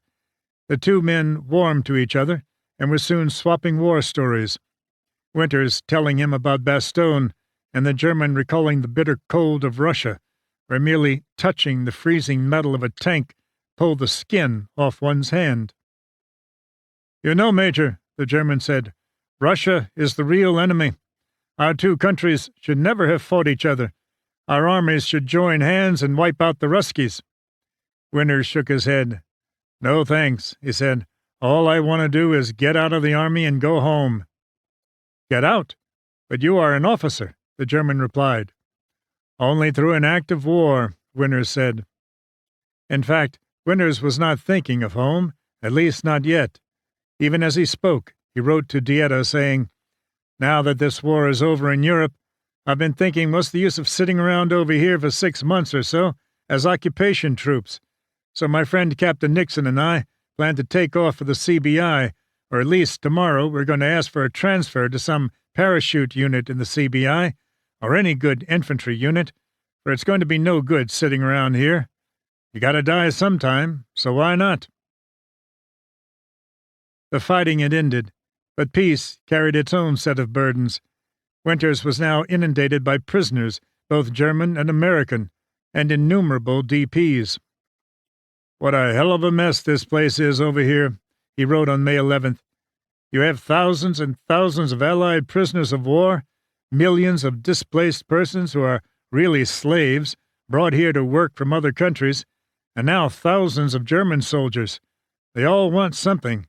They need help, food, medical care, everything."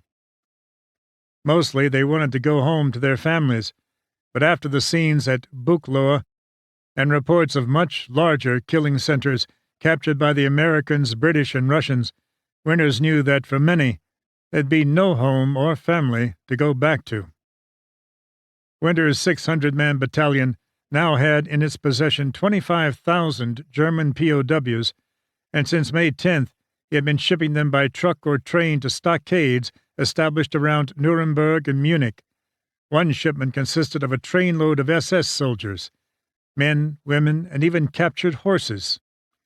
Because they were the main tool used in the mass killings at the death camps, SS personnel were dispatched to Nuremberg, once the site of Hitler's massive Nazi Party rallies, and now the place where a War Crimes Commission was being established. Winters placed this train of prisoners under the watchful eye of Lieutenant Stapelfeld. The young officer dropped off his cargo as ordered and hitched a ride back to battalion on May 12th. Still aware that there were likely to be German holdouts in the hills, traveling alone or in small groups, Winters sent out patrols each day to cruise the secondary roads or mountain trails in jeeps. Their mission was to locate these stragglers and direct them to a POW compound at the Kabrun airport. To Winters' great relief, the Americans suffered no casualties, even though riding in open jeeps made them, in Winters' favorite expression, sitting ducks. Perhaps more troublesome for Winters than the German POWs, who at least had a command structure to function under, were the DPs. Thousands and thousands of them, mostly Poles, Hungarians, Czechs, and even Germans. Feeding them was beyond Winters' capability, so he sorted them by nationality and managed to line up transportation that got them on their way home, or to what was left of it. Within 2 weeks, most had departed. Upon his arrival at Kaprun, Winters had established curfew hours as between 6 p.m. and 6 a.m. Everyone in the village meekly complied, or almost everyone. At 6 p.m., exactly on the first day of the curfew, one aging, bald-headed Austrian man in lederhosen, the traditional Alpine attire, strode out into the middle of the empty square, put his hands on his hips, and struck a defiant stance. He glared at Winters and his staff, who stood in a clump on a hotel balcony, defying the major to place him under arrest. After a few minutes of this silent standoff, Lieutenant Ritchie turned to his commander. "Shall I have him arrested, sir?" Winters shook his head. "No, Ralph," he said. "Let him alone. Let's just watch for a while." Soldiers glanced at him curiously, and the townspeople, off the streets but still gathered in their doorways, watched quietly. 5 more minutes passed. then 10. And soon people in the doorway started to giggle at the man. The laughter increased as the tension broke, and before long, thoroughly embarrassed, the old man dropped his arrogant stance, lowered his eyes, and headed for his home. Winters smiled at Ritchie. "If we have no trouble with the people after a week," he said, "lift the curfew." In the days between the capture of Berchtesgaden and the occupation of Kaprun, a number of notable events occurred involving the 506 PIR. Members of the regiment had captured Field Marshal Kesselring, and Winter's own company, Easy, had accepted the surrender of General Theodor Tolstorff, commander of 82nd Corps. Shortly after that, men of the 506 captured Julius Streicher, the publisher of the hate-filled, anti-Semitic, and often pornographic newspaper Der Stürmer. A blustery, bullet-headed man whose anger burned from his dark eyes, Streicher was one of Hitler's most trusted supporters and ranked high on the Allies' most wanted list. He was dispatched to Nuremberg, where he would eventually climb the 13 steps to the gallows. On May 18th, a different sort of celebrity visited Kaprun, Colonel Charles A. Lindbergh, Lucky Lindy, who had made the first transatlantic solo flight from America to France in 1927, visited the 506. Lindy, an air enthusiast, was touring the area to inspect German rocket and jet propulsion technology. At a dinner in Lindy's honor, hosted by Sink and attended by his top officers, the aviator asked why Sink had set up his HQ where he did, rather than the more attractive opposite side of the picturesque lake. "Why, goddammit, the houses we were supposed to occupy are full of German wounded and evacuated children," Sink told Lindy. "We ought to kick them all out, but we won't do it." Lindbergh liked that answer, later calling Sink a real fighter, yet a man who had not been warped by the hatreds of war. "I wish to God we had more like him." That evening the group went for a ride in the Alpine Lake aboard a liberated excursion boat. Winters recalled the sunset over the lake as it reflected the soft colors of the mountain peaks. With the coming of darkness, Lindy was guest at a party which featured plenty of Goering's wine. No one, apparently not even Lindy, thought that this might be uncomfortable for Lindbergh, who had been wined and dined by the Reichsmarshal in 1938 and had become so convinced that the Germans could never be defeated in combat that he became one of the principal anti-war speakers for the American First Committee.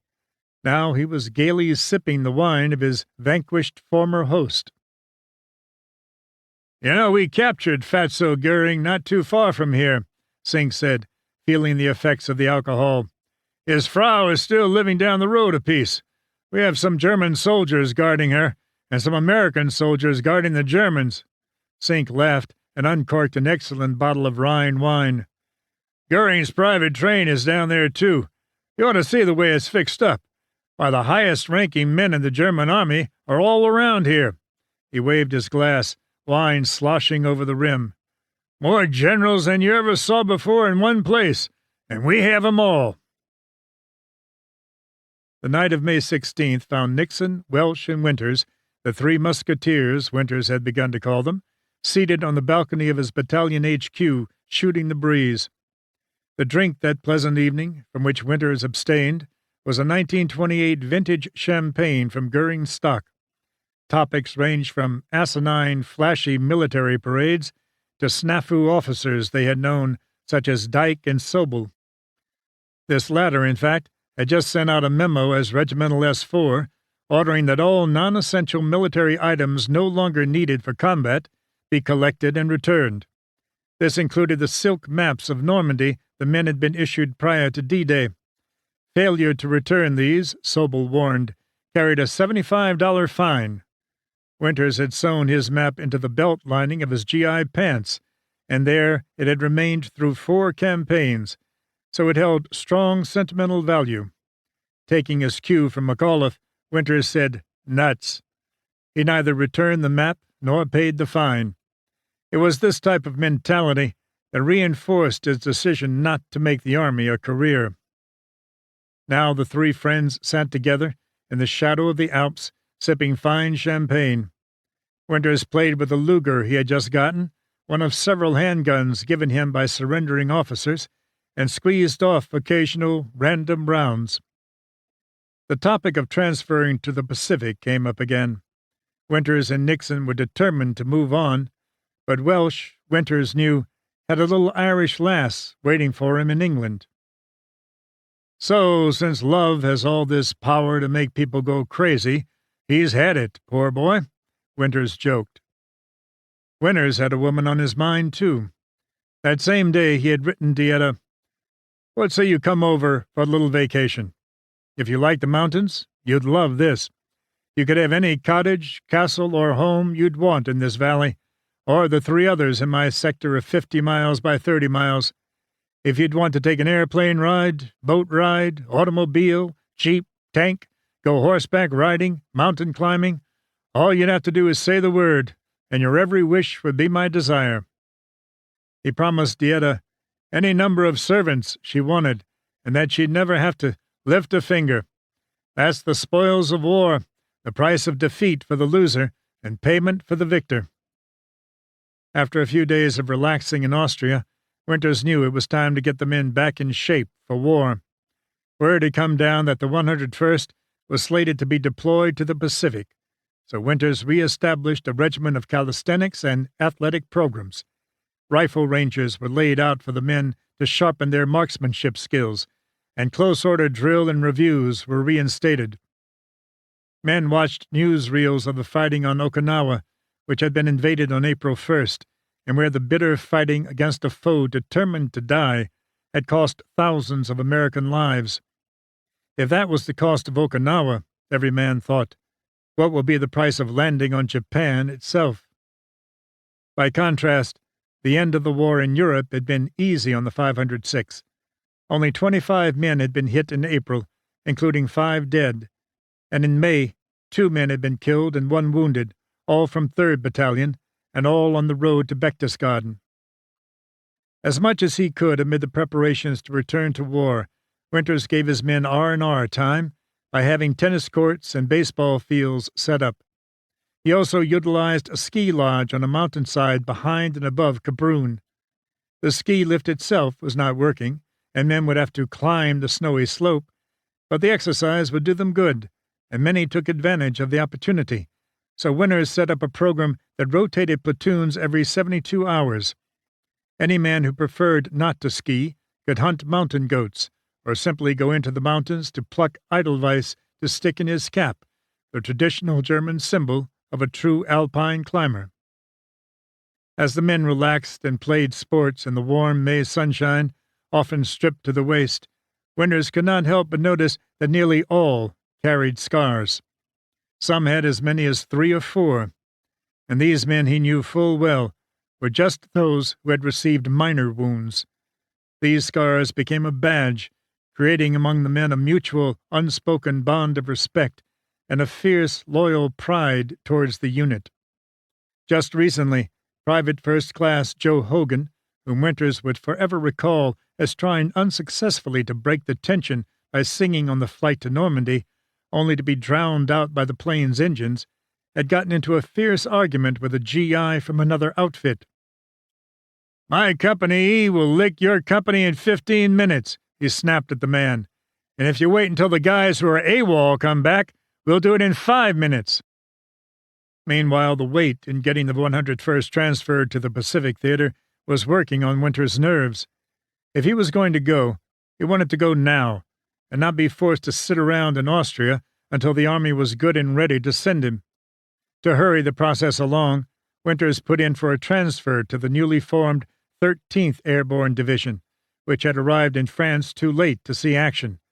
He assumed his experience would be a godsend to the rookie paratroopers. On May 26, Winters was called in for a personal interview with the 13th's commander, Major General Elbridge G. Chapman.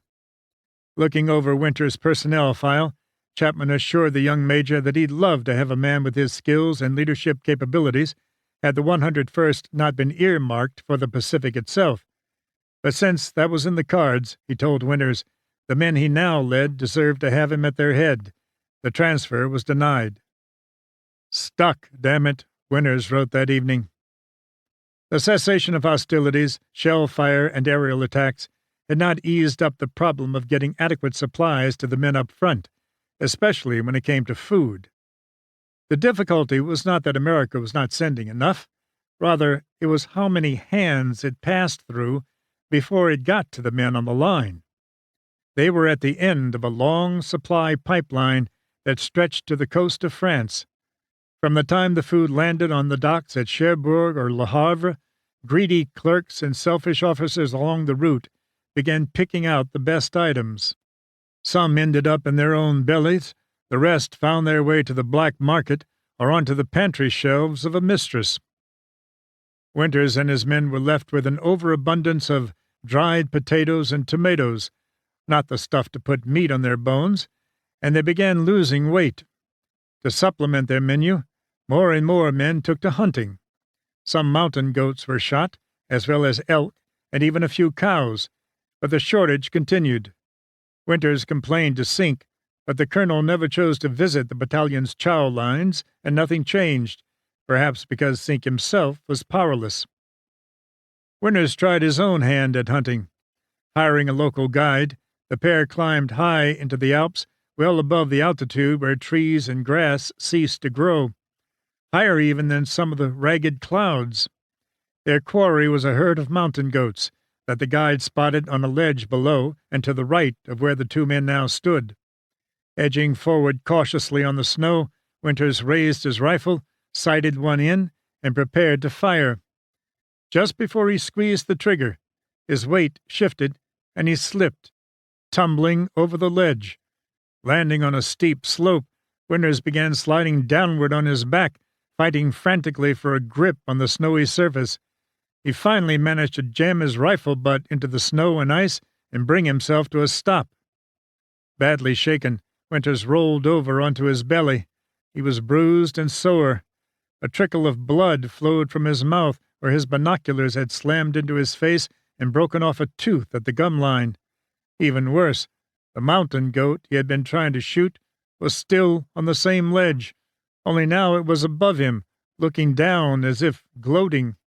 Angered, as if the goat was to blame for nearly succeeding in doing what the Germans had failed to do in 11 months of combat, Winters opened the bolt of the rifle, blew the snow from the muzzle, then closed the bolt. Taking aim, he squeezed off a round. The goat dropped, sliding down the same slope until stopped by a snowbank several yards beyond Winters. The guide worked his way down to Winters' side. "Are you hurt, Herr Major?" he asked. Winters sat up, but did not try to stand. His knees were shaking and his legs were weak from shock. "I'm okay," he told the guide. "Tell you what, if you want that goat, you can have it. All I want are the horns." As the guide retrieved the goat, Winters made a promise to God that he'd never go mountain climbing again. He kept the horns, but not the promise. Now Winters needed a dentist, but he'd be damned if he'd go to Shifty Filer, the man who'd butchered his teeth just before D-Day. He found a civilian dentist in the village who did such a good job that Winters made a deal. First, he found other accommodations for the GIs who were billeted in the dentist's home. The doctor had complained to Winters that the men were disrespectful of him and his property. In addition, Winters knew other men had dental needs, and that most feared Filer as much as he did, so he arranged for the civilian dentist to see 12 Americans per day as patients. Even Colonel Strayer, the regimental XO, dropped by the man's office. On May 29th, Winters was awarded a Bronze Star to go with his DSC, Purple Heart, and other decorations. The medal was courtesy of General Taylor, who ordered that every man who fought in Normandy, Holland, and Bastogne, or who fought in 2 of them but missed the 3rd while recovering from wounds, receive the medal. Winters proudly added it to the array of ribbons already on his chest. But what pleased him even more was a package he got from Al Krotchka. A fellow Pennsylvanian, Krotchka had spent the better part of 2 years photographing the men of the 101st. With the war now over, the fact that he shot more with a camera than with a gun seemed to haunt him. "I went through the entire war and never got a chance to pick up much in the way of souvenirs," he told Winters. If you happen to have a nice Luger to spare, Dick, I'll trade you it for an entire set of Easy Company pictures from Toccoa to Berchtesgaden." "You've got a deal," Winters said to his friend. He did not own a camera and badly wanted the photographs. The trade was made. Winters later discovered that Kratchka had produced sets of prints for every company in the regiment and made a similar deal with their commanders, his main goal being to gather enough war mementos to sell in Paris and finance for himself a rousing good furlough. Winters chuckled when he heard the truth. It was okay. The two remained lifelong friends. Life at Cabroon was relaxing but monotonous. Winters' day began at 7 a.m. with breakfast, then paperwork. Next he inspected the guards, the quarters, and the kitchen. From lunchtime on, his time was his own. He wrote, joined in games of baseball or volleyball, exercised or went for a run. Evenings, at least as far as Nixon and Winters were concerned, were often spent together ribbing Welsh, who was eagerly anticipating his marriage to Kitty Grogan, an Irishwoman he met while in England. Welsh's two friends tried to convince him that well before their marriage 4 months hence, some 4F would sweep her off her feet. "If some draft dodger doesn't nab her and you do happen to get married," Nixon said, "Dick and I will steal her and hide her away for the duration of your leave, unless you hire us to protect her." "And what might that cost me?" Welsh said, playing along. "1 quart of scotch," Nixon said. "And a quart of ice cream," Winters added. Welsh did not hire them. Nixon was having his own female problems. Several months earlier, his wife in the States wrote that she wanted a divorce. Winters knew her somewhat. She had taken a house near Camp Toccoa while the 506 was in training, and Nixon had often invited Winters to the house for meals or conversation. Now she was leaving and taking everything, including Nixon's dog, which possibly angered him more than her departure. In May, Winters convinced Nixon to write to his wife for the first time since the previous November. Nixon protested at first, claiming he had nothing to say to her, only to his dog, but he relented. Possibly it was Winters talking him into it, or possibly it was the effect of the vodka, vermouth, and rum he and Welsh were mixing. As Nixon sat down to write, Winters jotted to Dieta that Nixon was quite a guy. "I've known him for 3 years, and lived and slept beside him for 2, he wrote. "This guy loves one thing at this stage of his life, a bottle of spirits or a fight. He's okay in a fight, but Jesus, outside of that, he's absolutely the most undependable man you'd ever want to meet." Winters noted that during their time overseas, Nixon had dated only one Englishwoman. She was anything but beautiful, Winters said, but she was a good listener and companion. He expected Nixon to remain in England after the war. Sitting alone in his headquarters in Cabroon on the evening of June 5th, the night before the anniversary of D-Day, Winters grew introspective. "Feeling awfully restless and uneasy this evening, as my thoughts go back to what I was doing exactly 1 year ago this minute," he wrote. "I was putting black, yellow, green, and brown face paint on my face, ears, neck, and hands, checking my equipment, and answering a stream of questions. Oh, what a night!" His feelings were shared by many. Officers and men alike held parties that night, and liquor and memories flowed freely. Even Colonel Sink, a liberal imbiber of spirits himself, got into the festivities with a bash for his officers at his HQ, the Hotel Zell. Winters dropped by and was probably the only man to leave sober. Winters had yet to tell his mother back in Lancaster that he planned to go to the Pacific, but she must have sensed his feeling. In mid-June, she urged him not to go fight the Japanese. "You've done your part," she wrote. "Be smart and come home."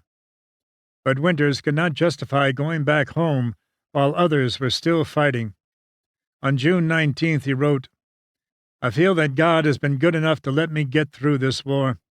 As a result, I am combat-wise and in a position to do some good to help a lot of men. I know I can do the job better than or as well as any of the rest. How can I sit back and watch others take men out and get them killed because they don't know? They don't have it. Maybe I'll get hurt or killed for my trouble, but so what if I can make it possible for many others to go home? Their mothers want them too, the same as mine. So what else can I do, and still hold my own self-respect as an officer and a man?" He next informed Dieta that his immediate plans did not include marriage. "This isn't what you want to hear or have me write. Actually, I should write all about love and how sweet you are and all that stuff. I could if I wanted to. I know all those words from the movies and magazines, but that wouldn't be right. I don't feel that way, and I don't want you to think that way. What I want is for you to get married to some good guy who comes along. There are always a couple around. You need a husband and a family to be really happy. I like and enjoy seeing you write Love D and all that stuff, but I don't want you to actually feel that way, because it's just going to end up with you getting hurt." Winters wrote that, so long as he was in the Army, he wanted no close ties. "As a soldier, I don't want any more people than possible to even know me. It's no good. If a soldier lives, okay. He gets out of the Army and forget it. If he doesn't live, okay. There are just that many fewer people who feel the toll of war." In Germany, the toll of war continued to be felt, even though bullets had ceased to fly. Losses in Winter's battalion included Easy Company's Sergeant Darrell Shifty Powers, a Toccoa man who was severely injured when a truck he was riding in on the first leg of his trip home to the U.S. collided with another truck. One man was killed. Shortly after that, Private John A. Janovec, another E Company man, was killed when he fell from a moving vehicle, fracturing his skull, and First Lieutenant Andrew E. Tuck III of Fox Company died in an accident on July 7th, shortly after posing for a group photo with Winters and other battalion officers, including Strayer, who stepped into the picture. The most senseless loss, though, occurred when Sergeant Charles E. Grant was shot by a drunken GI. Grant had been in a jeep with two privates, moving between roadblocks, when they stumbled across the man, waving a pistol. He had shot and killed 2 Germans. 2 British soldiers, a major and a sergeant, had also been stopped by the gun-wielding man. In the melee that followed, both the British soldiers were killed, and Grant had a bullet in his brain. The GI fled.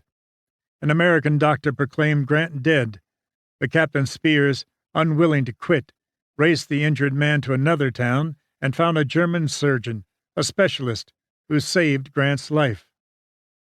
Winters, who was writing to Dieta on that night of June 28th, was stunned by the news, although he made no mention of it to her. Grant was one of the company's most competent NCOs, not to mention a longtime friend, and one of the sergeants involved in the Sobel mutiny. Winters sent out orders to find the man who was responsible, but Spears had already done that. The man was apprehended and beaten bloody by Grant's buddies, several of whom threatened to kill him before being turned over to the MPs. Oddly, Winters and the others heard nothing about the soldier's fate once handed over to military justice. "I would assume he was court-martialed," Winters said later when asked about it, "but I wasn't told anything. That's the way the Army is." Which may be why so many men now wanted out. But getting out depended on the number of points one had earned, and the Army was stingy with handing them out. Under the Advanced Service Rating Score established by the Army, men received 1 point for each month of service between September 16, 1940, and May 12, 1945. They also got 1 point for each month spent overseas during the same time period. 5 points were awarded for every decoration, including the Purple Heart, and 5 points were awarded for each small bronze campaign star a man could pin on his theater ribbon. Lastly, men were given 12 points for each child back home under the age of 18, with a limit of up to 3 children, or 36 points. A man needed a total of 85 points to qualify for a trip home. Under those guidelines, however, a GI who had been in the service for 3 years and had spent 2 years overseas in combat would have only 60 points. If he had a Purple Heart, Silver Star, or some other decoration, and one child back home, his total would be 77 points, 8 short of what he needed. Despite all the combat they had seen and the hardships they had suffered, very few men in the 101st had acquired enough points to qualify. And even if one did have the needed points, a boat ride home still wasn't guaranteed. By May 8th, Winters had an even 100 points, more than any other officer in the regiment, but he remained in Germany and fully expected to be sent to fight in the Pacific. But some men did get home. By late June, 2 entire parachute divisions, the veteran 82nd and the 17th, had been dismantled as men were sent home, or in the case of the 17th Airborne, sent to replace men in other units who had been shipped home. One regiment of the 101st had also been dissolved. This put many ranking officers, mostly colonels and lieutenant colonels, out of jobs. Some of those officers were assigned to Sink, who, on June 28th, assigned a lieutenant colonel from the 502nd Regiment to command 2nd Battalion. This bumped Winters, with less seniority, back down to XO. In a letter home, Winters called the demotion a good sock on the chin, but he knew about the other units being dismembered and added, "It had to come." Despite his promise to God following the mountain goat incident, Winters continued to visit the ski lodge, often skiing with Lieutenants Peacock and Foley. He also wandered alone through the lush woods. The stunning beauty struck a religious chord in the young officer. "While in the mountains, I found a church of my own," he wrote. "The isle is 2 mountain ranges down which you can see for 10 miles at least. At the end, there's just a series of mountain peaks. A storm came up, and the dark clouds covered everything but the far end, where the sun shone through on those many peaks. The color was all shades of rose, a light, soft rose, nothing hard or bright, but just rays of light coming through the clouds.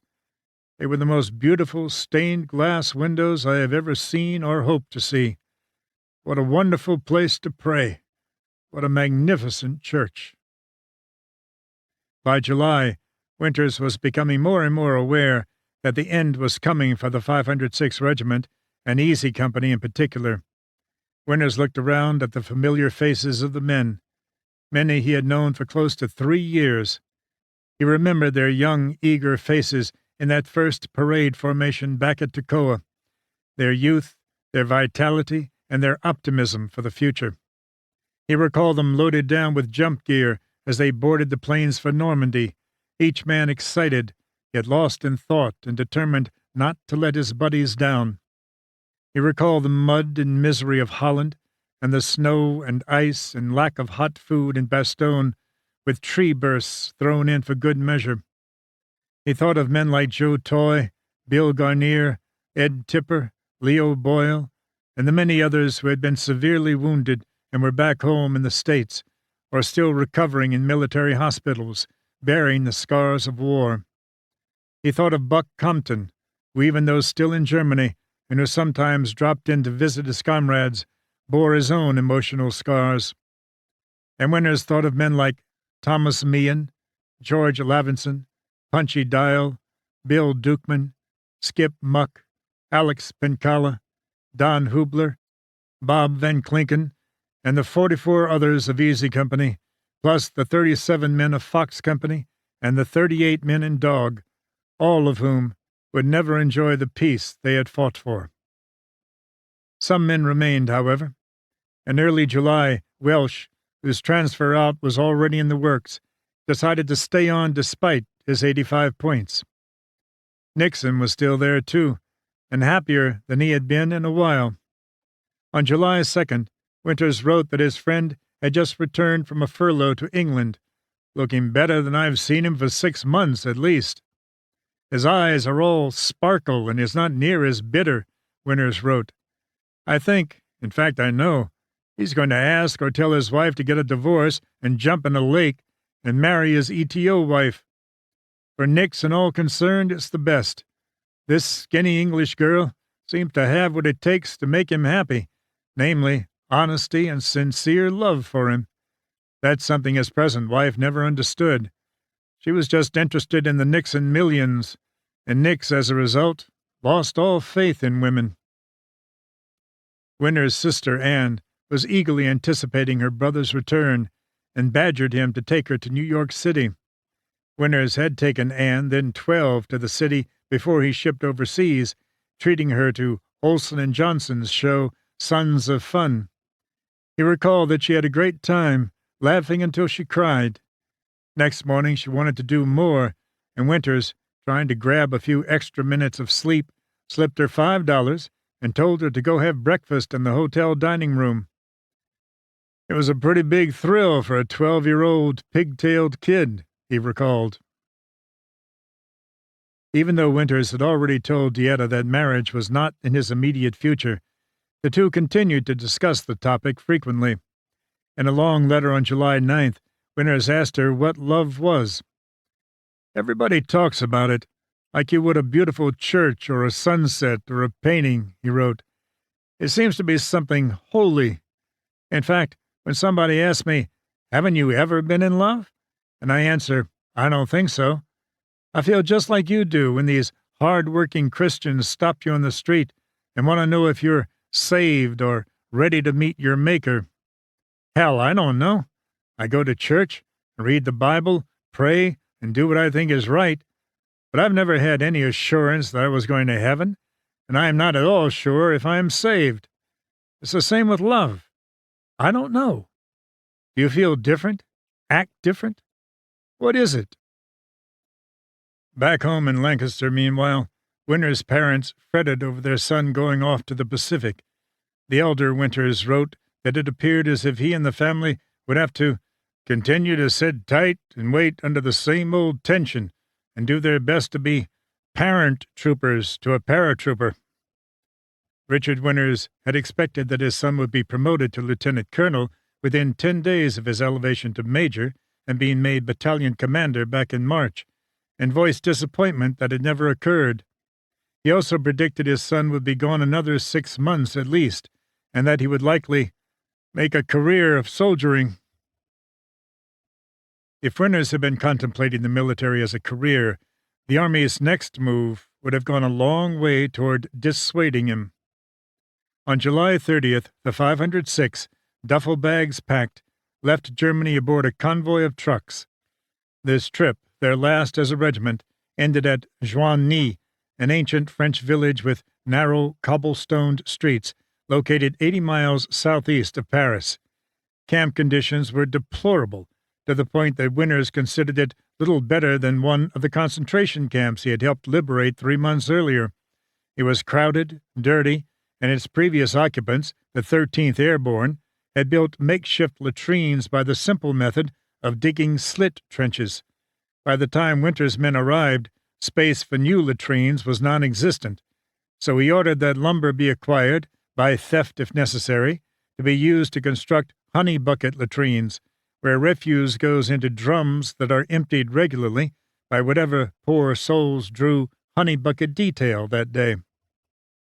Bathing was relegated to 2 faucets located 100 yards from the men's quarters.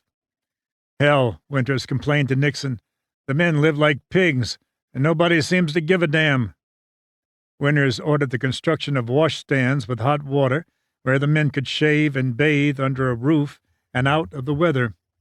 He wondered how the 13th Airborne had withstood it for 7 months. Winters had managed to scrounge up an acceptable billet for himself, clean and modern, with, amazingly, a private bath. During his stay in WWII, Winters seldom visited the town, preferring to spend his time running and playing football or baseball. The news that the Japanese had surrendered reached the GIs on August 15th and was greeted with a collective sigh of relief by the men of the 101st. Parties that night were even more enthusiastic than on VE Day, because now the troopers knew they were heading for home and not the hostile shores of Japan. News of the end of the war left Winters far less excited than the men around him. He had seen it coming, he said, and now just wanted to get the hell out of the Army. "I can see in the wind just how this Army is going to be, or at least close enough so that I can appreciate the fact that I don't wish to be associated with it in any way," he wrote.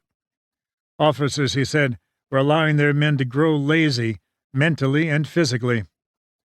With the war now definitely over, Nixon reiterated his job offer. "You'd be personnel manager," Nixon told him. "We don't have anyone doing that job. It'd be a new position you'd be creating, and you'll make the same salary you're making now, so there'd be no pay cut." Winters again agreed to think about it, although he didn't put much stock in the offer, keenly aware by experience of Nixon's personal unreliability. In keeping with the gaiety of VJ Day, Winters managed a 7-day furlough, which he finagled into 14 days for both himself and Nixon, and they traveled to England.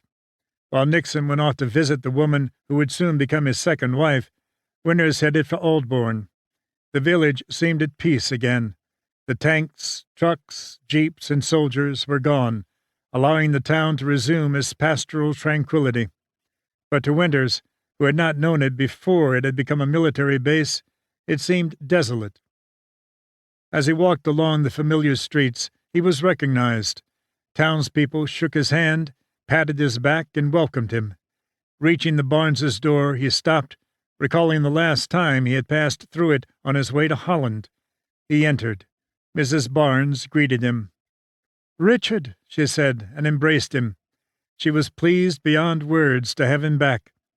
As he stood there with her, he realized how empty the house was. Frances Barnes was dead, and Elaine Stevens had returned to her family in London. As he had predicted, Mrs. Barnes kept his old room ready for his return, and he eagerly took up residence. The next day he and Mother Barnes carried fresh flowers to the cemetery, one bouquet for Mr. Barnes and one for the son the war had taken. Sunday at the Barnes Church was Children's Sunday, a ceremony he had missed a year earlier, but wanted to attend, since many of his young friends would be taking part in the program. Winters spent 10 of his 14 days in Aldbourne, catching up on his reading and his sleeping, and going for long walks and runs, not unlike 2 years earlier. Taking some of his accumulated pay, Winters bought some new gardening implements. He weeded and hoed Mother Barnes's backyard garden. On the 11th day of the furlough, he departed for London, leaving behind Aldbourne and his English mom. It would be the last time the two would meet, although he remained in contact with her until her death in the 1970s. Arriving in a London where buzz bombs were no longer singing overhead, Winters saw several shows, viewing them with a critical eye. He took in productions of Happy and Glorious and The Lady from Edinburgh, both of which he deemed damn good. He also saw Sweeter and Lower, fair, Johnny Frenchman, fair, and A Bell for Adano, poor, damned poor. The young officer stopped by a club and caught a musical act featuring entertainer Eddie Bracken, poor plus. Winters had picked up one British affectation while on leave. He had taken to carrying a swagger stick. He admitted some might call him prissy, but if they did, he said he'd readily knock their blocks off. Back in camp after his leave, Winters was strolling down a deserted company street one afternoon when a solitary figure approached from the other direction. Winters instantly recognized the familiar shape of Captain Herbert Sobel. The former commander of Easy Company and his former XO had not had any direct contact since shortly after the court-martial incident 17 months earlier. Now they were alone, about to confront each other on an empty company street. Sobel pretended he hadn't seen Winters, or at least did not recognize him, both of which were impossible. He brushed past. Winters stopped and turned. "Captain Sobel," he snapped. Sobel stopped and turned to face Winters. "We recognize and honor the rank," Winters said. Sobel came to attention. "Yes, sir," he said, and saluted. Winters returned a crisp salute. Sobel dropped his hand, spun on his heel, and tromped off. Winters watched him go with an air of satisfaction. Any debt that man had owed him for the hard times of the past was now repaid in full. The end of the war brought rapid changes to the 506. On August 11th, Colonel Sink was promoted to brigadier general and made assistant division commander. The regiment was handed over to Sink's wartime XO, Lieutenant Colonel Charles Chase. 11 days later, General Taylor left the 101st for good, becoming the superintendent of West Point Military Academy. Sink would soon follow him there. Meanwhile, Winters was still stuck in France, and for him things were getting worse rather than better. In early September, Nixon was rotated home, which Winters wrote was just dandy. It left him, he said, about as lonesome as a lovesick swab who married a wave on an 8-hour pass. Even worse than Nixon's shipping out was the fact that Chase had declared Winters as essential, all but guaranteeing he'd be in Europe until the 101st was phased out. For Winters, who now had in excess of 100 points, the decision was infuriating. "Do you smell something burning?" he wrote Dieta. "Don't worry, it's just me." His anger did not prevent him from making one last parachute jump on September 20th, a demonstration jump, and his first since Holland, a year plus 3 days earlier. It was strictly voluntary, and earned each man a cash bonus of $100. A day before the jump, Winters heard that a boatload of High Point men from the 82nd and 101st Airborne Divisions, including himself, would set sail for the States on December 2nd, just over 2 months in the future. He wrote Dieta, "Now that I've got the news, I can hardly believe it, that I've been lucky enough to live through this whole damn mess and get a round-trip ticket home. Home! My gosh, will my folks even know me? Will I know them? My sister? Chow? Water? Hot water? Milk? I really haven't had any in over 2 years. Not real milk with calcium in it." Impatient to get home, a week later Winters heard even more exciting news. All 85-point men and a certain number of High Point officers will be leaving for the States in October. He stormed into Colonel Chase's office to plead his case. "I've watched you grow and develop ever since Toccoa, Dick," Colonel Chase said after Winters' 15-minute diatribe. "You've been a fine officer and an excellent leader, and I know I speak for Colonel Sink there, too. You've done your service to the regiment, and I'll do good by you." Orders were cut. Winters, now with 108 points, would soon leave the 101st forever and be transferred to the 75th Infantry Division, which was being used to funnel High Point men home. Winters was more than ready. With the exception of Captain Spears, who planned to make the Army a career, and Harry Welsh, almost all his friends had departed. Easy Company was all but gone. Everything was coming to an end. Saturday night, Winters' last weekend with the 506, he attended 2 farewell parties, one of which included a clam bake. Chase did Winters another favor. Throughout the last months of the war, Winters had been promoted to Battalion XO, Battalion Commander, and Major, all of which circumvented the Army's seniority policy. With an eye to possible future controversy or questions regarding Winters' service, Chase spelled it all out in writing. "This will certify that Major Richard D. Winters served during combat as a battalion executive officer with the 506 Parachute Infantry from 10 October 1944 until 20 February 1945, while holding the rank of captain. Throughout this time, there were captains assigned to the regiment who were senior in rank to Major Winters. This will further certify that Major Richard D. Winters served during combat as a battalion commander with the 506 Parachute Infantry from 10 March 1945 to 9 May 1945, while holding the rank of major. During part of this period from 16 April to 9 May 1945, there was a major assigned to this regiment who was senior to Major Winters." With home staring him in the face, Winters gave more thought to Nixon's job offer. His father opposed the idea. The family had been without him for almost 3 years, and once he was home, they wanted him to stay there and find work in Lancaster. Winters knew he'd be comfortable living at home, but worried it might tie him down. He refused to be a single man stuck in one place, like a married man with 6 kids and an $18 a week job. October 7th still found Winters in France. The date of the boat's sailing had been pushed back to October 11th, and Winters said if another week still found him in Joinville, he'd scream. Not only was he upset about the delay, but he was becoming increasingly irritated with the new officers and soldiers arriving to take up occupation duty. Winters considered them to be poor examples of soldiers in both training and discipline, and he thanked God the fighting was over and he would not have to lead them into combat. Lieutenant Ritchie, one of Winters' favorite aides, brought some nurses to camp from Paris and introduced them to Winters. Out of practice in dealing with young American women, even ones like these whom he considered unattractive, Winters recalled that he stammered like a big, overgrown kid of 12. Still, he had an enjoyable evening. A day or two later, Winters and Welsh boarded a train bound for Camp Pittsburg in southern France, last stop before the boat home. Winters called the ride a 3-ringed circus.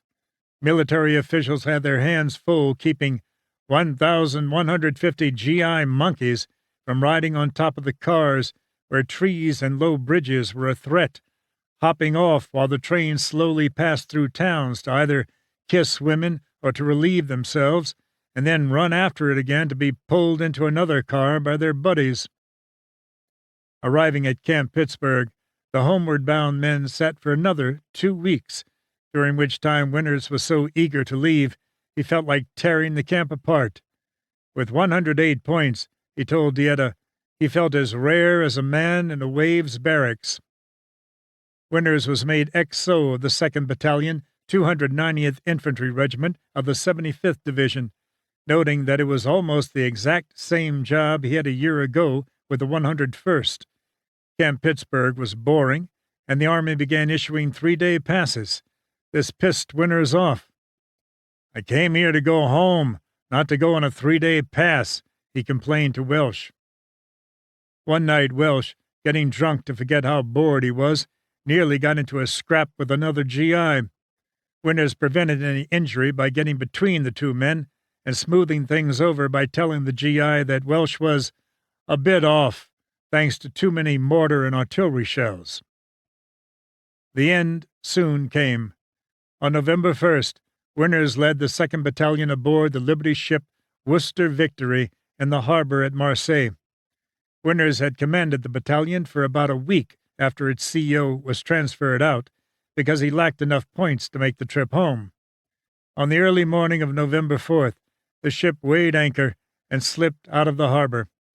Rounding the coast of Spain, it cleared the Straits of Gibraltar and headed out into the Atlantic Ocean. Major Richard D. Winters, late of the 101st Airborne, was heading home. Chapter 13. I'll bet you thought I was going to shoot you.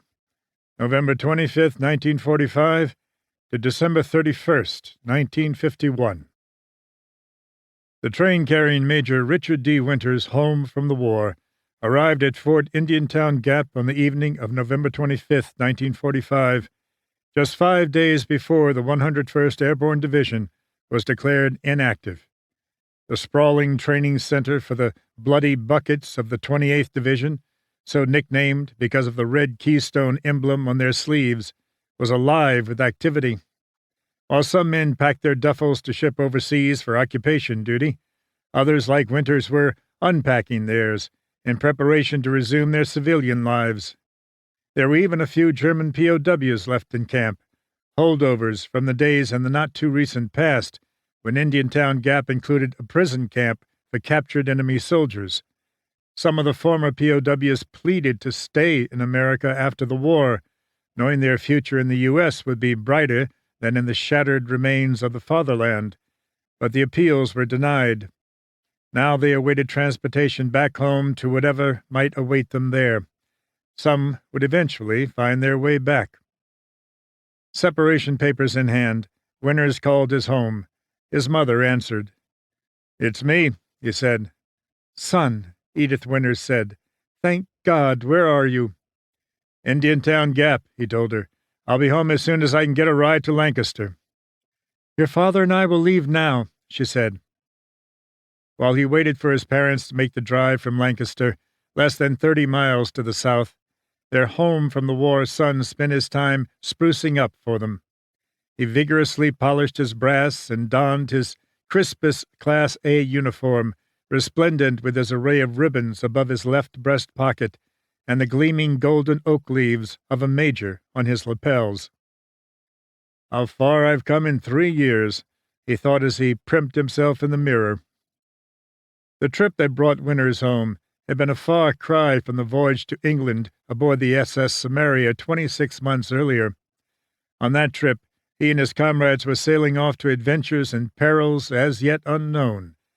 As they glided by the Statue of Liberty and watched it recede in the ship's wake, each man stood in silent reflection, eager for the future, yet fearful. During the cruise, the men tried to keep fit as best they could in the cramped conditions of the ship, and while they gambled for relaxation, military discipline was maintained. That was not the case aboard the Worcester Victory. Winters, as the ranking officer on the ship, was in command, but he was not in command of an army. Instead, he was trying to control a boatload of men to whom the regimen of military life became less and less important with each mile the ship covered across the broad expanse of ocean. They gambled, of course, but there was fighting, drunkenness, thievery, and other breakdowns in discipline, as the soon-to-be civilians took on a fuck-you attitude toward anything military. They were all getting out of the army, getting ready to be discharged, he later remembered. That made it very difficult to keep any kind of discipline and to keep those men under control. Winters was never so glad to see the Statue of Liberty as he was on November 20th, 1945, the day the Worcester Victory slipped past her into New York Harbor. He stood and watched Lady Liberty pass the port side of the ship and heaved a sigh. Damn, but he loved the sight of that woman, all 450,000 pounds of her. His mother was as good as her word, and within the hour, Winters saw the family Oldsmobile arrive at the Lebanon County military base. It was the first time Winters had seen his parents in almost 2 years, and he was first struck by how gray his mother's once lush brown hair had grown during his absence. "Mother," he said, "you're completely gray. Are you all right?" She melted into his arms and cried as he hugged her. He had tears as well. His father, on the other hand, showed no outward emotion, but stood quietly by. One of his first orders of business was to write to Deanna, trying to arrange a time and place and atmosphere so that I can introduce this stranger, Mr. Winters. "Arrived home Saturday night as Mr. R.D.W., he wrote on November 26. "Never had a chance to read your letters dated from 4 October to 17 October waiting for me, with neighbors and relatives keeping me occupied all day." He mused on the idea of hoping to see her in person while still in her wave uniform, and said a photo she had sent him in her uniform was pin-up grade AAA. With civilian fashions just starting to become more readily available, Winters continued to live in his military uniform, even donning his full dress regalia, complete with ribbons, for a final, formal color portrait at the photo studio inside the ornate Watt and Shand department store in downtown Lancaster. "Things seem to be very nice back here," he wrote. "So clean. Lots of food, heat. Now that's something. Heat. Every place you go, it's warm. All homes and rooms are heated. I'd almost forgotten how nice it is to be warm and comfortable in the winter-time." He also made a vow to buy up all the darn chocolate I can eat for a couple of weeks. This diet of milk, ice cream, and eggs is just wonderful. But not everything was as wonderful as he painted it. As the days dragged on, Winters found it harder and harder to blend back into a way of life that did not carry with it the possibility of violent death. One morning, while hiking through the Woodland Hills section of Lancaster, which Winters referred to as the well-to-do part of town, a young boy walking past him dragged a stick across a picket fence. The resulting brap sent Winters diving for the ground. "I picked myself up out of the gutter," he later recalled. There was no thought. It was all reaction. You're tight. You're still fighting the goddamn war. And that was a machine gun. Winters also found himself withdrawing from men his age who had stayed home while he and his comrades were fighting in the mud and snow of Europe. I was bitter, he said. I lost my respect for the men who did not go into the service. I didn't really want them as a friend. He missed the day-to-day contact with the friends he had made in the army, the people he cared most about right now, and found he had considerably more trouble sleeping at home in his own bed than he ever did in the army. I was exhausted mentally, he said years later. Absolutely exhausted. In the waning weeks of 1945, Winters had no job and no direction for his life. His family understood this and gave him space to adjust, never pushing their son in any direction, but letting time take its course. One of the hardest adjustments for the 27-year-old veteran was that of no longer being in charge, of no longer being a person who commanded obedience and who was burdened with responsibility. You expected attention and you expected respect, and now, of course, you're not going to get it, he recalled. You're a civilian. Though he sorely missed that environment, Winters gave no thought to staying in the Army past January 22nd, the date his discharge would officially take effect. I just wanted out, he said. Home from the war, Winters was in no hurry to get a job. He had saved $10,000 during his time in the Army, much of which he had sent home. Of his savings, about $7,000 was used to pay off the family home on West End Avenue. The remaining $3,000 was his to live on while he tried to readjust. One attempt to help the young man reaccustom himself to life was an invitation from a family friend to go deer hunting, a time-honored Pennsylvania tradition. He agreed, though not without prodding from his father, who thought it might be a good first step back to normalcy for his son. On November 30th, the hunting party set off for the mountains of northern Pennsylvania. I didn't want to go deer hunting, but thought, you gotta get with it. It's tradition in Pennsylvania, Winters said, recalling the incident years later. He had never hunted during civilian life, having neither the interest nor the time, since he went straight from high school into college and then into the Army. And aside from the mountain goat incident at Caproon and its painful consequence, he had not hunted while in the Army. It gave him no pleasure. He hoped this hunting trip might prove fun. It didn't. While the men with him enjoyed themselves, Winters was unhappy the entire week. It proved especially difficult when he was actually confronted with several white-tailed deer while out in the woods. The fellow who was in charge of planning the hunt posted me along a narrow trail, Winters recalled. I waited, and suddenly about 4 deer came bounding down the mountainside and stopped barely 20 feet from me. But I couldn't shoot. I couldn't even think about lifting that rifle. I was done. I did not want any more killing. Dick Winters, the civilian, was evolving from Major Dick Winters, the soldier, who had evolved from Dick Winters, the college graduate. The student had been a boy, with a boy's eagerness for life and dreams of the future. The soldier was a decisive, confident leader who had taken men into battle under almost unendurable hardships, seen his friends killed and maimed, and who had killed at least 7 of the enemy. The civilian was now trying to reclaim a life he no longer recognized. War had changed him, and the sensitive, friendly boy who had marched off to Camp Croft had returned an embittered man who began divorcing himself from his past. This included his best friend for the past 3 years. In a December 15th Christmas card to Dieta, who by now knew she and Winters would never be anything more than friends, the ex-soldier wrote that he felt like a heel, a dish rag. Thanks and goodbyes and all the other chit-chat is just so much extra wasted time and effort when you know the party of the second part is in harmony with you on all feelings, be what they may. Dad has this record of people will say we're in love. Reminds me of a couple I once knew. So there's that tricky smile on my lips and a wee bit of a twinkle in my eye as I listen. Winters and Dieta allowed themselves one more chance to relive their wartime friendship. As Dieta was being discharged from the Navy, Winters borrowed the family Oldsmobile and drove to Washington, D.C. There, Winters escorted Dieta and a girlfriend around the city, seeing all the sights of the capital. At night, Dieta and her friend returned to their room at the YWCA, and Winters retired to the YMCA. After 3 days, it was time to leave.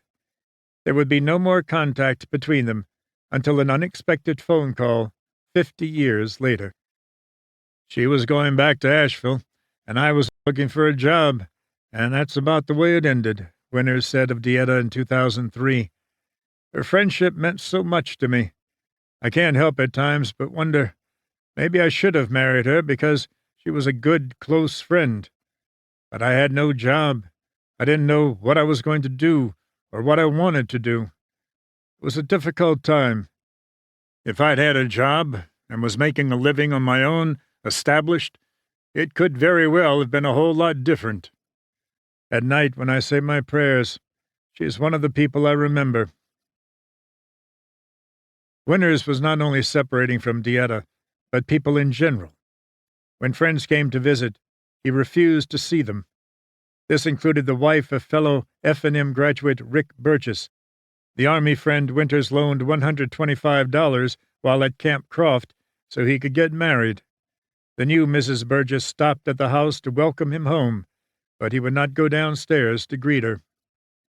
Naturally, I hurt her feelings, but I didn't want to see her, he said. I didn't want to see anybody. He took in some movies and did what he pleased. His family did not push him, giving him space to reaccustom himself to post-war life. Winters had also done no active job hunting, but offers came to him. At the hunting camp, one of the deer hunters asked if he had found a job yet. Winters told him he hadn't. A few days later, the man knocked on Winters' door and offered him a job as a truck driver. He turned it down. Days later, the owner of New Holland Supply Company, a Mennonite man who knew Winters' grandfather, Serenus, called on the house. The company manufactured hay balers for area farmers. Winters was offered a job as assistant personnel manager, although he would first have to put in time on the factory floor so he could learn about the various jobs. Winters said he'd think about it. But the offer from Nixon was still in Winters' mind. At about the same time the man from New Holland Supply made his offer, Nixon again called his Army buddy. "Job's still open, Dick," he said. "Let's get together and talk about it." Winters liked the idea of seeing Nixon again and agreed. "I'm in New York right now," he told Winters. "My mother's here." "I thought you lived in San Francisco," Winters said. He knew Nixon's parents were divorced, and that the elder Nixon, Stanhope, was married to a woman whom everyone simply called the Blonde. "She does," Nixon said, "but she's in the hospital here. I'm staying at the Yale Club. Grab a train and I'll meet you at Pennsylvania Station." Winters agreed. For the young man, going on his first real job interview was a big deal. Still having no civilian clothes suitable for the occasion, Winters got out his dress uniform and had it pressed. He polished the brass buttons and shined his jump boots. Nixon met Winters at the station. The first thing he noticed was that his friend was in full uniform. "Thought you were eager to be a civilian," he asked. "I'm working on it," Winters replied. "Just give me time." Nixon flagged a cab that took them to the posh 20-story Yale Club at Vanderbilt Avenue and 44th Street, and began showing his former commander off to his alumni friends. The next stop was the hospital, where Nixon's mother was a patient. "She was very, very nice and pleasant," he recalled. "I can remember her very definitely trying to say nice things, the right things, like, 'I've heard a lot of good stories about you,' and so forth." When the sun went down, the two wartime comrades went out on the town, or rather Nixon took Winters out on the town. Not surprisingly, Nixon dragged his friend to nightclubs and bars, where the young man from Lancaster would sit, fidgeting in his chair, while Nixon downed drink after drink. I was not used to that kind of thing at all. It was all new to me, and I was very uncomfortable, Winters recalled. But there I sat, all prim and proper. Ironically, although it was Nixon who was getting drunk, it was Winters who nearly got into a barroom brawl. While the two were sitting at a table at one of Nixon's night spots, a man who had had almost as much to drink as Nixon staggered up to the pair. He spotted Winters' uniform, the brass buttons and golden oak leaves gleaming in the light. "Well, well," he said in an alcohol-laced voice. "Looky here, we got a soldier, and an officer to boot. What are you doing here, General?" Winters ignored him. "Hey, General, are you deaf?" he prodded. "Blow," Nixon told the man. "I ain't talking to you, fella. I'm talking to this nice, neat-looking soldier boy." Winters saw anger flash in Nixon's eyes, and his own slow fuse was starting to burn. "Look at that fruit salad," the man said, noting Winters' array of ribbons. "You must be a hero, General. Are you a hero?" Winters did not respond. "Are you too good to talk to me? You're not a hero. You're a sucker." Winters had just about enough of this drunken fool when a waiter, knowing trouble when he saw it, hustled over and snatched the man by his upper arm. "Why don't you find a nice corner somewhere else to drink?" he said, and shouldered the man to another part of the room. "I could barely hold myself in," Winters said later. "I was getting ready to kill that son of a bitch." A cab delivered the pair back to the Yale Club. Nixon handed the man a $50 bill to pay the fare and asked for change. The hack driver took a look at Ulysses Grant's picture, then at his drunken passenger, and hit the accelerator.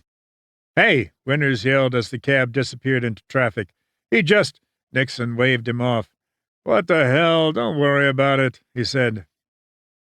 The next day, Winters met Nixon's father, Stanhope.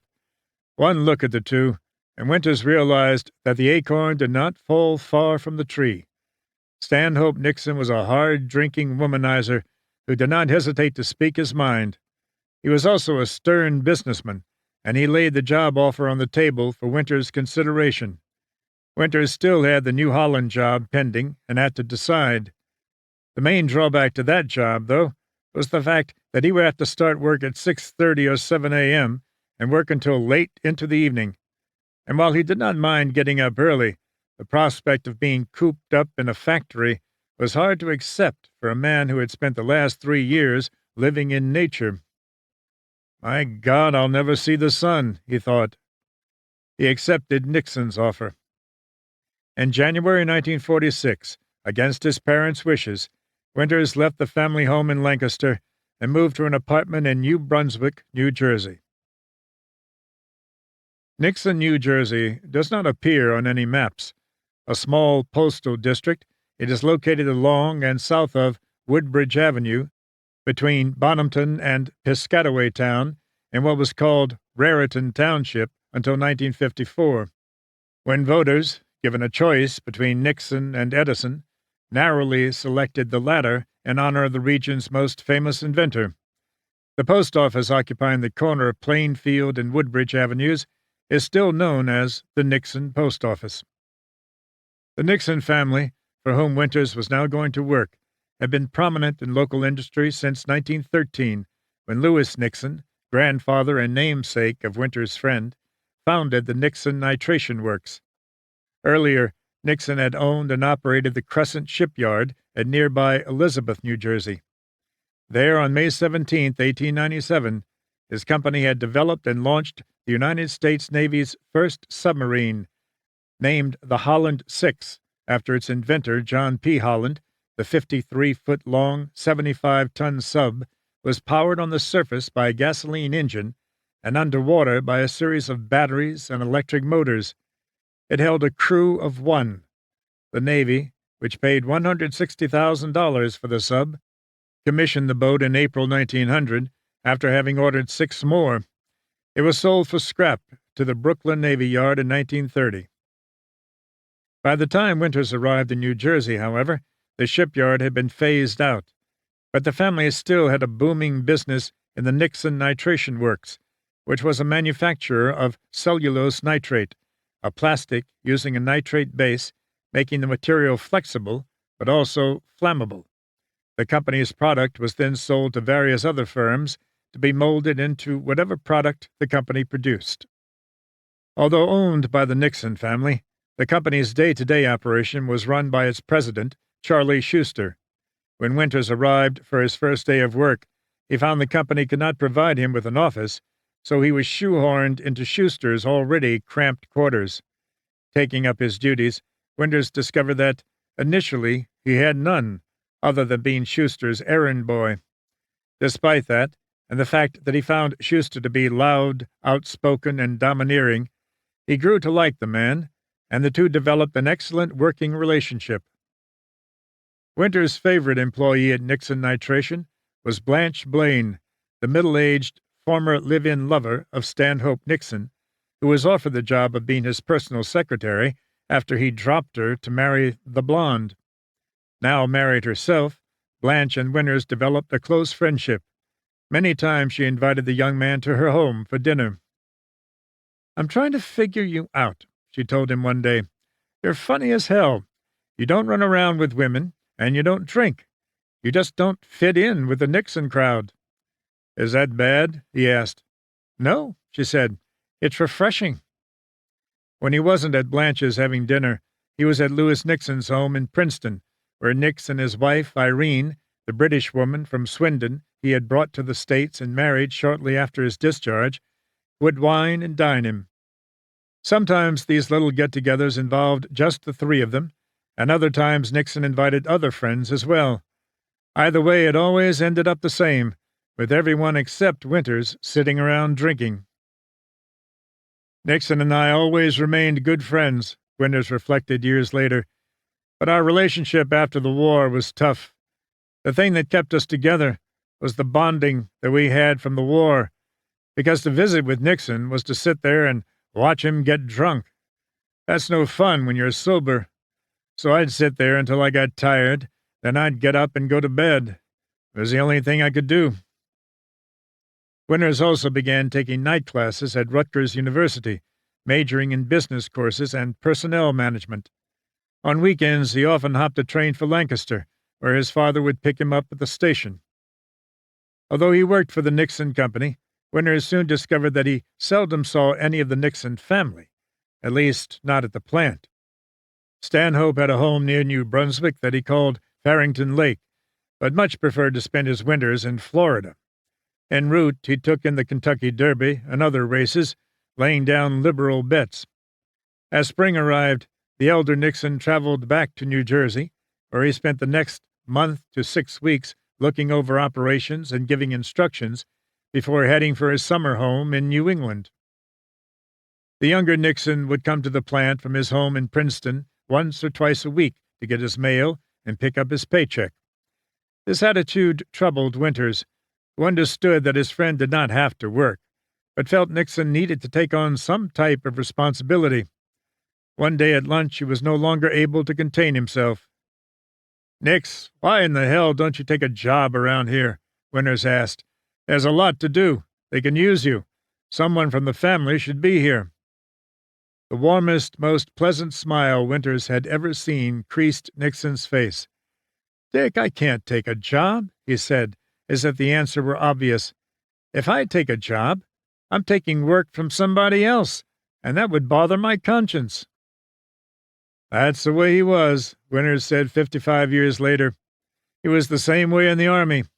His drinking interfered with the mundane details of administration, but he was a good communicator. He had the ability to talk and explain tactics and background to the men and give them insight on the job they were supposed to be doing. He just was not a good administrator as far as going over details. He delegated that to underlings."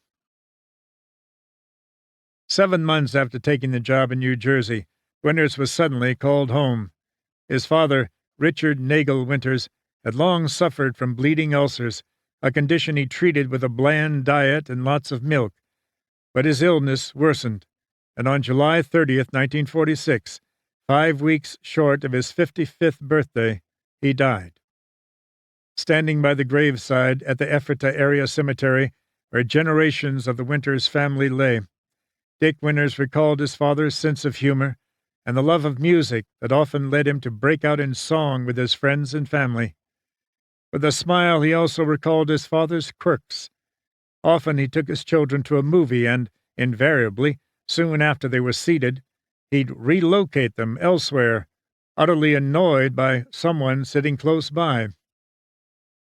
An anti-Union Republican, the elder Winters voted against Franklin D. Roosevelt in 4 straight presidential elections, and it was not without humor that Dick Winters recalled the heated debates between his father and his Aunt Lottie, a Democrat, as brother and sister bickered over the president's policies. For his mother, the loss of her husband proved a difficult time, so Winters stayed at home for a few days until he was satisfied that she and his sister Anne, now 15, were fine. He then headed back for New Jersey. The next 18 months proved uneventful as Winters worked to establish himself within the company and to define the job of personnel manager. His life was now into a routine, but in early 1948, that routine would undergo a drastic change. By now, Winters had given up the apartment in New Brunswick for a house in Metuchen, commuting to work by train. His daily ritual included a morning stop for breakfast at a Greek-owned restaurant near the rail station. Of late, Winters began to notice a slender, attractive young woman who came into the restaurant, bought a newspaper, and then headed for the station. Her name was Ethel Estepe. A graduate of Rutgers, where she had majored in psychology, she now worked for the college in the placement office, where her job was to assess the qualifications of veterans graduating from the school and work to help them find jobs. Winters, of course, did not know any of this. All he knew was that something about her struck a chord deep inside, and on this day he decided to act. Following her to the rail station, he stopped beside her on the platform where they awaited their train. After a few moments of silence, he introduced himself and engaged her in some small talk. Finally working up the courage, he asked, I was wondering if you would be interested in having dinner with me maybe Saturday night." She turned and cast an appraising eye on the tall, young, blonde-haired man. "Well, who do you know here in town that I might know?" she asked. Taken aback at being asked for references, he said, "No one, I guess. I'm new in town. I really don't know anyone. I'm the personnel manager for Nixon Nitration Works in Nixon." She pondered that while her train arrived. As the doors slid open and she prepared to board, she said, "I'll think about it."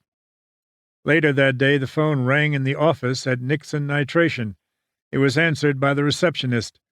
The caller was a woman who asked if someone named Dick Winters worked there. "Yes, he's our personnel director," the receptionist replied. "Shall I connect you?" "No, I was just checking," the caller said, and hung up. The next day, Ethel accepted Winters' dinner date. Winters was so obviously pleased that Blanche asked him what was up. "I've got a date," he told her. Blanche broke out laughing. Winters got defensive.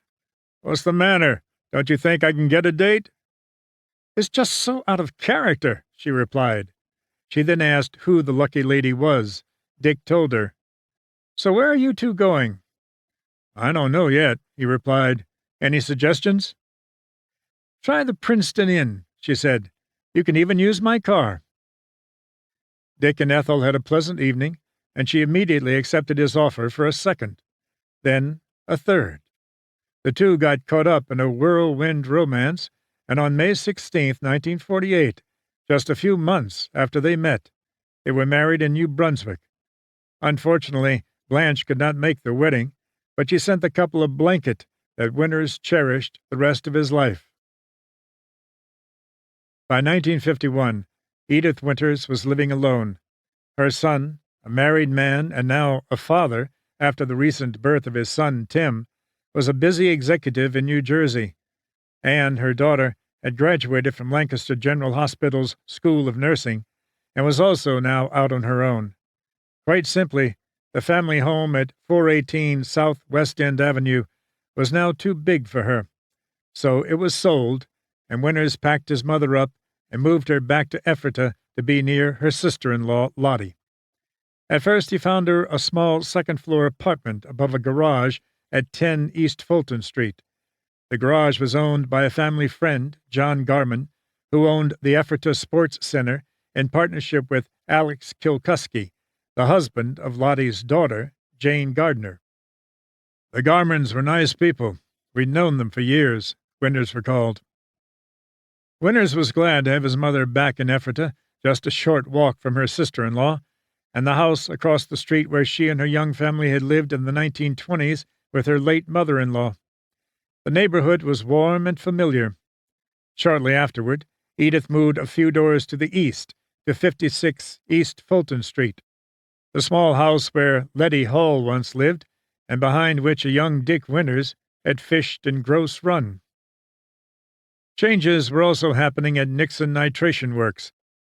The plastics industry was evolving from the use of cellulose nitrate to acetate, and the company was not successfully making the transition.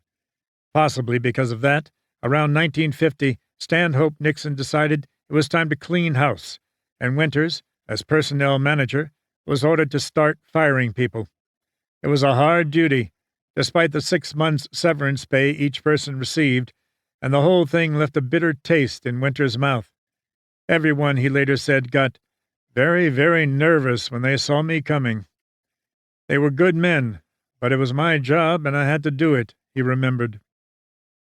Eventually the axe even fell on Schuster himself. But the axe was double-bladed. It struck down Schuster and elevated Winters to plant manager. This was a change that was not welcome. Winters had a few old hands left, but overall he now had several newer, younger workers, not as familiar with the job as the men he had let go, and he did not have Schuster's years of experience to guide him. Pressure mounted on Winters, who was constantly getting orders, either in writing or by phone, from Stanhope Nixon, telling him how he wanted things done. He'd write a letter, tell me what to do, tell me what he wanted, and that's the way I did it, Winters recalled. Another problem Winters had to contend with was the elder Nixon's drinking, which was worsening. Unhappy with the blonde, he had taken to having an affair with his Japanese housekeeper, a woman named Lillian. Her husband also worked at Farrington Lake as groundskeeper, a job the elder Nixon so appreciated that each year he built the couple an additional new greenhouse all their own as part of their inheritance. Sitting in his office one afternoon, Winters got a phone call from Lillian. "I must see you," she said, her voice heavy with urgency. "Can you come here?" "I really can't, Lillian," he said. "What's up?" "I must see you," she replied. "It's most important. I can't control him." Winters had a bad feeling about the situation. "Look, why don't you call Sam Hoffman?" he said, naming the Nixon's attorney. "No, it must be you. Please," she pleaded. "He respects you. No one else will be able to help." Winters relented. "All right," he sighed. "I'll drop out later and say I'm bringing the mail." When Winters arrived at Farrington Lake, he found the front door ajar. He tapped lightly. No answer. He knocked louder. Still no response. Pushing the door open, Winters stepped into the house. "Anyone home?" he called. Stanhope Nixon appeared from an adjacent hallway, partially dressed and very drunk. In his right hand, he held a pistol, its barrel leveled at Winters' chest. "Oh, it's you," he slurred. "What do you want?" After a glance at the gun, Winters locked his eyes on Nixon and slowly began to walk forward.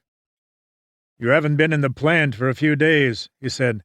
"I thought I'd bring the mail out here, in case there was anything in it you needed to see." Eyes locked on his boss, Winters continued walking the whole time he talked. As he got to Nixon, he reached out and gently pushed the gun aside. He then removed it from the man's hand. Opening the revolver, he found all 6 chambers had been discharged. Across the living room, Winters saw the screened-in back porch and 6 holes where Nixon had fired the gun through the screen door at some ducks on his pond. Nixon chuckled.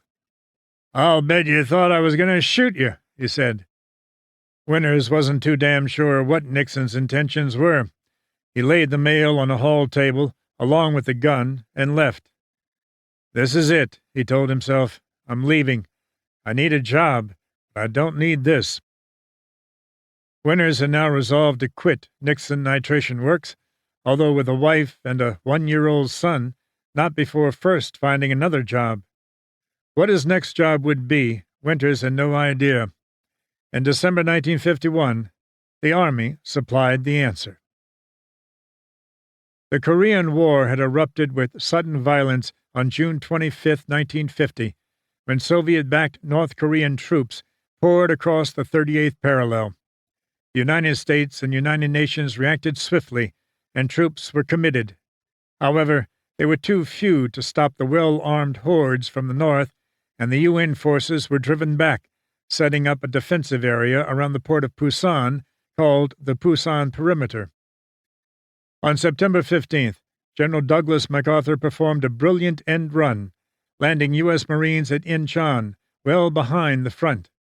Suddenly in danger of being cut off and destroyed, the North Korean tide receded as Communist forces were beaten back behind the 38th parallel.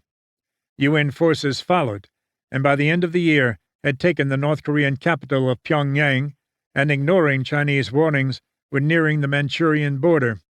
The Chinese reacted by secreting 18 divisions, 200,000 troops, across the border, and hiding them from Allied aircraft amid North Korea's tangled, mountainous landscape. On November 25th, this army was unleashed, creating what MacArthur called an entirely new war, and coming dangerously close to encircling and annihilating the UN forces. The war then bogged down into a bloody, grinding stalemate. Winters was keenly aware of events in Korea, and of the military's calling back of men who had served in the Second World War. Still, like many, he was hoping to stay out of the conflict. The Army, however, was not of a like mind, and his notice of callback arrived in the mail. In a way, the callback gave him a natural out at Nixon Nitration Works, but his idea of leaving that job for another had not included getting shot at in Korea.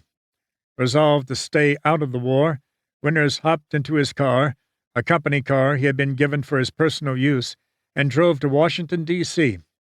Crossing the Potomac into Virginia, he pulled into the parking lot of the Pentagon. Winters had never been to the Pentagon before, nor has he been back since, but that day he was a man with a mission. Consulting a map of the building, he groped his way through the myriad of corridors to the office of the Army's G1 in charge of personnel, Major General Anthony C. McAuliffe. Winters entered the office and approached the desk of McAuliffe's secretary. "Yes, sir," she said. "May I help you?" "Yes," he replied. "I'm Major Richard D. Winters.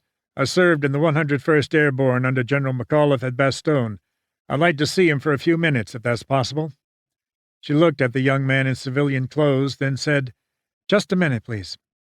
She rose and disappeared into the adjoining office. Moments later she emerged. "You may go in," she said. For the rest of his life, Winters would be amazed by this gesture. He had no appointment, nor had he notified anyone he was coming, yet McAuliffe was bidding him to enter. "Major Winters," McAuliffe said, rising. "Good to see you." He stuck out a hand, and the two men shook. McAuliffe invited Winters to sit. "I'm sure you don't remember me," Winters said, sitting. "I served under you at Bastogne." "Oh, yes," McAuliffe said. "I remember you." Winters felt McAuliffe was just being polite, that to the general he had been little more than a name on a roster, but he was not about to argue. "What brings you to my office?" the general asked. "Sir, the reason I'm here is that I received notice that I'm being recalled into the service," Winters said. "The first time, I volunteered for everything. I volunteered for the service in 1941. I volunteered for OCS. I volunteered for the paratroopers. I saw action with the division from Normandy to Austria, and I was proud to do it. But now things are different. I'm different. This time I'm married, we have a child, and I have a job, which I think is important. I'd like to skip this one." McAuliffe pondered this, Then, folding his hands on the desk, he said, "You know, Major, every year we graduate men from West Point." "Yes, sir." "And they're good men." "Yes, sir, I agree. They're very good men." "But they have no combat experience, Major. Can I make battalion commanders out of them?" "No, sir," Winters conceded. "You can't." "That's your answer, Major," McAuliffe said. "Men like you are too valuable. We need your knowledge and experience. I'm sorry." Winters didn't like the answer, and felt McAuliffe used that same argument 10 times a day on other officers who sought him out for excused duty. Yet it was the answer he had expected, and he felt McAuliffe's way of handling it was fair. Like it or not, Major Richard D. Winters was back in the Army. Chapter 14. I'll see you after I make the final jump. January 3rd, 1952, Fall 1988. Dick Winters, General Manager of Nixon Nitration Works, officially became Major Richard D. Winters, United States Army Reserve, on January 3, 1952. Contrary to General McAuliffe's allusion to Winters resuming his role as battalion commander, the ex-paratrooper found himself stationed at Fort Dix, New Jersey, near enough to home that he was able to spend weekends with his family in Plainfield. Winters had been originally assigned to Fort Campbell, where he was to rejoin the airborne, but the number of superior comments on his fitness reports struck a favorable chord with the brass at Dix, and Winters was retained and assigned to oversee basic infantry training. It took less than 24 hours on the job for Winters to realize the enormity of his task. On his first full day of duty, Winters was ordered to chaperone a visiting general from the Pentagon as the senior officer observed a mock infantry attack. As the assault unfolded, Winters was appalled by what he watched. Men bunched up, officers failed to make good use of terrain or to advance their men under a hail of covering fire. Halfway through the exercise, the general turned to Winters. His eyes glanced down at the ribbons on Winters' chest, then back into his eyes. "Major," he said, "how many of those men do you think are going to live through this attack?" "Sir, they're all dead already," Winters replied. Then he added, "Sir, this is my first day back on active duty. I just took over this job." "I'm sure you'll change this," the general said. "Yes, sir, I'll change it," Winters answered. Despite those assurances, it wasn't long before Winters realized he could not make the adjustments in the program that he felt were needed. What he could and did do was intensify the training and refocus a few drills and maneuvers, but he could not change the overall regimen. The training program was set by the top brass, and they seemed unable or unwilling to make any substantial alterations. Winters was expected to work within their framework. He was, in his description, just another cog in the wheel, and he grew to hate it. Years later, he remembered, "It bothered me every day I was there, and it still bothers me, that these boys were being sent over there who weren't ready to go into combat." By spring, Winters was thoroughly fed up, feeling, he said, like he was working with the dregs, or with officers who just didn't give a damn. He longed to be back in a unit similar to the one he had served with 10 years earlier, a group of men with pride and spirit and an urge to be the best. So at age 35, Winters put in for a transfer to U.S. Army Ranger School. The transfer was granted, and Winters found himself in familiar surroundings, Fort Benning. He enjoyed the training and the challenge of the Rangers because they shared his philosophy of doing one's best. Still, it didn't take him long to get off on the wrong foot with some of the ranking officers. A few weeks after his arrival, Winters was assigned to a bevy of field-grade officers, mostly majors and lieutenant colonels, to observe the Rangers as they undertook a 3-day field problem that included a mock night attack. At first, Winters was excited. He longed to get back out into the wilds and live in the field. So he was horrified when he discovered that the officers would simply observe the Rangers as they left for the training session and be there when they got back. Winters sought out the colonel in command. "Colonel, I'd like to go along on the exercise," he said. The colonel looked startled. No, that's out, he said. That's not the way we do it, Major. This is an extremely arduous exercise, and it's hard enough on these younger men. This is a tough assignment. Respectfully, sir, I understand that, but I'd like to go along, he insisted. I can't see the point in observing them if I can't see them in action. The colonel again tried to dissuade Winters, but failed to budge the insistent major. Obviously displeased, the colonel finally relented.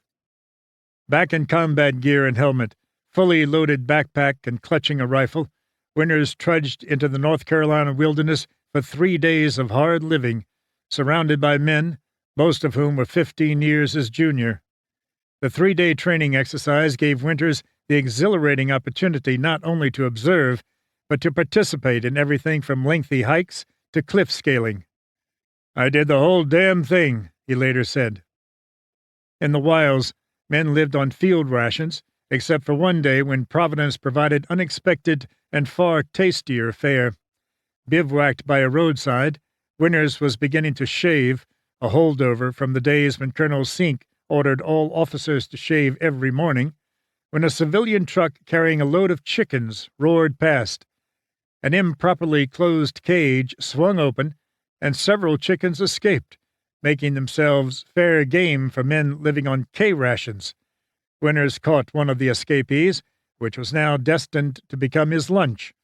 He restrained the flapping bird by tying it to his leg with a shoestring and returned to his shave. Winters lathered up his face, then scraped away the minuscule growth of whiskers with his razor.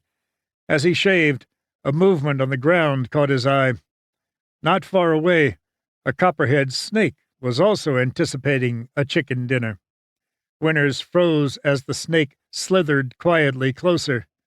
Winters slowly reached down to his field pack and withdrew his machete. With one quick, sure motion, he killed the snake, giving the chicken a temporary reprieve. He resumed his shave. With the coming of darkness, men donned combat gear and blackened their faces. Their assignment during the night attack maneuver was to seize an enemy command post. Winters accompanied the Rangers as they moved silently along a wooded trail. As the command center loomed ahead, Winters and the others spread out, dropped to the ground, and began to creep forward. Winters spotted one soldier at the command post, possibly a sentry, standing alone. Slinking through the underbrush as carefully and as lethally as the snake he had killed earlier, Winters stalked the man. He worked his way unseen behind the sentry, then leaped up. He wrapped an arm around the soldier's neck, closing a hand over his mouth to stifle any sound, and drew his other hand to the man's throat. "You're dead," he whispered. Winters was ecstatic. It was a sure kill. His training from 10 years earlier had stayed with him. The sentry had never heard him approach. For Dick Winters, it was the high point of his entire military experience since his recall.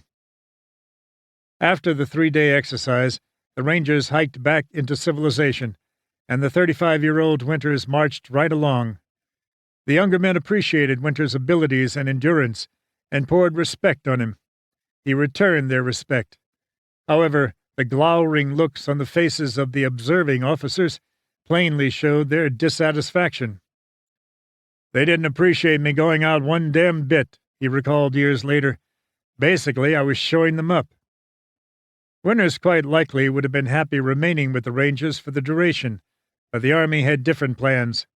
In September, new orders arrived. He was being sent to Seattle, Washington, to await a ship that would transport him to Korea. With a heavy heart and a sense of foreboding, he bade his wife and young son goodbye. Dick Winters was heading for his second war in 8 years. Or so it appeared. Fort Lawton, Washington, was a bustling camp, with men waiting to ship out for the war-torn peninsula half a world away. On September 22nd, Winters sat in a room with a bunch of other officers, all of whom were bitching, first about being recalled, and second about being shipped overseas. In the midst of this piss-and-moan session, a staff officer walked in and called the room to attention. "There's been a new order," the man said. "Any officer who has been recalled involuntarily does not have to continue. He may resign and not have to go on to Korea." If there are any officers in this room who wish to take advantage of this order, please step forward." Winters couldn't believe his ears and was on his feet before he even realized it. Looking around, he was amazed that in this room full of whining men, only one other officer, a captain, had risen. "The only thing I can figure is they didn't want to go home and go back to work," Winters later said. "Follow me, gentlemen," the staff officer said, and led Winters and the captain away. Ushered into another office, a lieutenant colonel tried to convince Winters to stay in the service. Winters was just as determined to leave. "Well, Major," the colonel said, "you're being very foolish. You should stay in. With your service record, you'd have a wonderful career in the Army." "I sure as hell don't understand this, sir," Winters replied. "If you keep sending me out where people are shooting at me, I'm not going to have much of a career in anything, and I'm surely not going to enjoy my retirement." Before the day was out, Winters' separation papers were signed. His honorable discharge from the U.S. Army would follow on April 1st, 1953. Now, ex-Major Winters was granted $263 in separation pay and $183.80 for a travel allotment, and he headed back for New Jersey. But not, as it developed, back to Nixon Nitration Works. "I'm sorry, Dick," Lou Nixon told his friend when he reported back to work. "We didn't know how long you'd be gone, so Dad filled the position. You'll get 6 months' pay, though, and the company car is yours. I'll sign it over to you." Winters took the news well, and certainly held no animosity against his Army friend. But for now, he was a family man out of work. At Rutgers, Winters had befriended the personnel director for the Johnson & Johnson plant in New Brunswick, and within weeks of leaving Nixon, Winters was back at work.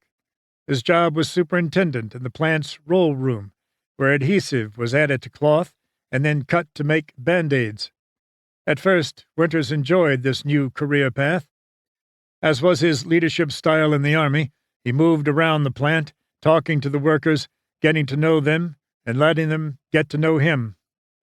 But it didn't take Winters long to suspect that he had been hired less for his knowledge of adhesives, which was nil, than for his people skills. Labor problems were looming at Johnson & Johnson, and a strike was in the offing that, had it occurred, Winters later discovered, could have shut down the entire plant. The dispute centered around one man in Winters' department, a long-time maintenance employee whose primary job was to keep the machinery oiled.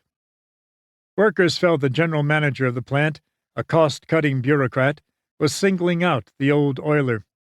As a result, labor and management were drawing lines in the sand, and a walkout seemed imminent. Winters made it a point to get to know the oiler, and found he liked the man, an emotion the oiler reciprocated. Winters intervened between the employee and management. The man kept his job, and the walkout was averted. But it left a bitter taste in Winters' mouth that grew more sour with time. Within 2 years, Winters had grown to loathe Johnson & Johnson, which he began to view as little more than a sweatshop. "I asked myself, whoever retired from this place? Nobody. They died of a heart attack, or they had ulcers and had to quit," Winters told author Stephen E. Ambrose in 1990. Winters didn't have ulcers, but in 1955 he did quit. He also quit New Jersey. Packing up his small family, which now included a daughter, Jill, born a year earlier, he returned to Pennsylvania. At first he didn't know what his next job would be. His mother suggested working at one of Lancaster County's many shoe factories, but Winters rejected the idea. He soon landed a job with Whitmore Laboratories in Lebanon, Pennsylvania, after the sales manager, a man Winters called Dutch Gardner, took a liking to him. "He said I was tough, and he could make something out of me," Winters recalled. Whitmore Labs specialized in animal nutrition and health products, another totally alien field to the former airborne commander. Winters was hired as a salesman, calling on feed mills, hatcheries, and farms in a sales territory that covered Pennsylvania counties west of the Susquehanna River, including York and Adams. Winters worked hard studying and learning all he could in the field of animal nutrition. During this re-education period, Winters recalled that Gardner was very supportive and helped him master the job. Like anything else, if you put your mind to it, you can learn it and make a go of it, Winters remembered. Taking the job at Whitmore came at a cost. Winters was making only half of what he had earned at Johnson & Johnson, and he felt he had sacrificed the prestige he once had as a corporate manager. "This is coming down the line about as far as you can go, prestige-wise," he told Ambrose. "You're a salesman, you know, a salesman or a farmer. Prestige is zilch.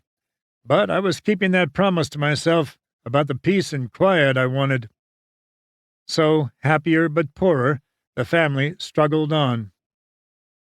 Still saddled with the house in Plainfield, New Jersey, Winters moved his family into a small apartment in the historic town of Gettysburg, whose name in history had been etched in blood 92 years earlier.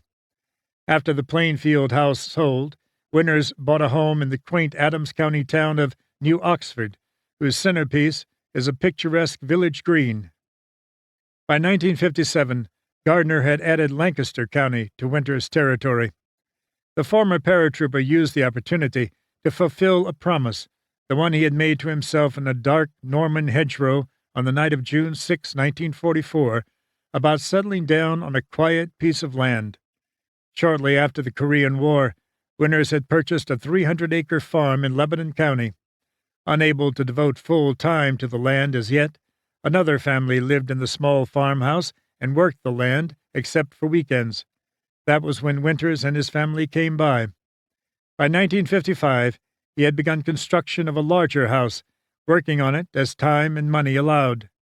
The house was finished by 1960, and Winters moved his family to the farm for good, working the soil in the moments he wasn't on the road for Whitmore. Winters was content to work for Whitmore, but in 1965, the company was purchased by Rome and Hawes, and he recalled, "Things changed dramatically." So Winters moved on, taking a job with Poorbaugh Grain Incorporated, where he found himself working in Lancaster on the 7th floor of the Grist building, just a few floors above the office his father had worked in as a foreman for PP&L. Poorbaugh had been strictly a grain operation until Winters brought along his knowledge of animal nutrition. So popular was Winters with his Whitmore clientele that many of them followed him, becoming customers of his new employer. To help entice them, Winters arranged to buy nutritional products from Rome and Hawes's competitors, who in turn gave him a price break. This allowed him to resell it to his customers, undercutting Rome and Hawes, and still make a modest profit. Winters was clearly putting his business education to work. In 1968, Winters got a call from Glenn Trout, a plant manager at Hershey Foods. The two men had worked together at Whitmore Laboratories, and now Trout had an offer. He explained how Hershey, during the processing of its many chocolate items, is left with tons of byproducts that cannot be used and are ultimately packed off to landfills, things like cocoa bean shells, opened bags of chocolate, peanuts, nuts, sugar, and cocoa butter. For Hershey Foods, it was an ecological nightmare. For Winters, Trout felt, it was an opportunity. "This material has high nutritional value, but we can't use it for anything," Trout said. "It could easily be converted for farm use. You're the guy to do it, Dick. You know every feed mill operator in the area." In essence, I became Hershey Foods' garbage man, he recalled, laughing. At first, this new endeavor was merely a sideline, as he tried to convince the owners of Poorbaugh that this was a viable source of animal nutrients. However, the company wasn't interested, so Winters quit and went into business for himself as the owner of R.D. Winters Incorporated. Winters made arrangements to have the materials picked up at Hershey, which was then taken to feed mills to be ground up and blended into cattle food. Feed mills rejected some, saying it was too gooey for them to deal with, so he sold this directly to Lancaster County farmers. "I don't think there's an Amish or Mennonite farmer there that I didn't deal with," he said. The business venture proved successful, and a few years later, Winters purchased a home in Hershey, now dividing his time between it and his Lebanon County farm. Dick Winters' life had now become the American dream of a home, a wife, and 2 kids. While family members lovingly recall that Winters was not exactly blessed with a green thumb, he was a tireless worker who made both his farm and his animal nutrition business a success. By 1970, Edith Winters, her frail body racked by pancreatic cancer, was no longer able to live on her own, so her son moved her from her Ephrata home to his farm. In early February, her health took an even more serious downward turn, and she needed hospitalization. However, a ferocious snowstorm had drifted over the long lane leading from the farmhouse to the road. Winters climbed aboard his farm tractor, which had a snowplow attachment, and tried to open a path for his car, but the stubborn snow was too much for the tractor. Winters hurriedly phoned the township office and spoke with the township manager, who obliged him by dispatching a snowplow. Between Winters' tractor and the township truck, the lane was opened, and Winters bundled his mother into the car. His destination was Ephrata Community Hospital, some 25 miles away, but snow blocked the roads and forced roundabout detours, making the trip even longer. Edith Winters was admitted to the hospital, but it was obvious to all that Dick Winters' gentle, loving mother was beyond recovery. Dick and Ethel set up a death vigil, with Dick taking the night watch and Ethel spelling him in the morning. On the morning of February 7, 1970, Winters had finished his stay and had to leave. It had been a quiet, yet eventful night. Around 4:30 a.m., as Edith lay near death, a man came into the room, a Bible in his hand. The man barely glanced at Winters, but with his eyes focused on Edith, he leaned down to the dying woman and said to her, "Are you ready to meet the Lord?" Anger flashed through Winters. His eyes burning, he rose to his feet, pushing his chair back with his legs. He began rounding the bed. The man looked startled and, accurately reading the look in Winters' eyes, quickly fled the room. "I'd have killed that holier-than-thou son of a bitch," Winters recalled 34 years later. Winters was now on the still snowy roads, heading home. His job at Poorbaugh beckoned. Somewhere between the hospital and the farm, he passed Ethel on her way to sit by Edith's bedside. She didn't get there in time. Edith Winters died shortly after her son said goodbye. But the day had a double whammy in store for the Winters. Back at the farm, unaware that his mother was dead, Winters shaved, showered, and dressed for work. Before he could leave, however, the phone rang. It was one of Ethel's relatives in New Jersey, bearing the news that Ethel's mother, Lillian Estepe, had died that night. "We ended up telling each other that our mothers had both passed away," Winters said years later. "What a night." A few days later, Winters, Ethel, their two now nearly grown children, and Dick's 86-year-old Aunt Lottie stood shivering at the snow-swept Ephrata Township Cemetery as Edith was laid to rest between her husband and her stillborn child, Beatrice. Before leaving, Lottie cast a glance to the Gardner plot some 40 feet to the east and thought about her own husband lying there. 8 years later, on July 2, 1978, she slipped quietly away and rejoined him. She had turned 94 just 6 weeks earlier. Though the gap between 1945 and the present grew ever wider, Winters never forgot the war and the people who had played so important a role in his life. For more than 2 decades after he had returned home, Winters kept up a correspondence with Louis May Barnes, exchanging gifts and updating each other on news. Among the cherished gifts Mother Barnes sent her only surviving son was a small wooden tray with hand-carved wooden egg cups.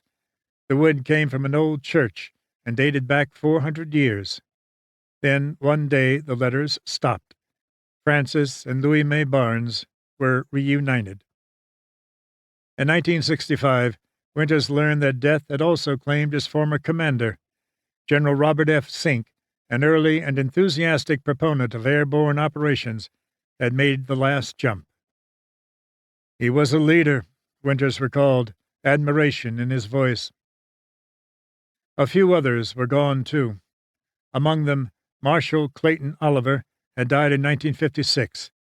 Winters' Jeep driver Alton Moore, who had liberated Hitler's personal photo album at the Berghof in 1945, was killed in a car accident in 1958. David Kenyon Webster was lost at sea in 1961. And Albert Blythe, who had made the Army a career despite his hysterical blindness episode at Carrington, had died in 1967. Among Winter's former staffers, the ever-faithful Ralph Ritchie died in 1970. However, many of Winter's other former comrades were alive and healthy, even if time was turning their once lean bodies to paunch and streaking their hair with flecks of gray. The men kept up with each other's lives through reunions, where they fondly remembered the past, and though these were happy social events, and the men were now all wearing civilian clothes, time and circumstance did not diminish the fact that Winters was still the CO, and the barriers between officers and enlisted men, though not nearly as pronounced, still existed and would continue to exist. It was a job Winters willingly accepted. He never forgot these men. After the war, he had packed up all of his company and battalion records and shipped them home, where his mother, thankfully, had saved them rather than discarding the boxes. Winters had established an office in his home that was essentially an HQ, where he set up a file on each man. Into this file he placed not only their military records, but any correspondence he received from them, whether it was from a hospital after they had been hit, or letters he received after the war. In short, he kept everything that had anything to do with the Easy Company and 2nd Battalion. Other correspondences also found their way into Winters' rapidly expanding files. In early 1984, Winters received a letter from Louis de Valvier, who, as a 19-year-old boy, had hidden inside his family home in Brecourt Manor while Winters and his men fought in the fields outside. De Valvier only knew Winters from what he had read in a book by ex-paratrooper George Koskamaki, titled D-Day with the Screaming Eagles. The letter, in fact, written in French with an English translation, was addressed to Lieutenant Charles Winters and sent in care of the 101st Airborne Division Association. It eventually found its way to Hershey. The letter asked Winters several questions concerning the Brecourt fight, such as, did he recall talking to any civilians at the manor, particularly a man with white hair and a mustache about 69 years old? How many Germans did he find? What were the losses on each side? And any details of his brother Michel's wounding at the hands of a paratrooper. He hoped Winters would come to Normandy for the 40th anniversary of the D-Day landings and that the two men could meet. Winters did not get to France that year, but did revisit the field in 1985, along with Don Malarkey. The veterans, their hair now graying, once again walked the fields and hedgerows of Brecourt, along with de Valvier. It was eerily quiet. Bees now droned lazily where bullets once buzzed.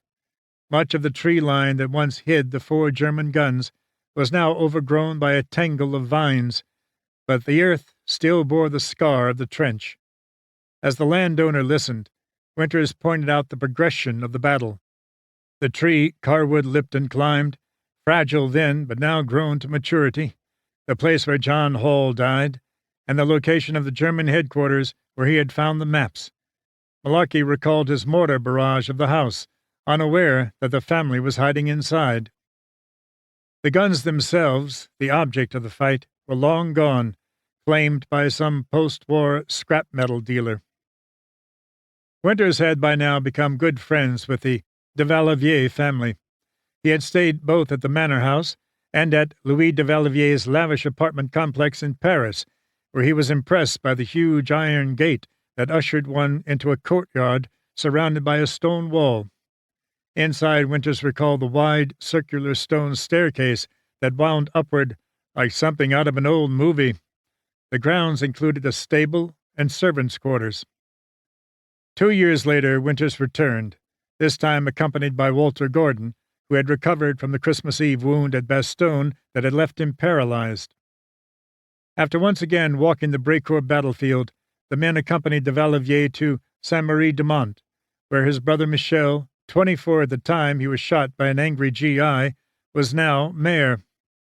Michel held no animosity for the shooting, and in fact had helped establish a Utah Beach museum nearby, and the arrival of the two veterans was a time of celebration in the town. "I'm considered a member of the family," Winters recalled years later. "I certainly honor that." In 2004, Louis invited them back for the 60th anniversary of D-Day, but Winters remembered, "I thank them very much for the invitation, but I'm not going back." On one trip he revisited Alborn, staring pensively at the cottage that was once his home. Then, taking flowers, he walked into the cemetery where the Barnes family lay. Stooping down over the graves, he laid the flowers by the headstone and muttered, "I'll see you later, after I make the final jump." Looking back over the years at what he and his comrades had done and the experiences they had shared, Winters grew more and more convinced that he wanted the company's exploits turned into a book. "It had been in my head for a long time that Easy Company has a story to tell," Winters said. D-Day, Holland, the Bulge, Berchtesgaden. We'd been through it all from start to finish. Winters shared his feelings with Carwood Lipton, Walter Gordon, Forrest Guth, Bill Garnier, and the rest, and he said nearly all had the same feeling. The men of Easy discussed the possibility over and over, Winters recalled, so he began looking for a writer to take on the project. He found writers, but none shared his enthusiasm. One would have written the book, provided he had sufficient incentive. "How much money do you have?" he asked Winters. "Hell, I don't have any money," Winters said disgustedly. "I'm working for a living." So it went until 1988, when another writer unexpectedly entered the picture and forever changed the lives of Dick Winters and the men of Easy Company. They were about to meet historian Stephen E. Ambrose. Chapter 15. I think E Company has a story to tell. Fall 1988 to summer 1998. In the autumn of 1988, Stephen E. Ambrose, head of the History Department of the University of New Orleans, was busily finishing up the third book of his 3-volume biography of Richard M. Nixon, entitled Nixon, Ruin and Recovery, 1973 to 1990. However, always looking ahead to his next project, the author was planning a book on D-Day, which he felt was the definitive battle of the war in Europe. With that in mind, and on the lookout for veterans to interview, he noticed that a group of World War II vets from the 101st Airborne was planning a reunion in New Orleans, not far from his home in Gulfport, Mississippi. It was here that the men of Easy Company and Ambrose first met. The author sat down with the men and, after explaining his purpose, began the interviews. Winters saw this as an opportunity to get a bona fide author interested in telling the story he felt the company had to tell. Envisioning it as the men's story, Winters stepped back to allow the others to relate their experiences. However, as he listened, he felt some of the stories were pretty wild, especially when Lieutenant Brewer recounted his role in taking the guns at Brecourt. "This is terrible," Winters thought. "Something has to be done about this." Arriving home after the reunion, Winters sat down and, with the aid of his notes and diary, began poring over his memories. He next called Gordon, who lived a few miles from Ambrose in Pascustian, Mississippi. He wanted to come to Louisiana and contact Ambrose. "Gordon, what are we going to do when we get down there?" Winters asked. "I'd like to meet this guy, Ambrose. Can we look him up at the University of New Orleans and go visit him?" "Sure," Gordon said. "I'll contact him and arrange it." He did, and when Gordon told Ambrose the two were practically neighbors, Ambrose invited them to his home. On February 26, 1990, Winters and Gordon, along with Lipton and Guth, were ushered into the author's home. "You do the talking when we get in there," Lipton said to Winters. That suited him fine. He had cloistered himself away from the others the night before to reread his notes in order to get primed up for this thing. Winters recalled that Ambrose's home was nice but modest. The author escorted the veterans to his work area, a loft above his garage. "Come on up," Ambrose invited, and the men climbed a stairway to Ambrose's very humble office. Books were everywhere, Winters recalled. This was the author's library, with makeshift bookshelves made from plywood boards laid across cement blocks. When he needed additional shelves, he simply added blocks and another board.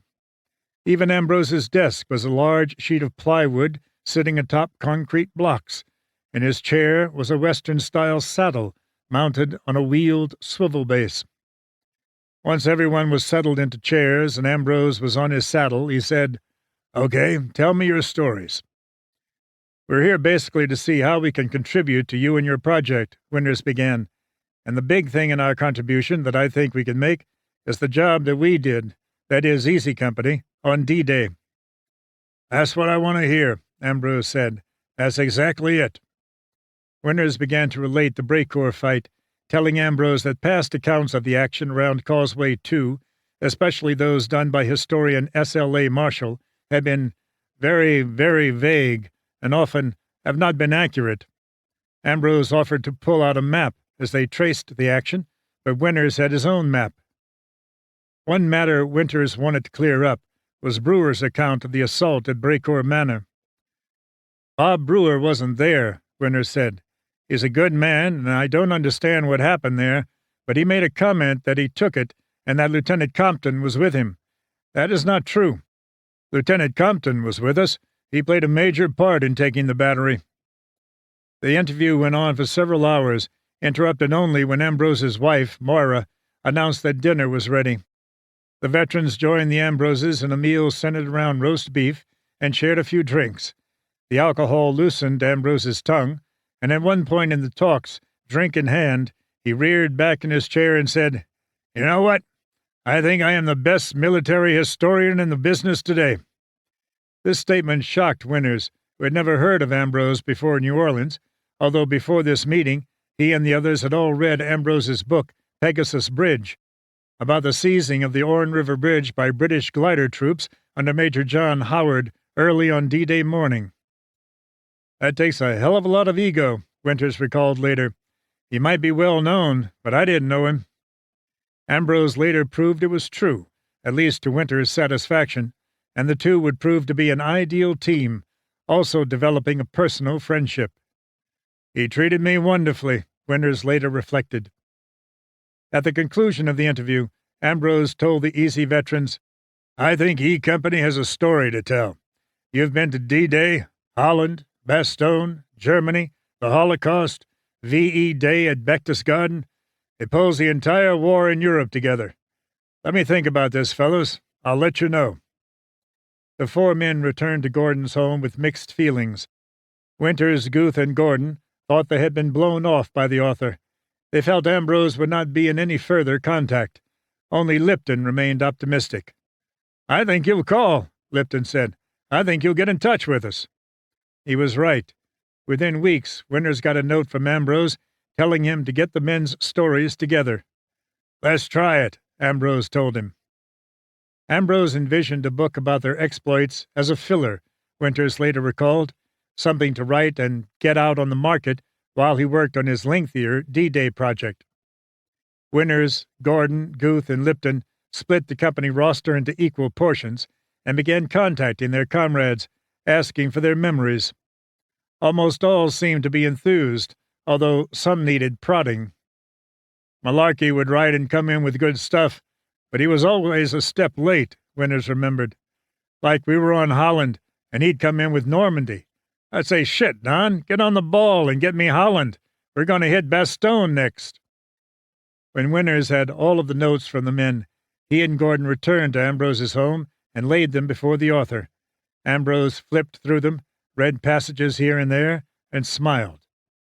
What had sparked Ambrose's interest, he said in a handwritten introduction for Band of Brothers, a copy of which he forwarded to Winters, was not just the veterans' stories, but the remarkable closeness they seemed to share 50 years later. "It is something that all armies everywhere throughout history try to create but seldom do," he wrote. That elusive, rarely achieved bond was never better illustrated than with the men of Easy. "The only way to satisfy my curiosity was to research and write a company history," Ambrose added. Ambrose and Winters now were in frequent contact as work on the book began in earnest. The author visited Winters at both his home in Hershey and at his farm.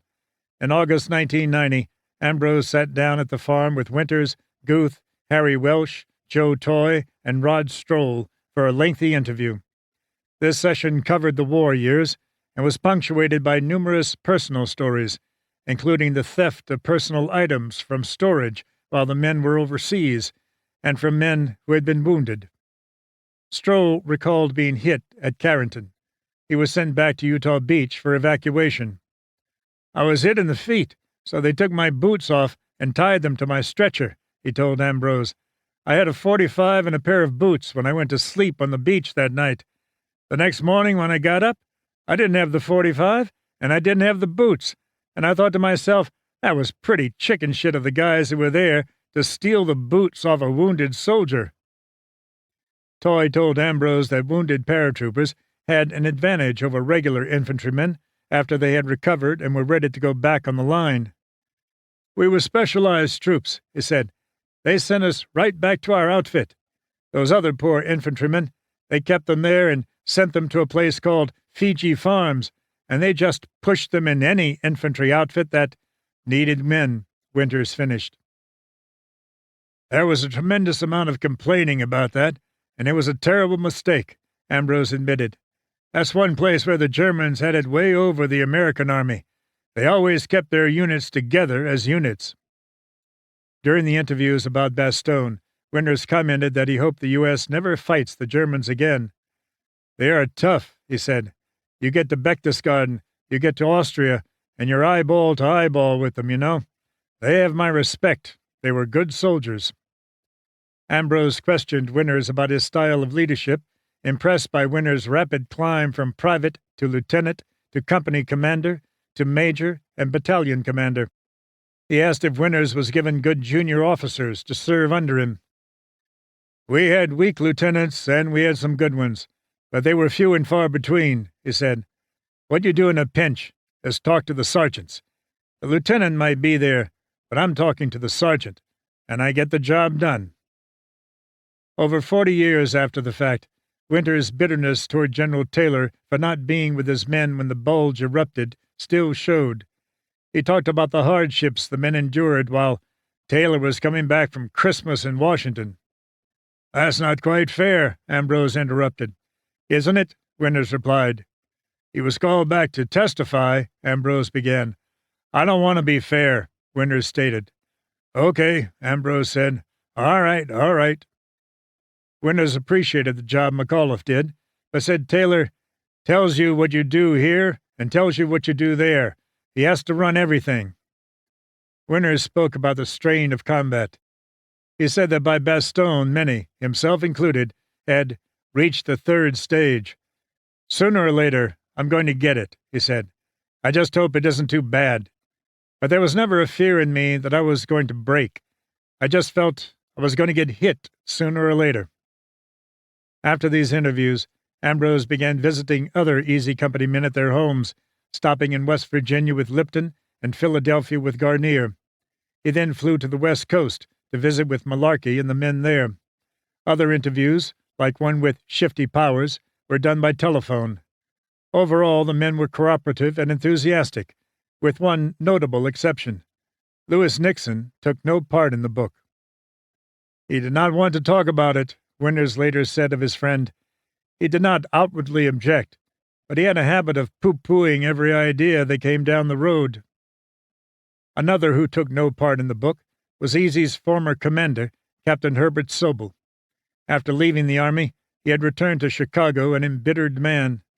Over the course of the next several years, he married, took a job as an accountant, divorced, and grew apart from his children. Sobel blamed the men of Easy Company for much of his trouble and refused to reconcile his differences with them, even after Bill Garnier paid his former commander's dues to the 101st Division Association in hopes of getting Sobel to a reunion. In 1971, a distraught Sobel shot himself. "Wouldn't you know the poor guy botched it?" Winters said. While the attempt did not end his life, it added immeasurably to his misery. Severely injured, Sobel lingered for 17 years in an Army hospital before finally succumbing in 1988, just as the book was getting underway. In the years since, many of the surviving members of Easy credit Sobel and his harsh policies with helping to forge them into a first-rate fighting unit. Winters never bought into that belief. "He didn't make us a better outfit," he said in 2002. "He just made things worse than they had to be." In order to do on-site research, Ambrose and Winters traveled to Europe in 1989 and walked the old battlefields. The trip was made aboard a tour bus and included a number of veterans and invited guests. After a stop in Holland, where Winters posed outside the former 2nd Battalion HQ by the distinctive Skonderlocht Arch, duplicating a photo taken of him in full combat gear in October 1944, the tour continued into Belgium. In the Bois Jacques outside Foy, on a day when the warm summer weather was considerably more agreeable than it had been 44 years earlier, Ambrose began talking about Easy's deployment for the attack on Foy. "You take it from here, Dick," Ambrose said. He did. Although the tree line was now further from the town than it had been in 1945, Winters accurately pointed out his defensive positions. "I had machine guns set up to provide suppressing fire there and there," he said, pointing, "and there where Moira is standing." As if it had been staged, at the mention of her name, Ambrose's wife began pawing at the cultivated field with her shoe. After a bit, she stooped to pick up several objects. They were .30 caliber shell casings. Ambrose gaped in disbelief. The tour ended in Salzburg, Austria, where Ambrose and Winters bade goodbye to the group. Then, renting a car, Ambrose, Winters, and Moira headed toward Munich the next morning, because the author had arranged for Winters to sit down with his old nemesis, retired Colonel Friedrich von der Heide, the man who once led the 6th Fallschirmjäger Regiment that went nose-to-nose against the 101st on D-Day, at Carrington, and in Holland and Belgium. "I'm letting you do the talking," Ambrose told him. Von der Heide's estate was in a small village and was surrounded by a tall brick wall designed specifically to keep out the public. Passing through an iron gate around 9, Ambrose parked the car in the courtyard, and the trio knocked on a heavy door. They were greeted by a young woman, the former paratroop commander's daughter, who escorted them inside. "He's been very nervous knowing that you were coming today," the woman said, leaning over Winters' chair. "I'm more than a little nervous myself," Winters replied. She then left them to cool their heels until the man made his entrance. Winters had prepared for this meeting by jotting down notes and bringing along maps. He mostly hoped to compare memories from D-Day through the fight outside Carrington and the battles in Holland around Veckel and Uden. Winters found von der Heide, after the latter made his entrance, to be the perfect gentleman. After their initial greeting, translated by the colonel's daughter, whose English was adequate but hardly fluent, Winters laid out a map on the coffee table. Von der Heide recognized it immediately. "Ja, Brecourt," he said. "Saint-Marie-de-Mont." Von der Heide was fully aware of the fall of the 4 guns at Brecourt, he told Winters. Though the artillery unit was not part of his regiment, they were in his defensive area. He recalled to Winters that he had climbed into the bell tower at Saint-Marie-de-Mont early in the morning of June 6 and had seen the ships offshore. "I knew immediately this was the invasion and not a diversion," he said. Moving on to Carrington, Van der Heide told Winters about his plight, of being cut off from communication with his superiors, of being unable to be resupplied with food and ammunition because of Allied air superiority, and of the immense pressure the U.S. forces were putting on his meager defenses. He recalled Colonel Cole's attack on the town that led to Cole getting the Medal of Honor. "I was low on ammunition," he said. "I considered withdrawing, even though we had the Americans pinned down. I was unable to get any artillery support. I had just started to order the men out when the Americans attacked." After lunch, served by von der Heide's daughter, the discussions continued. At one point, a curious Ambrose, possibly feeling the 2 veterans were keeping him out of the loop, rose and walked around the table behind von der Heide for a better look at the map the 2 men were poring over. Throughout the meeting, a German shepherd had been lying passively by the old colonel's feet. As soon as Ambrose moved behind its owner, though, The dog growled. Von der Heide barked an order, and the dog stopped. The colonel apologized and said the dog didn't allow strangers to get behind him. "Oh, I'm sorry," Ambrose said, then returning to his chair muttered, "God damn that dog." The interview ended late that afternoon, and the small group returned to its hotel in Munich. Winters felt very good about the day, knowing that the meeting had given each man a great deal of insight into understanding the mind and tactics of the officer he opposed. "I told him how many men I had the first day, and how our numbers grew daily," Winters recalled. "It came as a revelation to von der Heide. He told me, I had no idea we were outnumbered that badly." As the book began to take shape, Ambrose mailed chapters to Winters for his approval. Winters scanned the typewritten sheets, many with Ambrose's handwritten notes crammed into margins or between the double-spaced lines. "The first chapter started off. It was terrible," Winters recalled. "We redid that one about 3 times. Then we were off and running after that. But it was tough getting that first one under control." Winters jotted notes, critiques, and comments on the pages. "He took a few of my comments," Winters said of Ambrose. "The rest he just ignored." Winters worked closely with both Ambrose and his editor, Alice Mayhew, at Simon & Schuster. Winters was kept informed of each step the book went through from initial editing to final print.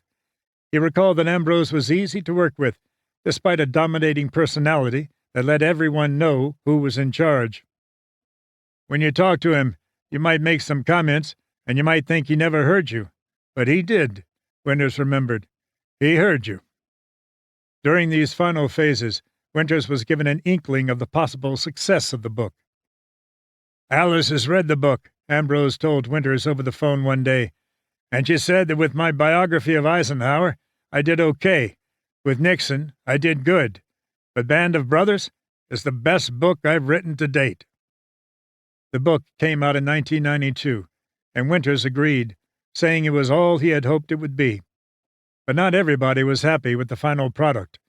Shortly after the book's release, Ambrose received a phone call from a woman identifying herself as the sister of Captain Sobel. She took offense with the way the book depicted her brother, claiming it was not the way she remembered him. Ambrose neatly dodged the issue. "I'll give you Dick Winters' phone number," he said, and did, although he quickly called Winters to forewarn him. "That was nice of you," Winters replied with a hint of sarcasm. When Sobel's sister called, Winters listened with a sympathetic ear. She told him of a nice guy with a good sense of humor and a good brother. They talked at length, and he invited her to the next reunion, which would be held in Philadelphia. She agreed to attend. She also sent Winters copies of letters by friends of Sobel's who served under him while he was at Culver Military School. They recalled more delightful moments, although there were complaints about Sobel's nitpicking. In the end, she half convinced Winters that Sobel wasn't as bad as he seemed to appear. "We had not known Herbert as well as we could have," Winters conceded during an interview with the author, but that still did not excuse his behavior or his tactical deficiencies. A military academy is one thing, the Army is another. For us, it was the real Army, and it's life and death, and you're going to go into combat with this man, not just school, so you take it a little different. The success of the book amazed both Winters and Ambrose, and helped forge a lifelong bond between the two men. While still not the focus of worldwide attention he would become 7 years in the future, Winters now began to get speaking engagements and a modicum of fame. A few fan letters began to come in, as well as requests for autographs, but nothing surpassed the phone call that came to his home one night a year or two after the book appeared. "Are you Major Winters of the 101st Airborne?" a woman's voice inquired when Winters answered the ring. "Yes, I am," he replied. "Do you remember a Dieta Allman from Asheville, North Carolina?" the woman continued. "Yes," he said, "definitely. I have very good memories of Dieta." "Well, I'm her daughter," the woman said. Winters was struck speechless. Then another woman's voice, this one much older, came through the phone's receiver. "Hello, Dick?" Dieta said. Years melted away as he heard a voice he had not heard in almost half a century. "My God," he said, and the two chatted away. Dieta Allman, now Dieta Robbins, had found the love Dick had told her was waiting for her in one of his last letters. She had married Johnny Spurgeon Robbins and was the mother of 2 daughters. Living in Wilmington, North Carolina, she had heard about the book and knew that the man featured most prominently in it was her long-lost but never forgotten friend. Near the end of the conversation, Dieta said, "Dick, I saved all the letters you sent me. I have them here. Would you like them back?" Realizing the treasure trove of long-forgotten feelings he had written in them, both about her and his life in general throughout the war years, Winters replied, "My God, yes, I'd like that." Soon afterward, 2 packages arrived containing 117 letters, many in their original envelopes. They sat in his office for several days, Winters not having the nerve to open them. Eventually he did, and with Ethel's help, retyped all the letters, with Ethel correcting his poor punctuation, made copies, and bound them in book form. "I knew there was nothing improper in them," he recalled about sharing them with Ethel. "Our friendship was strictly platonic, so there was nothing I had to hide from my wife." In May 1996, Winters and his wife made a trip to North Carolina, where he presented 2 copies of his Letters to Dieta booklet personally to Dieta for her birthday. Now wrinkled with age, but her hair still bright red and her eyes still aglow, Dieta posed with Winters for photographs, the 2 all smiles, arm in arm, making one wonder about what might have happened had the fates been different. It was a very emotional visit for Winters, as the 2 caught up on each other's lives and shared memories. Winters stayed in North Carolina for several days, then left. The 2 former pen pals remained in contact until Dieta's death in February 2001 at age 88. As the 50th anniversary of D-Day approached in 1994, Ambrose made plans to lead a group of invited guests to the ceremonies in Normandy, with stops at Saint-Mary-Église and Carrington, and one of the first people he contacted was Winters. The 76-year-old veteran agreed immediately and wrote out a check for $10,000 to cover the trip for himself and his wife. The group, which included many veterans but only one other Easy Company man, Ed Tipper and his daughter, arrived in England and boarded the Black Prince, a cruise ship Ambrose had chartered for the trip. On board, Winters discovered Ambrose had given him Stateroom 1. "Ambrose and the elite were one deck above us," Winters recalled, "but at least down where the common people were, we had Stateroom number 1. The cruise was arranged so that at dawn on June 6, the hour the pre-invasion barrage began, the Black Prince was cruising just off the Normandy coast. Almost all the veterans were on deck, looking shoreward, lost in their memories of smoke and flame 50 years earlier. Winters, however, had already been ashore for more than 4 hours and was not impressed with the pre-dawn beaches, so he did not go on deck.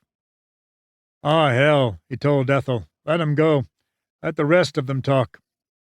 He had decided to lounge in his stateroom and was shaving when the voice of Ambrose, who wanted all veterans topside, boomed over the public address system. "Dick Winters, you're wanted on deck." "Oh, my God," Winters said, then dressed hurriedly and went up. Leaving Normandy behind, the Black Prince sailed into the Caen Canal and docked at Caen. 2 other ships were already tied to the wharf, one chartered by newsman Walter Cronkite, and the other the royal yacht of Queen Elizabeth. Anchored beside the yacht was a British submarine, whose crew closely guarded Her Majesty's ship. "We were in pretty good company," Winters remembered. After traveling 6,000 miles to be at Normandy on D-Day, Winters did not get to the ceremony overlooking Omaha Beach. Just prior to boarding one of the chartered buses transporting guests to the ceremony, Ethel became ill, and Winters dutifully stayed behind and watched it on TV. After the ceremonies, though, he did catch up to the group for the trip to Saint-Mary-Église and Carrington. In that town where they had fought so hard 50 years earlier, much had changed. The building where Doc Nevils had set up his aid station was gone, but Ed Tipper was able to locate the place he had been so severely wounded, Winters pointed out the intersection where he had been struck by the ricocheting bullet and recalled an argument he had had with Lipton a few years earlier when they revisited the town. I showed Lipton where he had been when he was hit by mortar fire and where I was when I got hit, but he insisted, "No, this isn't the road," Winters said in 2003. Well, it was the road. I can recall exactly where I was hit. I remember it. He and I nearly killed each other over that. After Carrington, the bus began its return trip to Caen. Passing Saint-Mère-Église, Winters spotted several German buses parked by a German military cemetery. On the buses, a sign read, 6 Fallschirmjäger. These aging veterans prowling through the cemetery, recalling fallen Kameraden, were the same men Winters and his soldiers had fought against over this very ground. Winters yearned to get off and talk with them, but the bus had a schedule, and the opportunity passed. They were going through the German cemetery, Winters said. I would have given anything to be able to have gotten off that bus, to go see if I could find some guys I could talk to who would remember D-Day night, Carrington, and so forth. But there they were, and we were going by on that damned bus, and I had no way to get off. Stopping at the American cemetery overlooking Omaha Beach, Winters walked among the neatly lined rows of crosses and stars of David, finding a few familiar names. Then it was back to Caen and the Black Prince. Getting to Caen was no easy feat. The narrow Norman roads were no match for the number of vehicles moving along them between the beaches and the inland battlefields. Many of them, Winters recalled, period jeeps and trucks owned by the hundreds of World War II reenactors who had flocked to Normandy. The bus was hopelessly delayed, and by the time it reached Caen, the Black Prince, with a schedule to keep, was steaming down the canal. The group's escort, however, waited and told the driver there was a chance to catch the ship as it passed through the locks and into the English Channel. The bus hurried ahead, arriving just as the ship was entering the locks. The stranded group met it at the last set of locks. The sides of the ship were close to the edge of the canal, but not so close that Winters, Ethel, and the rest of the guests could board without having to practically leap onto the deck. That's how we got back on the ship, Winters said with a chuckle. This trip, like the others Winters had taken to revisit the scenes of so much danger and death, left him exhausted. Returning to those fields, he said, "Wipes me out. Especially England and D-Day," he added. "Once I get finished with England and D-Day, I calm right down. I can go through Holland, Bastogne, and so forth, and look at it like a normal man. But it's very, very emotional to go to England and to France." In 1995, Winters was stunned by the news of the death of his best wartime friend, Lewis Nixon. Pondering his friend, Winters found solace that, with the help of his third and last wife, Grace, whom he married in 1956, Nixon had managed to pull his tumultuous life together, and the couple spent much time traveling. That same year, death claimed another man Winters felt close to. Joe Toy died in his hometown of Reading, Pennsylvania, and Winters was asked to give the eulogy. Addressing the crowd, which counted many Easy Company men among its number, including Bill Garnier, who had lost his leg trying to pull a severely wounded Toy to safety in the snowy Bois Jacques, Winters recalled events from the past. On January 1st, 1945, the German Air Corps made their last big bombing raid of the war, Winters said. They smashed Bastogne. They bombed our front lines. Joe caught a piece of shrapnel in his right arm. This was his third Purple Heart. He was evacuated to Bastogne for first aid treatment. The 101st was no longer surrounded at Bastogne. Joe could have been evacuated to a rear echelon hospital. Instead, Joe preferred to return to Company E. As he was walking across a snow-covered field to the left of the Battalion CP, I saw him with his right arm in a sling going back to the front line. I cut across the field to stop him. I said, "Joe, you don't have to go back on the line with one arm. Why don't you take it easy for a couple of days?" I'll never forget his answer. "I want to be with my buddies." 2 days later, he was caught in a heavy artillery barrage, and he lost his leg.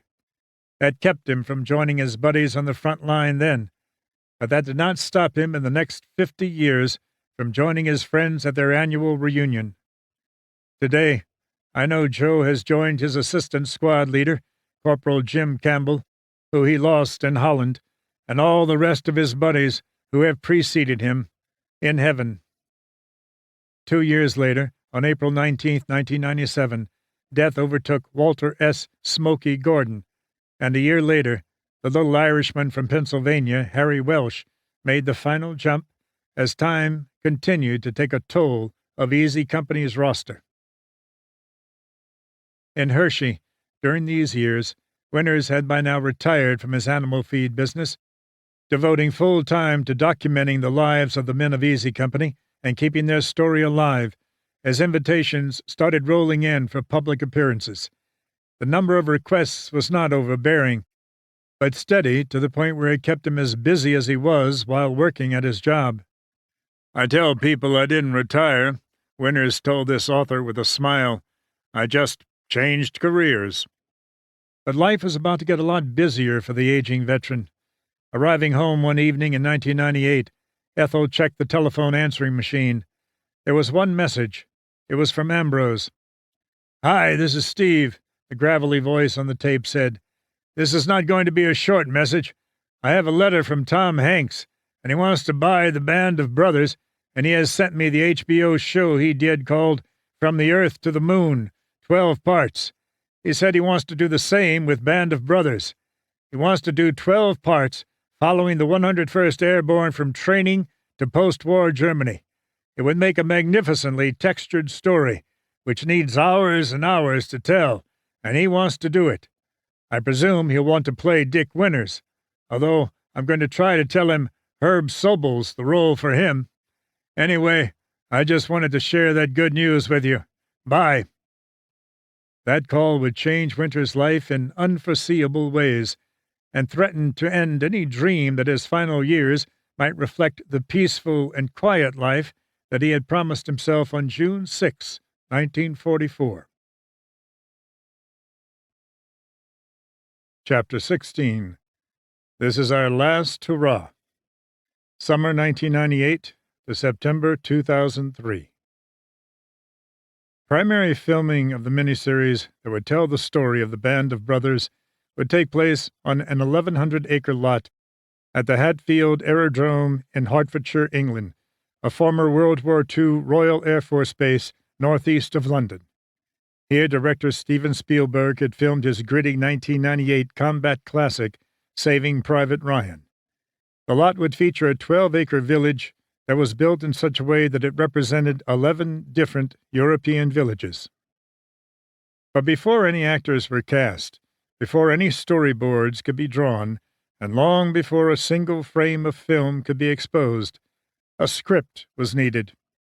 Here Hanks turned to the men of Easy Company and Dick Winters. Winters had already met Hanks.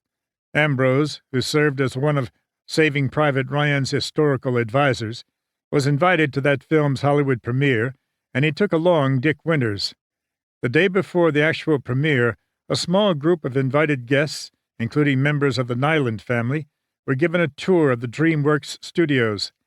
It had been the experience of Sergeant Frederick Fritz Nyland that served as the springboard for Spielberg's tale.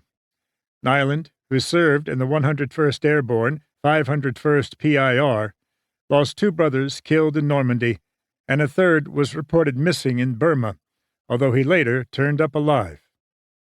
Spotting Hanks at the premiere, Ambrose dragged Winters up to the actor.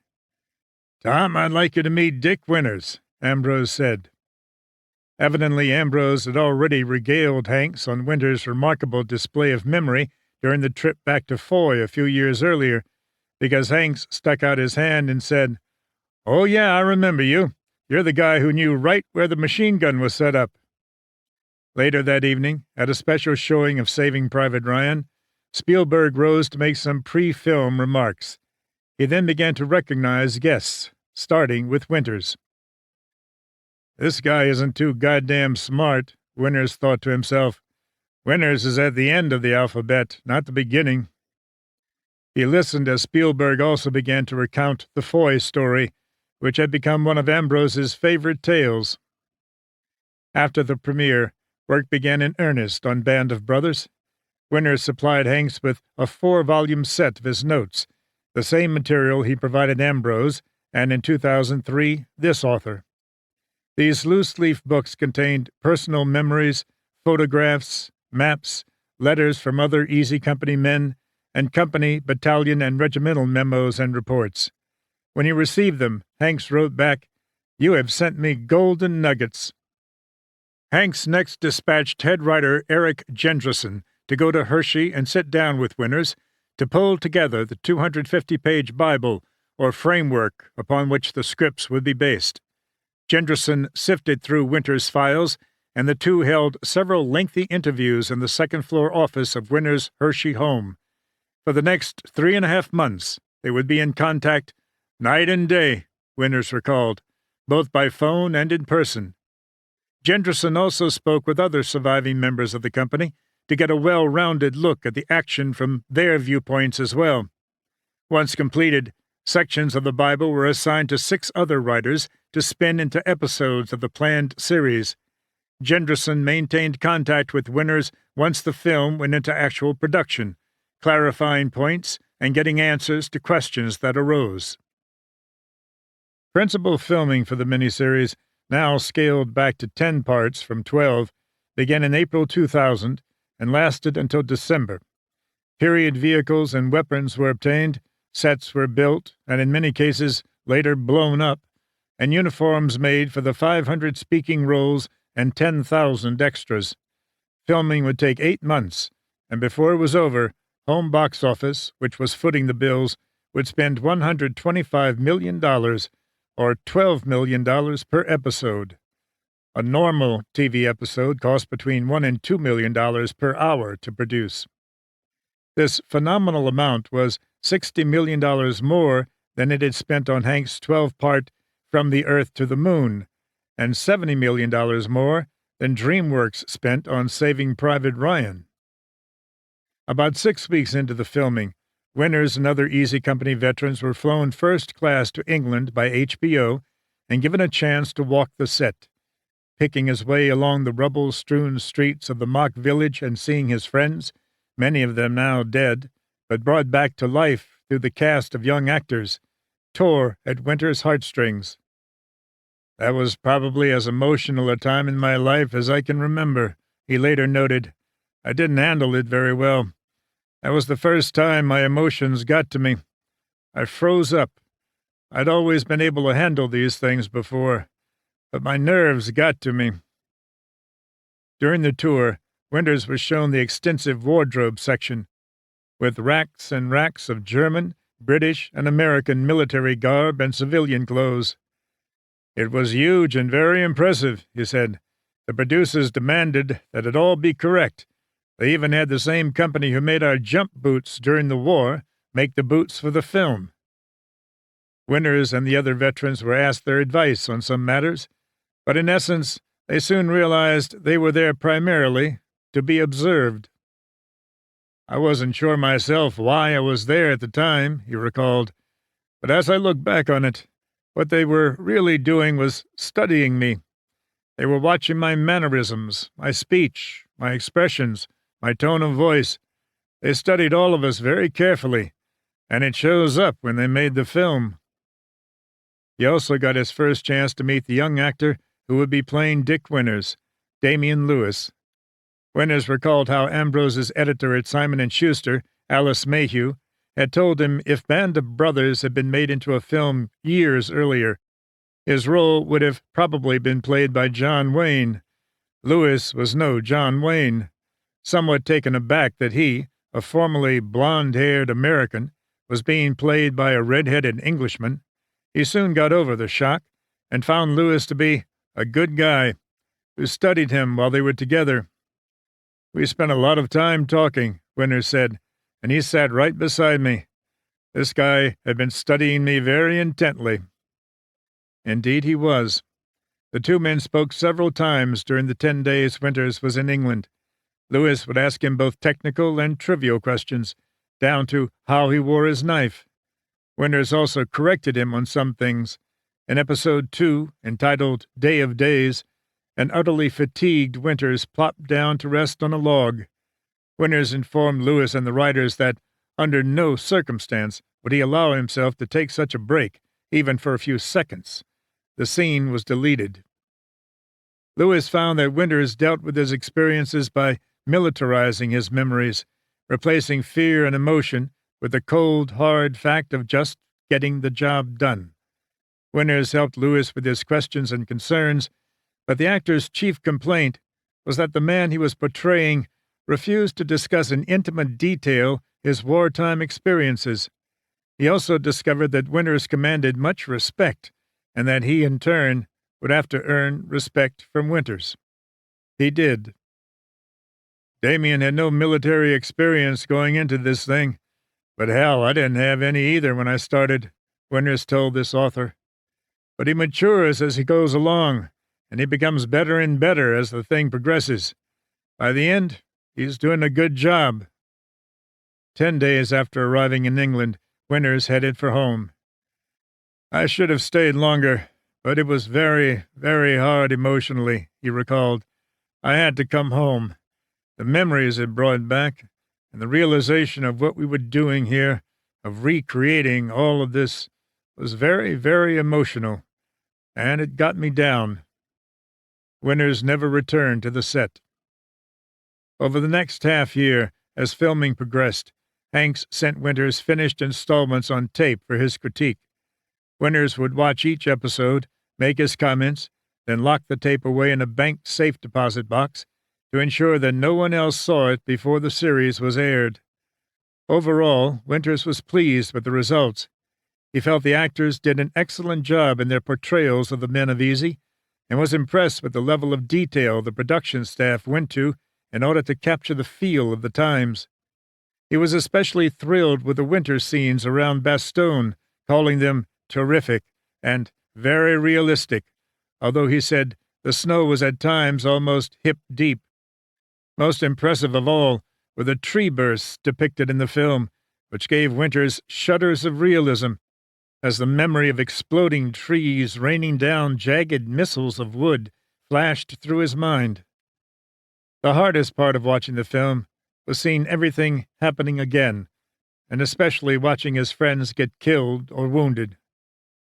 Before the guy's wounded, I knew where he was going to be wounded, he said. I knew when each man was going to get hit. Of course, Winters didn't like everything. In Episode 7, leading up to the attack on Foy, the film depicts the battalion CP as being under a canvas tarp. In reality, both Winters and Strayer, who was still CO at the time, shivered in frozen foxholes like the rest of the men. Who in the hell was the advisor in this episode? Winters wondered. The guy must have been English. He thinks like an Englishman. That looks like something you'd put up in the tropics. It's so dumb. He creates an atmosphere that you're in the tropics when you're caught in a snowstorm. Winters also questioned what looked like sandbags helping to shelter the CP. We never had sandbags, he said. Where the hell are you going to get sandbags? Winters also objected to Episode 5, where, on his big night in Paris before being trucked to Bastogne, he rides the metro and sees flashbacks of the German he shot at the crossroads. That, he said, never happened. You always have flashbacks, he said, but that was somebody's imagination. He roundly hates the scene in the same episode where Damian Lewis keeps glancing at the French youth who, in the film, reminds him of the dead German sentry. It looked like I was trying to pick him up, Winters said. I don't know where in the hell Jenderson's brain was when he came up with that. That was one of his worst ideas. But if Winters didn't like some parts of the film, there were others he detested. One was the liberal use of the word fuck. Winters acknowledged that the men were quite familiar with the word and used it, though their usage was far more limited than the film depicted, where he said the actors seemed to use it 6 or 7 times in a paragraph. The producers, writers, directors, and the actors were all contributing their little part, Winters said in a 2003 interview, and as far as I could see, the only part they were contributing was the word fuck, and they kept using it more and more and more, and it was unforgivable. One scene, later changed, that he totally objected to, occurred in episode 2, after Damian Lewis reprimands Bill Garnier, played by Frank John Hughes, after Garnier opens fire on a German supply train before the order to fire is given. As Lewis walks away, Hughes mutters, "Dumb fucking Mennonite." That and other usage upset him so much, he wrote a stern letter to Hanks. "I don't mind being called dumb behind my back, but not fucking Mennonite," he said. "It's not hurting just me, but a lot of other people. This was unthinkable." The letter caught Hanks' attention, and he phoned Winters. "Dick, this is Tom Hanks. How are you?" the actor said. "Tom Hanks?" Winters replied. "You don't sound like Tom Hanks." "Well, I'm in Chicago," Hanks answered. "What other excuse do you have?" Winters snapped, feeling grouchy. "I'm calling about your letter," Hanks said. The two discussed the topic of foul language for nearly 30 minutes, during which Hanks basically told Winters that he and the directors didn't see it his way. "Well, there's nothing I can do about that," Winters said, "but I can let you know how I feel. So there's only one way I can handle it. I can shun you." "What?" Hanks said, taken aback. "I can shun you," Winters said again. "Here in Mennonite country, we don't get mad. We don't sue each other every time something happens that we don't like. We don't throw a tantrum. We just shun you. We don't talk to you. We stop having anything to do with you." The conversation was over, but Winters followed it up with a second, more strongly worded letter, outlining his position. His goal was to get the story and the message of Easy Company out, and not cloud it over with harsh language. A week later, Hanks called Winters again. "We're going to make the changes you asked for," Hanks said. Changes were made, and the usage of fuck was scaled back, but for Winters, it was still used too much, a point he also raised with head writer Gendrison. "This will be going into the homes," he said. "You're going to want to show it to school children. You don't have to see how tough you are." But while Winters won the battle, at least in part, over the use of the word fuck, he lost the one over the actual sex act itself. Winters issued a strong objection to the nude scene in episode 9, where Tom Hardy, playing Private John A. Janovic, was in bed with a German girl played by Isabella Seibert. "You have a wonderful episode here," he told Hanks, "but why, for the sake of 10 or 15 seconds, did you run that sex scene? It was out of place completely." "Dick," Hanks reasoned, "you have to remember it was a true story." "No matter," Winters replied. "It was an episode that could be shown in any school, any place, any time, or any living room while your children are watching. Then you see that and bam! For any normal person, you've just ruined it." Winters also pressed the issue with Gendrison. "You're just not seeing it our way," Gendrison told him. "Eric, how old is your daughter?" Winters asked. 8 years old? Would you like your daughter to sit down in front of the TV and watch a scene like that?" Gendrison was silent. "That's my point," Winters said. "You can't show that in a school." The scene survived the final cut. Despite his objections, Winters, who had been nervous throughout the filming in hopes that Hanks and Spielberg get it right, was more than pleased with the final result. "I think they did an excellent job," he said. "You cannot recreate it the way your memory tells you it happened. That's impossible. But they did their best." Concurrent with the filming of the miniseries was the accompanying documentary, We Stand Alone. For this, filmmaker Mark Cowan interviewed the veterans on their memories. "The guys are all old and ugly, and there's nobody exactly too smart these days," Winters joked about himself and his comrades. "But when they talk to you, it comes across very, very good." Winters recalled that he spent many hours interviewing with Cowan, and he used 2 or 3 minutes of that. As the September airing date loomed, HBO began promoting the film through a series of premieres. Surrounded by a great deal of hype, the veterans, and at times cast members, gathered to watch as segments of the film, as well as We Stand Alone, were shown. One premiere was held in France that June. Winters didn't want to attend, but felt obligated. HBO spared no expense to make his 8-day stay enjoyable, throwing a lavish welcoming party the first night for the men in Paris. HBO made a limousine and driver available to Winters day and night. Arriving in advance of the rest of the men, he had the driver take him to Brécourt Manor, where he visited the WWII family. On June 6, the anniversary of D-Day, he went with Louis de WWII to lay flowers on his father's grave. He also walked the Brécourt field one more time and visited Lipton's tree, now a far cry from the meager protection it had given the rookie sergeant 57 years earlier. He was a target up there, Winters reflected. In Normandy, Winters was housed in a chateau just behind Utah Beach, near where the premiere was to be held. Still awaiting the arrival of his comrades, he took the opportunity to watch the preparations for the premiere, and he got a lot of attention from the crew setting everything up. The rest of Easy arrived by train the next day, followed by a mob of well-wishers and media, snapping photos and conducting impromptu interviews. One highlight was meeting Ronald Spears for the first time since the end of the war. Standing in yellow rain slickers on the Normandy coast, the two veterans, all smiles, embraced for photographs. Privately, Winters frowned on Spears' shooting of 6 German prisoners on D-Day, and felt his leadership style was based in part on the men's fear of him.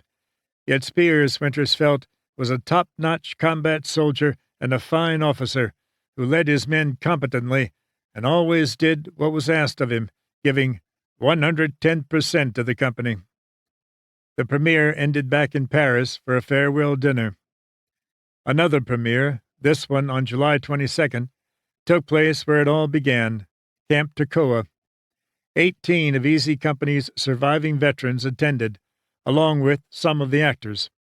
Episode 2, Day of Days, depicting the D-Day invasion, was shown in its entirety, along with teasers of the other 9 installments, and the whole memory-filled event left lasting smiles on many faces.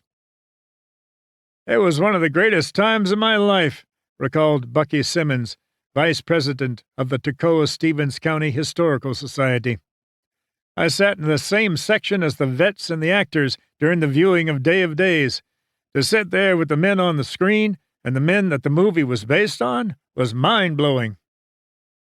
HBO shelled out more than $150,000 for the weekend premiere and reunion, booking an entire hotel, the Country Hearth Inn, for the 1,500 expected guests, as well as reserving a restaurant to feed them.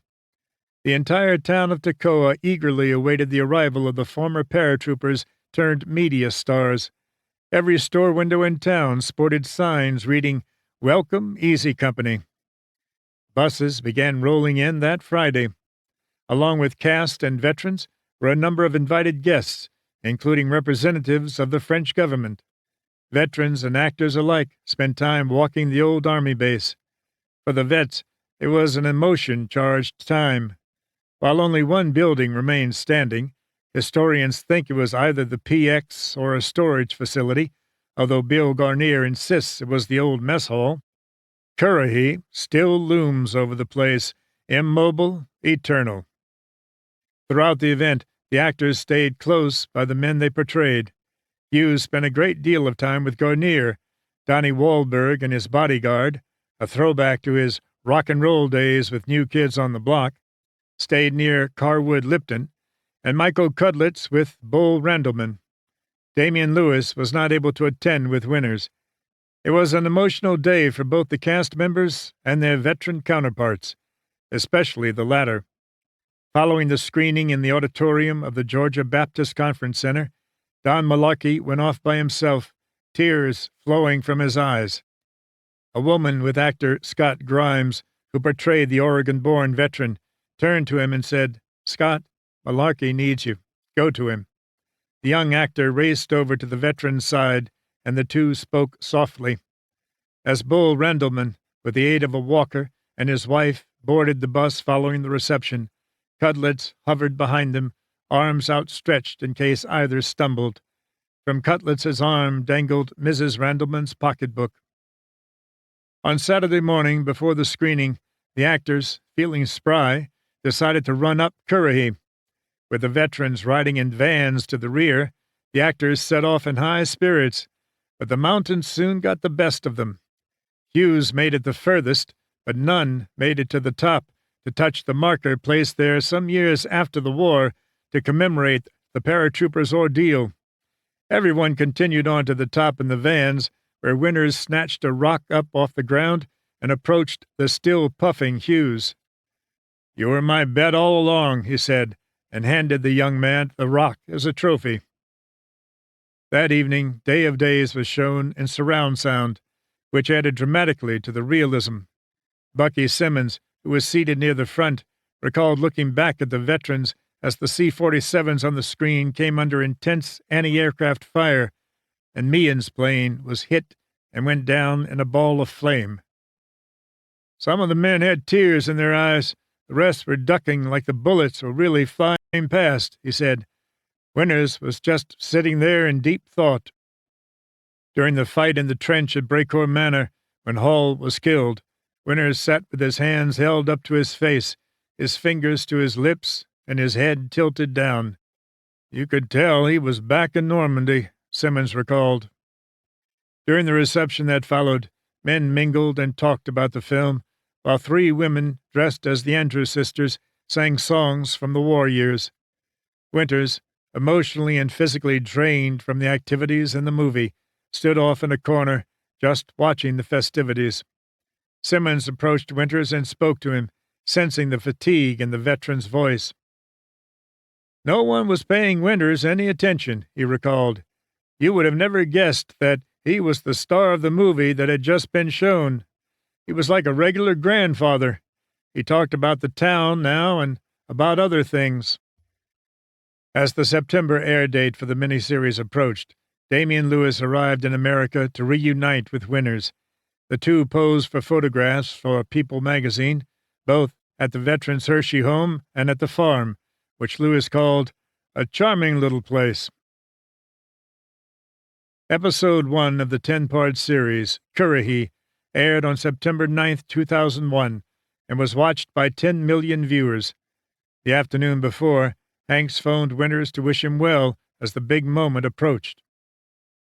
"Hello, Ethel and Dick. This is Tom Hanks calling from Los Angeles," Hanks said in a taped message Winters has preserved. "It's about 4:15 your time.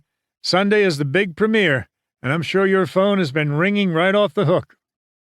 He said he had called to wish them both a peaceful and relaxing weekend, and that he, too, was looking forward to the premiere. "It's exciting all the way around," he told them. Hanks went on to say he hoped the couple would not be bothered by too big a steady stream of calls and well-wishers. "But here I've added one more," he said, "so I don't want to go on too much longer." Hanks said he would check in with Winters later in the week to see how they fared. "Take care and God bless you," he ended. "Bye-bye." 2 days after the premiere, on September 11, 2001, terrorists crashed 2 jetliners into the World Trade Center in New York, a third into the Pentagon in Washington, D.C., while a fourth nosed into a field in rural western Pennsylvania. The unfolding tragedy took some of the wind out of the miniseries' success, and viewership dropped to between 6 and 7 million per episode. Those numbers made Band of Brothers the second most watched HBO series, behind The Sopranos. The series was universally acclaimed for its no-holds-barred accuracy in depicting the hardships and sheer terror endured by the World War II combat infantrymen. But more importantly, from the viewpoint of Winters and his men, it transformed them from retired veterans living out their last years in tranquility into celebrities. Before the 10 parts had all aired, the men of Easy Company were being sought out for public appearances and speaking engagements. Autograph seekers seemed to be everywhere. Fan mail began slowly at first, since HBO didn't immediately release Band of Brothers worldwide, but staggered the series, starting in the United States, then moving on to England and Europe. As a result, the letters started to trickle in slowly, but became a steady flow as the series debuted in country after country. I realized with home box office that this would be released over the entire world, Winters said, but I assumed it would all be released at once, but it wasn't. It was released in the United States first, and after it had its impact here, then it was released overseas in various countries around the world over a period of months. You could trace its movements by where the letters were coming from, so that as a result, today you have the thing translated in Japanese and now into Chinese. Can you imagine that? Winters always had anticipated a heavy response from American viewers, but never anticipated the way the exploits of him and his men would be received overseas, even from former enemies. I got a beautiful letter from a German living in Brazil, Winters recalled. The fellow's uncle was in the German army during the war and was wounded at Bastogne. He slipped out of the hospital and got aboard a freighter for Brazil. He is now a deserter. He cannot return to Germany, or he'll be punished. His nephew got the book and read it to him, and it brought back his memories. He thought it was wonderful. He was overcome with the book. Here is a German that I was fighting, going through all of this in Brazil all these years. He has a chance to have his nephew read him the book, and it brings back his memories. It's overpowering. Too overpowering, in fact. It didn't take long for Winters to change his phone number to an unlisted one and adopt a post office box instead of a street address. Still, the mail and offers streamed in, including one from West Point Military Academy, where Winters, who never attended the school, was made an honorary member of the class of 1957, the same class as General Norman Schwarzkopf of Operation Desert Storm fame. Eventually, Winters spoke at West Point on 6 or 7 occasions on the topic he knew best, leadership. During one of those times, a cadet asked, "What was your toughest challenge as a commander?" Winters instantly replied, "To be able to think under fire. In peace, the toughest challenge is to be fair." From this speaking engagement in 2000, Winters was given one of the 4 Freedoms Awards, Freedom from Fear, from the Franklin and Eleanor Roosevelt Foundation, in a special ceremony at Hyde Park, New York. Winters also has an open invitation to speak at Quantico as many goddamn times as I want to. It's all a result of the book, Winters said of these opportunities. Winters' theme, wherever he speaks, is leadership. Ambrose once told me that if I ever go on the speaking circuit, I should talk about leadership, Winters recalled. Ambrose reinforced that statement.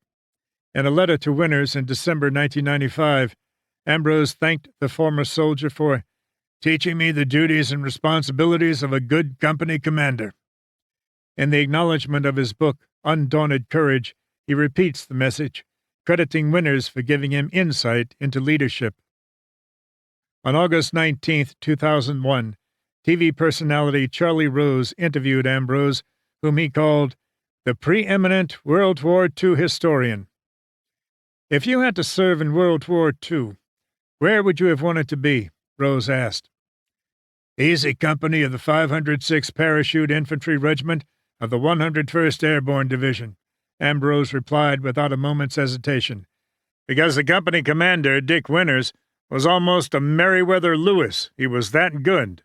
And if Dick told me then, or if he tells me now, to do something, I won't say, 'Don't you think?' I just do it." Rose asked what made Winters so special. Ambrose replied it was character, honesty, a firmness of purpose. He said, "Winters knows so much about the weapons, about the men and what they can do, and how to lead an attack.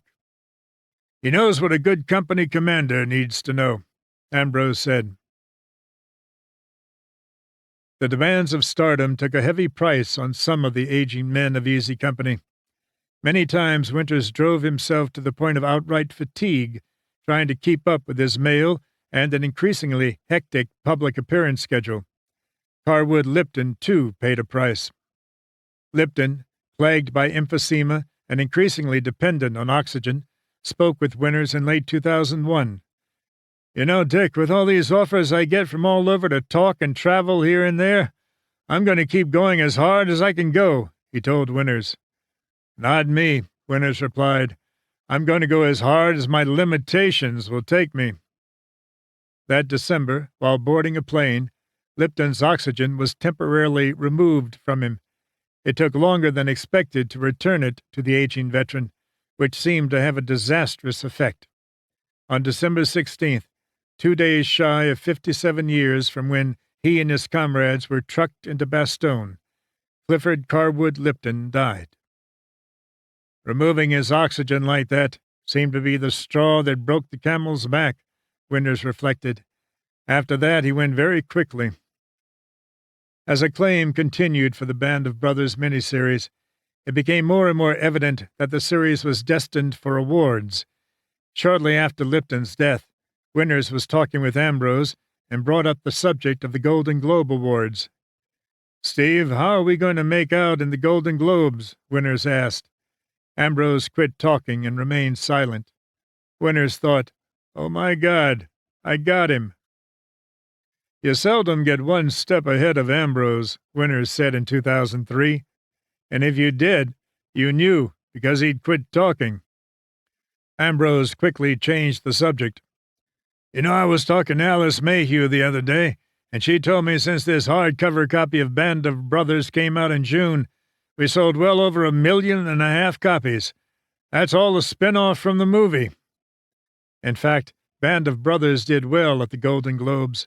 Damian Lewis was nominated for Best Actor in a TV special or miniseries. He lost to James Franco, who starred as the troubled actor in James Dean. When he heard the news, Winters contemplated calling Lewis and volunteering to stand in for him in case the red-headed British actor couldn't make it to the ceremonies. "I was going to tell him that winning was a long shot, a very long shot, and to come all the way over here from England and lose might be embarrassing," Winters later said. "So I'll stand in for you, and if you win, I'll say, 'It's a true story, and here's the real thing.'" Winters never made the offer. On April 8, 2002, no doubt spurred by renewed patriotism due to the war on terrorism following the 9/11 attacks, the miniseries was re-shown by HBO, simultaneously touching off a new round of fan mail and demands on the veterans' time. The reception of this second airing, plus anticipation of the release of the video and DVD sets slated for November, just in time for Christmas shopping, bore witness to the fact that Band of Brothers would be a heavy favorite at the upcoming 2002 Emmy Award ceremonies. Accordingly, HBO began preparations for a big Hollywood-style splash. All the surviving men of Easy Company, plus one guest per veteran, were invited, all reasonable expenses paid.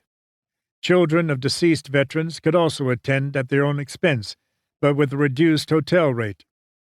All the vets able to attend jumped at the chance with two exceptions: Spears, who had called Winters from his home in Arizona and said he would not be present, and Winters himself. Winters hadn't given the Emmys a whole lot of thought, and when HBO sent his invitation, he did not respond. "It didn't make any difference to me," he recalled, "so I didn't say a word, yes or no. Nothing." A few weeks dragged by. Then Winters got a phone call from Playtone, Tom Hanks' production company. A voice asked if he had returned his invitation. Winters said he hadn't, and that he was undecided if he wanted to go or not. "Tom definitely wants you there if you can make it," the man said. Winters said he would think about it. This was followed by a call directly from HBO, which also wanted Winters to attend. Winters explained that he had health problems that included a weak heart and an ongoing struggle with Parkinson's disease, and was not in the best of shape. "We'll take care of you," he was told. HBO agreed to have a stretch limousine pick him and Ethel up at their door in Hershey. A wheelchair would await him at Philadelphia International Airport to take him directly to the plane. Another wheelchair and limousine would be waiting in Los Angeles and would be at my beck and call for the next 5 days. It was almost embarrassing, Winters told this author the day before he departed. Nerves and anxiety caused Ethel to have trouble sleeping for several days prior to their departure, but her husband did not share the problem, recalling that he had slept better than I have in a long time. I figured, why get excited, he said. If I lived through the war, this is absolutely nothing. As promised, the limousine stopped in front of Winter's door at 9 on September 20th. The Winters, along with his guests, Robert Hoffman and Michelle Kopecky from Lebanon, climbed in. Hoffman, an architect and longtime friend of the family, would assist Winters while on the trip.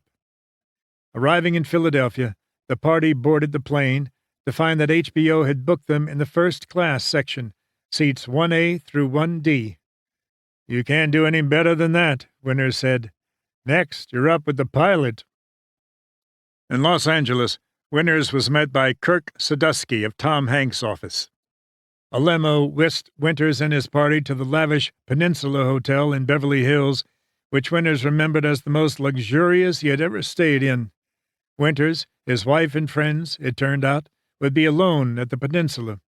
The other 18 veterans and their wives, slated to arrive next day, would be lodged at the St. Regis Hotel, where the ballroom was already being wired for a live feed from the Shrine Auditorium, site of the 54th Annual Award Ceremony. On Saturday morning, Sadusky brought Grace Nixon to the Peninsula Hotel from her home in Sherman Oaks for breakfast with the Winters. The three enjoyed a pleasant visit before the day began. One stop on the agenda was to pick up Winters' tuxedo. He had sent his measurements to HBO, right down to my shoe size, he recalled, which arranged for him to be outfitted in a fine black tux. Ethel had to purchase her own gown for the ceremony. At 7 on Saturday night, HBO hosted an Easy Company buffet for all of the guests. It was a grand affair, with the men reliving old times and marveling at the circumstance they now found themselves in. Other guests mingled, too, snapping photos and getting autographs from the vets, as well as from the cast members and writers who were present.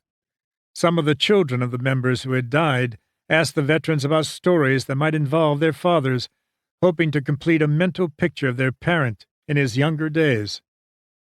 Missing from the crowd was the man who started it all when he wrote the book. Stephen Ambrose was suffering from the lung cancer that would claim his life 3 weeks later. His son, Hugh Ambrose, stood in for his father. "Dad wishes he could be here," Ambrose told Winters as the two shook hands. "He really wanted to see you and the other men again." "You tell him we miss him," Winters sincerely replied. Sunday morning, the day of the Emmy ceremonies, began with breakfast at the Peninsula. Joining Winters was head writer Jendrison, along with writers Max Fry, Bruce McKenna, Graham Yost, and John Orloff. Winters had grown quite fond of these men and spent an enjoyable time chatting with them. As breakfast concluded, Jendrison's wife, Venus, recommended Winters have a massage before the evening's ordeal, and before long a masseuse arrived at the veterans' room, armed with a folding table and various oils. The massage so relaxed him that Winters nodded off and slept for several hours, putting him in wonderful condition for the night's exertions. The miniseries, including the accompanying documentary, had been nominated for a total of 19 Emmys, and as the time drew near to go to the Shrine Auditorium, one fear nagged Winters. He had been told by Hanks that if Band of Brothers won for Best Miniseries, he and Spielberg wanted Winters to go on stage with them for the presentation. However, the legs that once propelled him from airplanes were no longer strong or dependable, and he dreaded the few steps leading up onto the stage. He had hoped to enter from the wings instead. "I don't want to embarrass myself or anyone else by going up those steps and not having my balance," he told this author in a pre-award interview on September 19th. Emmy recipients had 60 seconds to speak. It was planned that Hanks would receive the award, say a few words, then turn the microphone over to Winters. "Everybody is writing me on what to say," Winters said. "One of the writers said he'll help me, but I think I know what I want to say. The big thing is to thank them all for putting the film together, but I also want to make sure that I remember the men that we lost along the way, and the men that are there. so everybody is recognized. If I do that, I've done my job. The limo picked Winters and his party up at the Peninsula Hotel at 5:15 that Sunday afternoon and took them to the star-packed Shrine Auditorium. Since the ceremony had begun hours earlier, all was quiet outside, the limos having already deposited their celebrity passengers, so Winters and his party were taken to a comfortable waiting area until it was time for them to be taken into the auditorium. As the moment for the announcement of the winner for Best Miniseries drew near, Winters was whisked into the auditorium in his wheelchair during a commercial break in the program. He took his seat in the third row next to Hank's, and the wheelchair was quickly rolled away to be taken backstage to greet him after the presentation. When the announcement came that Band of Brothers had won the award, it put renewed energy into Winters. He rose and, using his cane and a little help from Hank's, negotiated the much-dreaded steps with ease. He felt no fear or nervousness as he was introduced by Spielberg, who stepped in for a far more nervous Hank's, although he did struggle to maintain his composure as his emotions swept over him. Then, as the nation watched, Dick Winters thanked Ambrose, Hank's, and Spielberg, as well as the directors and writers for telling the story of the men of Easy Company. He then addressed the veterans themselves, all of whom were watching on TVs from the St. Regis Ballroom. With a final thank you and a salute to the audience, Winters left the stage to a standing ovation. In the wings, he was reunited with his wife and friends, who had been spirited out of their seats while all the cameras were focused on the stage. Slipping out a back door and into the limo, they headed for a post-award party at the posh Spago restaurant, skipping an invitation to the governor's ball. Missing the ball did not bother Winters. "They say everybody's anxious to get out of there," he said. Cast, crew, veterans, and family all converged on Spago. Grace Nixon was awaiting Winters and joined them and Hanks at a table. At Spago, a party fever raged. Men slapped each other on the back and shook hands in congratulations. Spielberg stopped by the table. The son of a World War II veteran, the director was thrilled by the standing ovations the men of Easy Company had received. Monday was a calmer day, with Winters again getting together with Grace Nixon, this time for an interview about her husband with a writer from World War II magazine. The next day, their last in California, Winters and his party were again met by Sadusky, who escorted them to Chavez Ravine, where they, along with the documentary filmmaker Mark Cowan and actors Frank John Hughes and Ron Livingston, who played respectively Bill Garnier and Lewis Nixon, watched the Los Angeles Dodgers lose a baseball game to the Colorado Rockies from the comfort of Playtone's plush executive skybox. Winters, Ethel, and their friends were up at dawn Wednesday for a 7:20 a.m. flight back to Philadelphia. "We were tired, but happy that we had a wonderful experience full of unforgettable memories," Ethel wrote, a fitting climax to the Band of Brothers story. Winters, while grateful and thrilled with the reception he and his men had gotten, took a different spin on the events of the past several days. "I feel this is our last hurrah," he told this author. Winters has never been able to get over how Easy's story snowballed from a collection of memories to a book to an award-winning miniseries. "I remember when I went to Ambrose and said, 'Would you tell our story?' he said. 'That's all I asked for. Tell our story.' He did, so he did his part and did a heck of a job, and it's exceeded anybody's expectations." Epilogue. Everybody wants a piece of you. The present. Within days of the airing of the first episode of Band of Brothers, Dick Winters, then 83, found himself in the public spotlight. The miniseries kicked off a landslide of fan mail and adulation worldwide. From shortly after the series debuted up until the present, not a day goes by when stacks of letter mail and books for signing don't arrive at his Hershey home. By March 2002, the number of letters reached 800. Incessant phone calls caused him to change his number several times, yet some determined fans managed to track down his address and show up at his door. One of those was a teenager enrolled in a junior ROTC program at Odessa High School in Odessa, Texas. The young man wrote that Winter's character mirrors a portrait of good moral qualities and a positive role model. In the series, I saw my profession in a real perspective, he wrote. I also saw depicted in your character optimism and courage. I believe you are a good man with outstanding qualities and one of the best infantry officers that I have ever heard of. In February 2002, just 4 months before his graduation from high school, the young man's parents offered him the gift of a trip to Ireland. Instead, the boy opted for a visit to Hershey on the chance he might locate and meet Dick Winters. Would you be interested or available to visit with me at the end of May? He wrote. If so, that would certainly be a dream come true. In May, he showed up at Winter's door for a visit with the man he admired.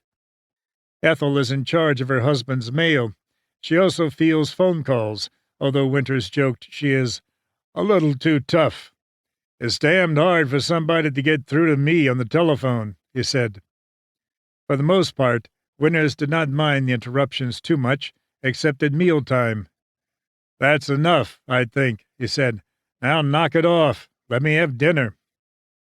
Ethel took on the job of arranging her husband's increasingly busy schedule of requests for public appearances and interviews from newspapers, magazines, TV, and radio, although with interviews, Winters has one hard and fast rule. The interviewer has to have read Ambrose's book. So many times people want to have an interview, which is nice, but they haven't read the book, Winters noted, and that makes it tough. Sometimes interviewers simply show up without calling ahead. Winters said a knock will come to the door, and upon opening it, Ethel is confronted with a TV news crew with cameras and lights. This guy wants to interview you, she'll tell me, he said, and I'll think, oh my God. By 2003, the demand for Winters at public appearances had swelled beyond the capabilities of an 85-year-old man.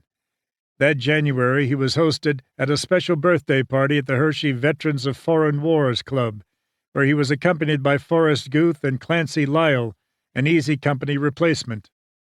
Winters was presented with a replica of the 506th flag.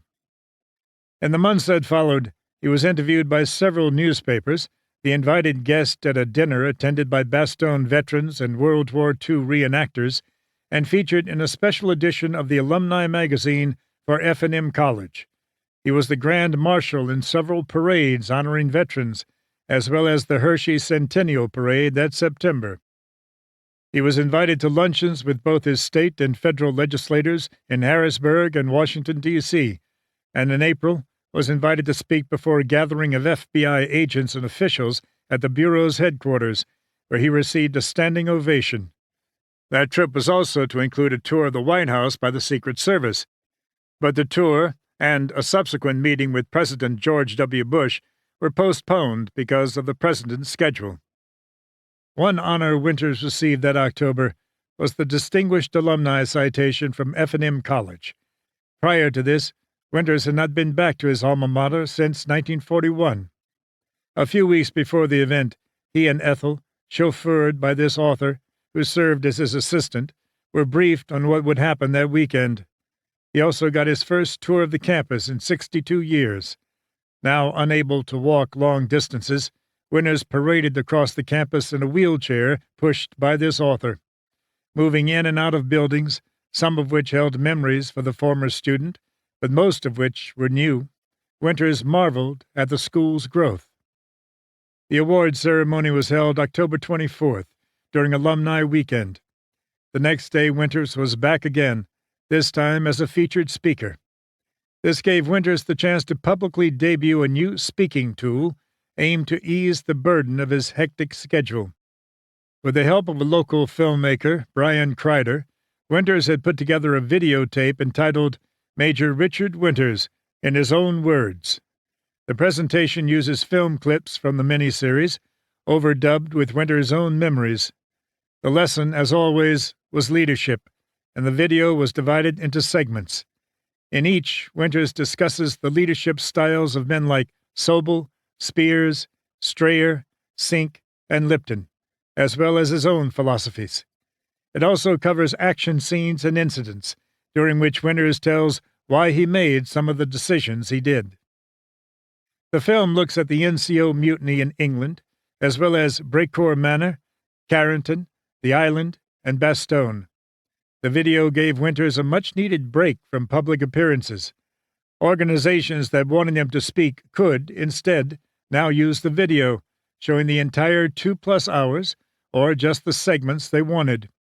A number did this, usually focusing on Bastogne and Brecourt. To Winters' dismay, few showed the Holocaust, which he considers one of the most important lessons the tape has to teach. A month earlier, Winters had debuted this project at a private, invitation-only screening at the Hershey Cocoplex Theater near his home. Nearly 100 friends and supporters attended.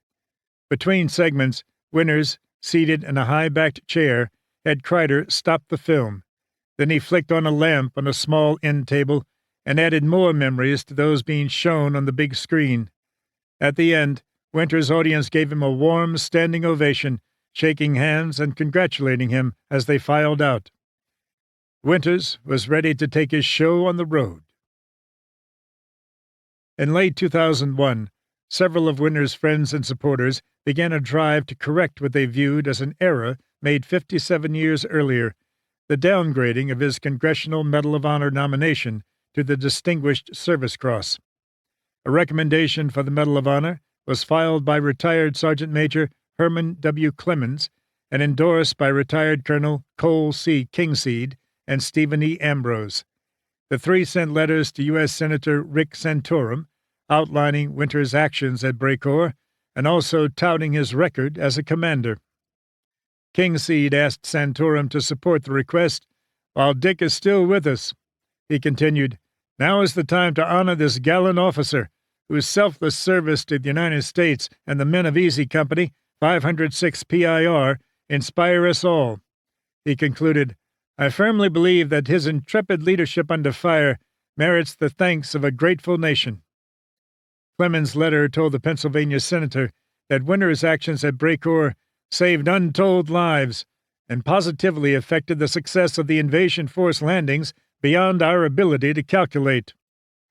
Ambrose added his comments on February 6, 2002, telling Santorum, "Of all the leaders and heroes I have studied and interviewed, including some 24 MOH recipients, none can surpass Dick Winters for courage, resolve, wisdom, concern for his men, determination to get the job done, the havoc he wrought on the German companies and battalions, risk-taking, and accomplishments." In April 2002, Clemens submitted a recommendation form to the Commander of Army Personnel, requesting Winters be given the Medal of Honor for conspicuous gallantry and intrepidity in action at the risk of his life above and beyond the call of duty. The recommendation included the 3 letters to Santorum, a copy of the official after-action report dated June 9, 1944, and affidavits from Don Malarkey and Carwood Lipton. The recommendation moved quickly. It was approved by both houses of Congress and passed successfully through several civilian and military review boards, arriving on the desk of Acting Secretary of the Army Les Brownlee in early 2003. There it stalled. That July, a number of Winters' former comrades took it on themselves to pay a personal visit to Brownlee. The band of brothers trooping into Brownlee's office included Earl McClung, Jack Foley, Ed Joint, Don Malarkey, Forrest Guth, Ed Shames, Darrell Shifty Powers, and Joe Lesniewski. They were joined by former Pennsylvania Governor and then Homeland Defense Secretary Tom Ridge. They urged Brownlee to act on the recommendation by signing it and sending it on to Secretary of Defense Donald Rumsfeld, the last stop before it reaches the desk of the President. It took a lot of guts and a lot of know-how to do that, and Winters was in charge, Garnier told the Associated Press about the attack at Brecourt. "You don't realize what you're doing when you're doing it, because you'd say to yourself, you gotta be nuts to do this. I hope he gets the medal. He deserves it." In December 2004, outgoing Secretary Brownlee rejected the request, although supporters continued to push the effort. But Winters doesn't fret over the Medal of Honor, nor does he talk about it, and he chooses to stay out of the proceedings completely. "If I get it, that's wonderful," he told this author, "and if I don't, then I'm not getting all excited for nothing." He prefers to focus on his fan mail, which, 3 years after the first airing of the miniseries, continues to flow into his Hershey home daily. Since Winters has an unlisted phone number and his address is a closely guarded secret, the envelopes containing the letters are a constant source of amusement to the veteran. Some letter writers used the description Ambrose gave in his book, sending their fan mail to Winters at a farm somewhere in Hershey. Others send theirs to Major Richard Winters, Easy Company, 101st Airborne Division, Band of Brothers, Hershey, Pennsylvania. A letter from Romania was addressed to the Mayor of the City of Hershey. Hershey doesn't have a mayor, so a town supervisor took the letter to the public library, where he knew Ethel Winters volunteered, and gave it to her to deliver.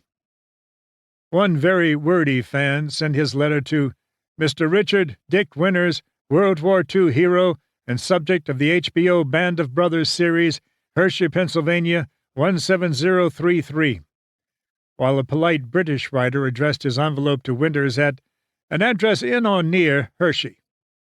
On the front of the envelope, he also wrote an apology to the post office for not having the full address, and adding, "Would you please deliver?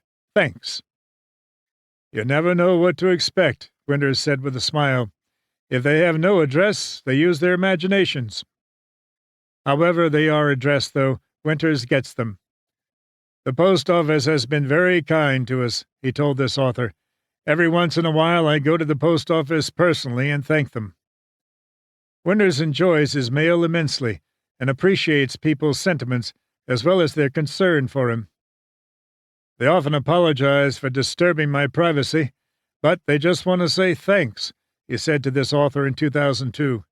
"They're very touching. I can only read so many, then I have to stop. It's very emotional." Sometimes the writer shares a memory. One man living in Winters' hometown of Lancaster wrote that he had lived in Holland as a child during the German occupation. He recalled being a witness to Operation Market Garden, the Allied invasion of Holland. On September 17, 1944, his letter reads, "I saw planes with gliders flying overhead for the airdrop on Arnhem." Some letter writers share memories and regrets at not having talked to their own uncles, fathers, and grandfathers about their wartime memories, allowing them to pass on without leaving their stories behind. Almost all ask Winters to pass along their thanks to the rest of Easy Company. "You can just read so many, then you can't take any more," he reflected. Some of the writers tell him they do not know how they would have done had they been placed in the same circumstances as Winters. "It's natural," Winters noted. "I often wonder how I did it." Winters' favorite letters come from overseas, especially Europe and England. He says these are beautifully written and sincere, with sentiment born of experiences American writers can't share. They or their grandparents lived through the war, so you have a spin-off from having lived through the war and the bombings, Winters said. These letters are more meaningful. Over here, people talk about the war. Over there, they've lived it. Letters from Dutch fans stand out, Winters noted. They are sincere, grateful, and filled with emotion. "Any time you get a letter from Holland, you know it's going to be very, very good," Winters said. As much as time and his health allow, Winters replies to each letter, sending the writer a personalized response and an autographed picture, urging them to hang tough. He also signs Band of Brothers books, provided the sender has enclosed return postage. Winters is flattered by the attention, and more than a little astounded at the adulation being focused on him and his men, although he feels it should be spread around equally to all World War II veterans. "As I look at it today, and as I see the response of people from all over the world, and it just keeps pouring in, I know this film has made a huge impact, he says. But time continues to take a toll on Easy Company. With the death of Lipton in December 2001, about 21 of the men were still living. Since then, more have made that last jump. Strayer survived Lipton by almost exactly 1 year, dying December 18, 2002, just 1 week after Lester Hashey. December is a rough month on Easy veterans. Winter's friend Bert Christensen died December 15, 1999. John R. Korb died November 5, 2002. Patrick O'Keefe died February 8, 2003. And Donald King passed away on August 11, 2003. Bull Randleman, one of Winter's most dependable soldiers, died June 26, 2003. These men rejoined their comrades who had gone on before, men like Popeye Wynn, who died in 2000, Floyd Talbert, 1982, Charles E. Grant, who survived his head wound from a drunken GI in 1945, 1984, Warren Rausch, 1999, George Luz and medic Eugene Rowe, 1998. Other friends of Winter's were also gone by now, men like Moose Heiliger, November 3, 2001, and Clarence Hester, December 2000. In early 2002, Winters learned of another death of someone near and dear to him. That January, a man named Sowerby knocked on Winter's door in Hershey. Sowerby was from Aldbourne and brought his children along to meet the man who helped make their hometown famous. It was a pleasant surprise for Winters, and during the conversation he told Sowerby about his memories of the Barnes family, of their first meeting on the benches behind St. Michael's, and of his going to live with the family and what it meant to him. He also brought up the name of his kid sister, Elaine Stevens.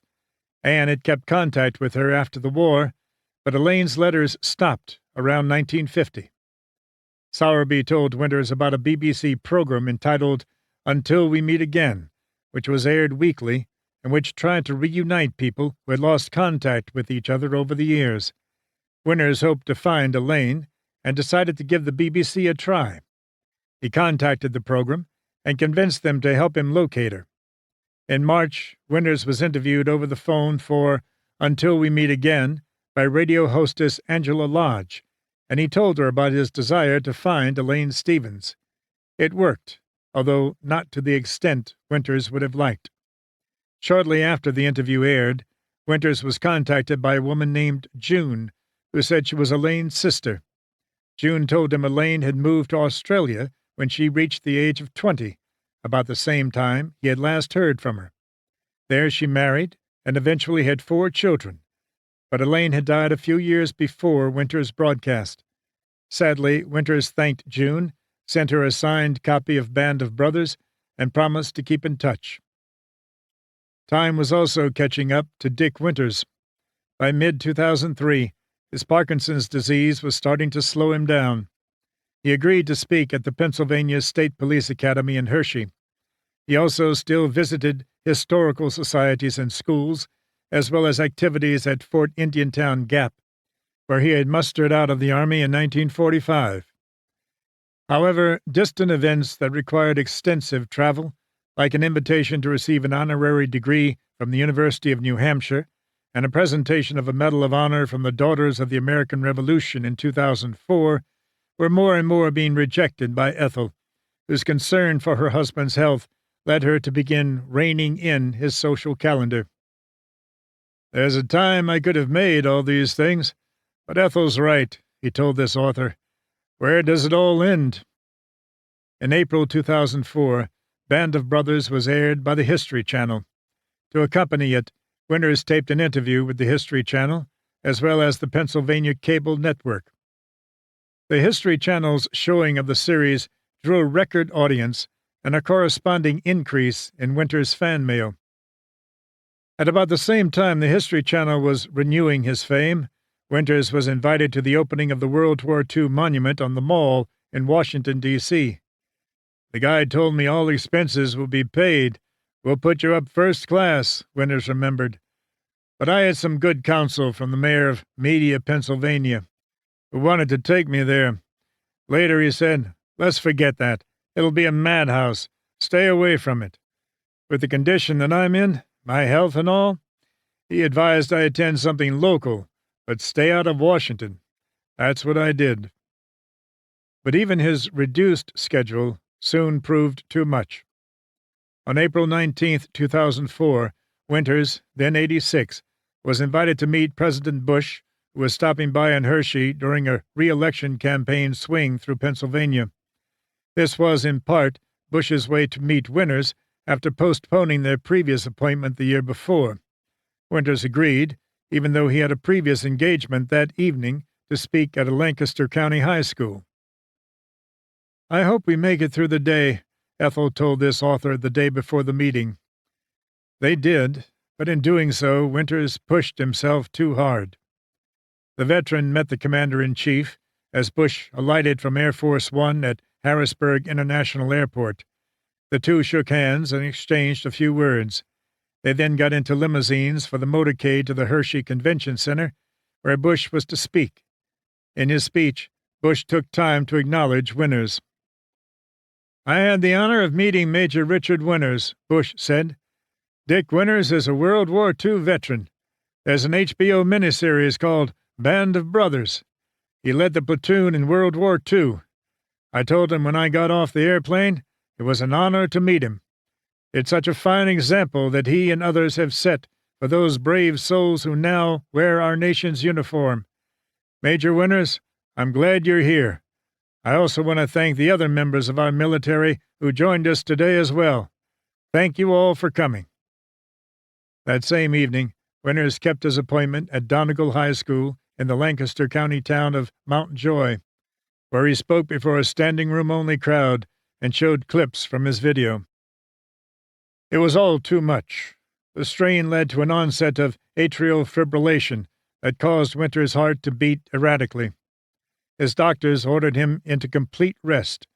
Medications failed, and his heart problems continued for several weeks until shock therapy got it back on rhythm.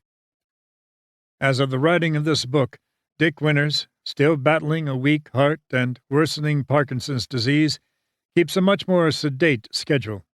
Still, he is bombarded by mail, phone calls, and requests for interviews. When he goes out in public, he is frequently stopped and asked to give autographs. "Everybody wants a piece of you," he said.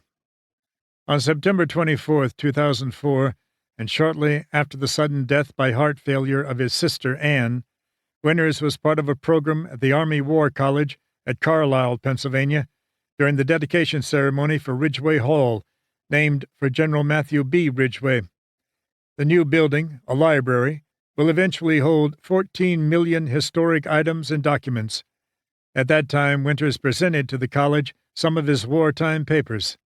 The remainder of his collection is destined for the college upon his death. A month later, just prior to the 2004 presidential election, Winters again had an opportunity to meet President Bush during a campaign stop in Hershey. The aging veteran, his face revealing his weariness, introduced the president at a gathering at the Hershey Convention Center. "Mr. President," he said, "you have a band of brothers in Pennsylvania." Now 87 and in frail health, Winters is hoping to at last put public focus behind him. Wanting his private life back, he told this author he very much hopes to recapture the peace and quiet he promised himself in Normandy, and lost, albeit to some degree voluntarily, amid the hubbub that followed the release of the miniseries. These days, Winters can be mostly found in his home, answering his mail as best he can, and safeguarding the history and memory of the men of Easy Company. It's a task he takes very conscientiously. Likewise, his men still revere him and stay in frequent contact. So do his friends. Every January 21st, on Winters' birthday, a package arrives from Tom Hanks. Inside, carefully packed, are 4 half-gallons of ice cream, the one treat Winters missed most during his time in combat. Winters also gets gifts from people he has never met, including an annual box of candy from a dentist and fellow F&M college graduate living in California. This same man also sends him a crate of oranges each year at Christmas. All of that, plus the piles of mail from all over the world, is proof positive that the deeds of Major Richard D. Winters and a million men like him who served their country during World War II will be remembered long into the future. On October 13, 2002, noted historian and Dick Winters' friend, Stephen Ambrose, died of lung cancer in Bay St. Louis, Mississippi. He was 66 years old. Winters fondly remembers the man who told Easy's story so well and so eloquently. Above the front door of his Hershey home, Winters has mounted a brass plaque that is simply engraved, "Steve Ambrose slept here." Looking at the piles of fan mail in Ethel's downstairs office, the light blinking on his phone's answering machine, and the band of brothers' books that arrive in the mail with requests for autographs, and with the memory of his night at the Emmys still fresh in his mind, a gleam comes to the veteran's eyes. Glancing up at the plaque, he said to this author, "It took a few years for all this to happen, but by gosh it happened, and it all started right here." Appendix. Dick Winters on Leadership. Major Richard D. Winters is an acknowledged leader of men, both on and off the battlefield. He is fair, yet determined, and he places high value on people who do their best. Since the debut of the book, Band of Brothers, and the subsequent miniseries, Winters has been asked to speak in many places and before many groups. He has been interviewed by newspaper reporters, magazine writers, and TV interviewers, and his message is always the same: leadership. What follows are some of Winters' most poignant quotes on leadership, spoken in his own words. "I find that as I go through life, and I meet other people, what I am doing as I get to know them is, I'm looking at them and I'm seeing if I find the same characteristics and same qualities in them that I have in the men that I fought with. That's what I'm looking for. If I can find in a man those characteristics, then I know what I'm dealing with. Hang tough. That means you do your best every day." Once asked by a West Point cadet what aspect of his military service provided him the greatest satisfaction, Winters answered without hesitation, "Knowing I got the job done, knowing that I kept the respect of my men. The greatest reward you can have as a leader is the look of respect. The key to a successful combat leader is to earn respect not because of your rank, but because you are a man." Much of Winters' philosophy on leadership was revealed to writer Christopher J. Anderson for an August 2004 article in American History magazine. The qualities you are looking for in a leader include: does the individual have the respect of the men? How do you get the respect of the men? By living with them, being a part of it, being able to understand what they are going through, and not to separate yourself from them. You have to know your men. You have to gain their confidence. And the way to gain the confidence of anybody, whether it's in war or civilian life or whatever, you must be honest. Be honest, be fair, and be consistent. You can be honest and fair one day, and the next give your people the short end of the stick. Once you can achieve that, you will be a leader. Sometimes leadership is a matter of adjusting to the individual, and you do this every day. You don't have just one way of treating people. You adjust yourself to who you are talking to. I might talk to one person one way, someone else another. Ambrose had spent a good deal of time thinking about leaders and leadership. He had it about right. If you have character, that means the guy you are dealing with can trust you. So when you get into combat and you get in a situation such as we were in along the dike in Holland, when I gave the orders, "Ready, aim," and this cook who had been in the unit only a short time, but was experiencing his first combat action, interrupted and said, "Don't talk so loud," nobody else there was thinking about anything except what he had been told to do. They trust in you, have faith in you, and they obey right now, no questions asked. You get it done by making a decision quick, getting to it and getting the thing done. Don't sit back and let the other guy make a decision that will put you on the defensive. Make up your mind quickly and get it done, right or wrong. On Captain Ronald Spears, Winters said, Spears was very effective. He got the job done. But if you were around and talked to the men who worked under him, he was never liked. Now he could turn around and walk away and talk to someone at my level and be a completely different guy. He could take orders. He was very likable. The stories about him are true. When I first heard, I was speechless. What he did was unbelievable, inexcusable.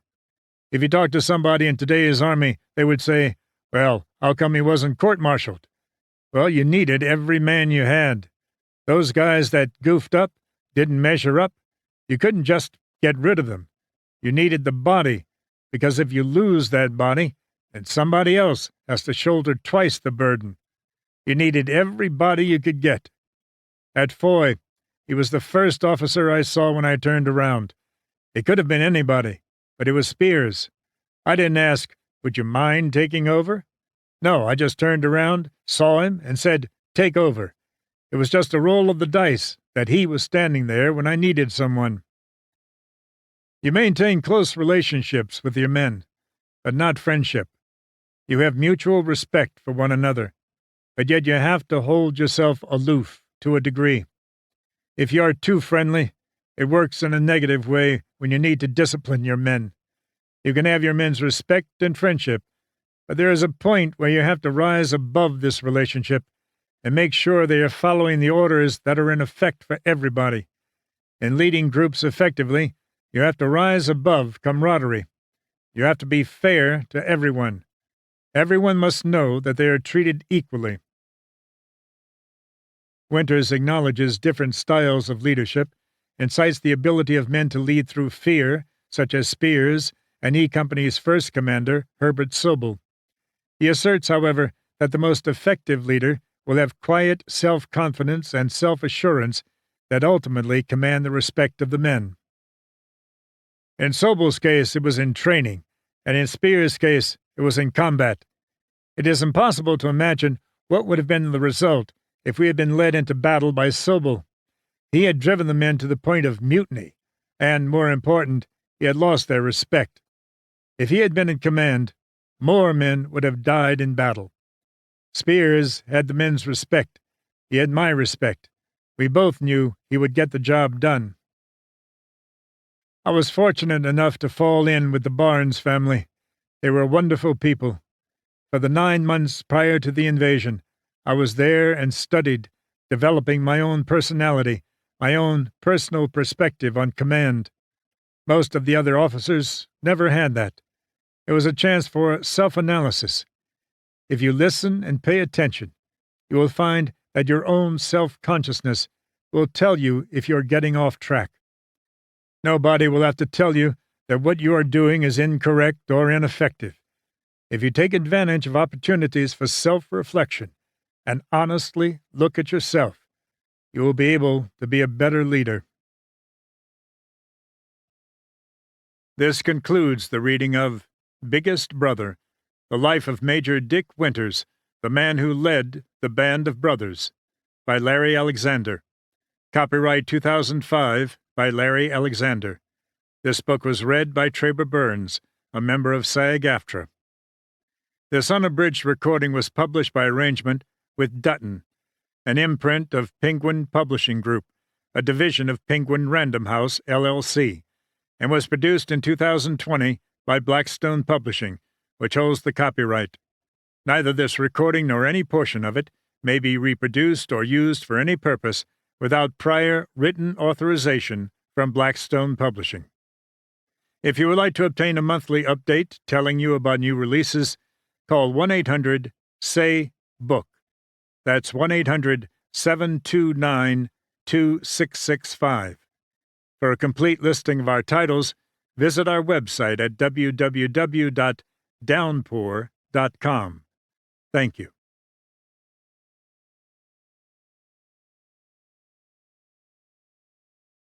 Audible hopes you have enjoyed this program.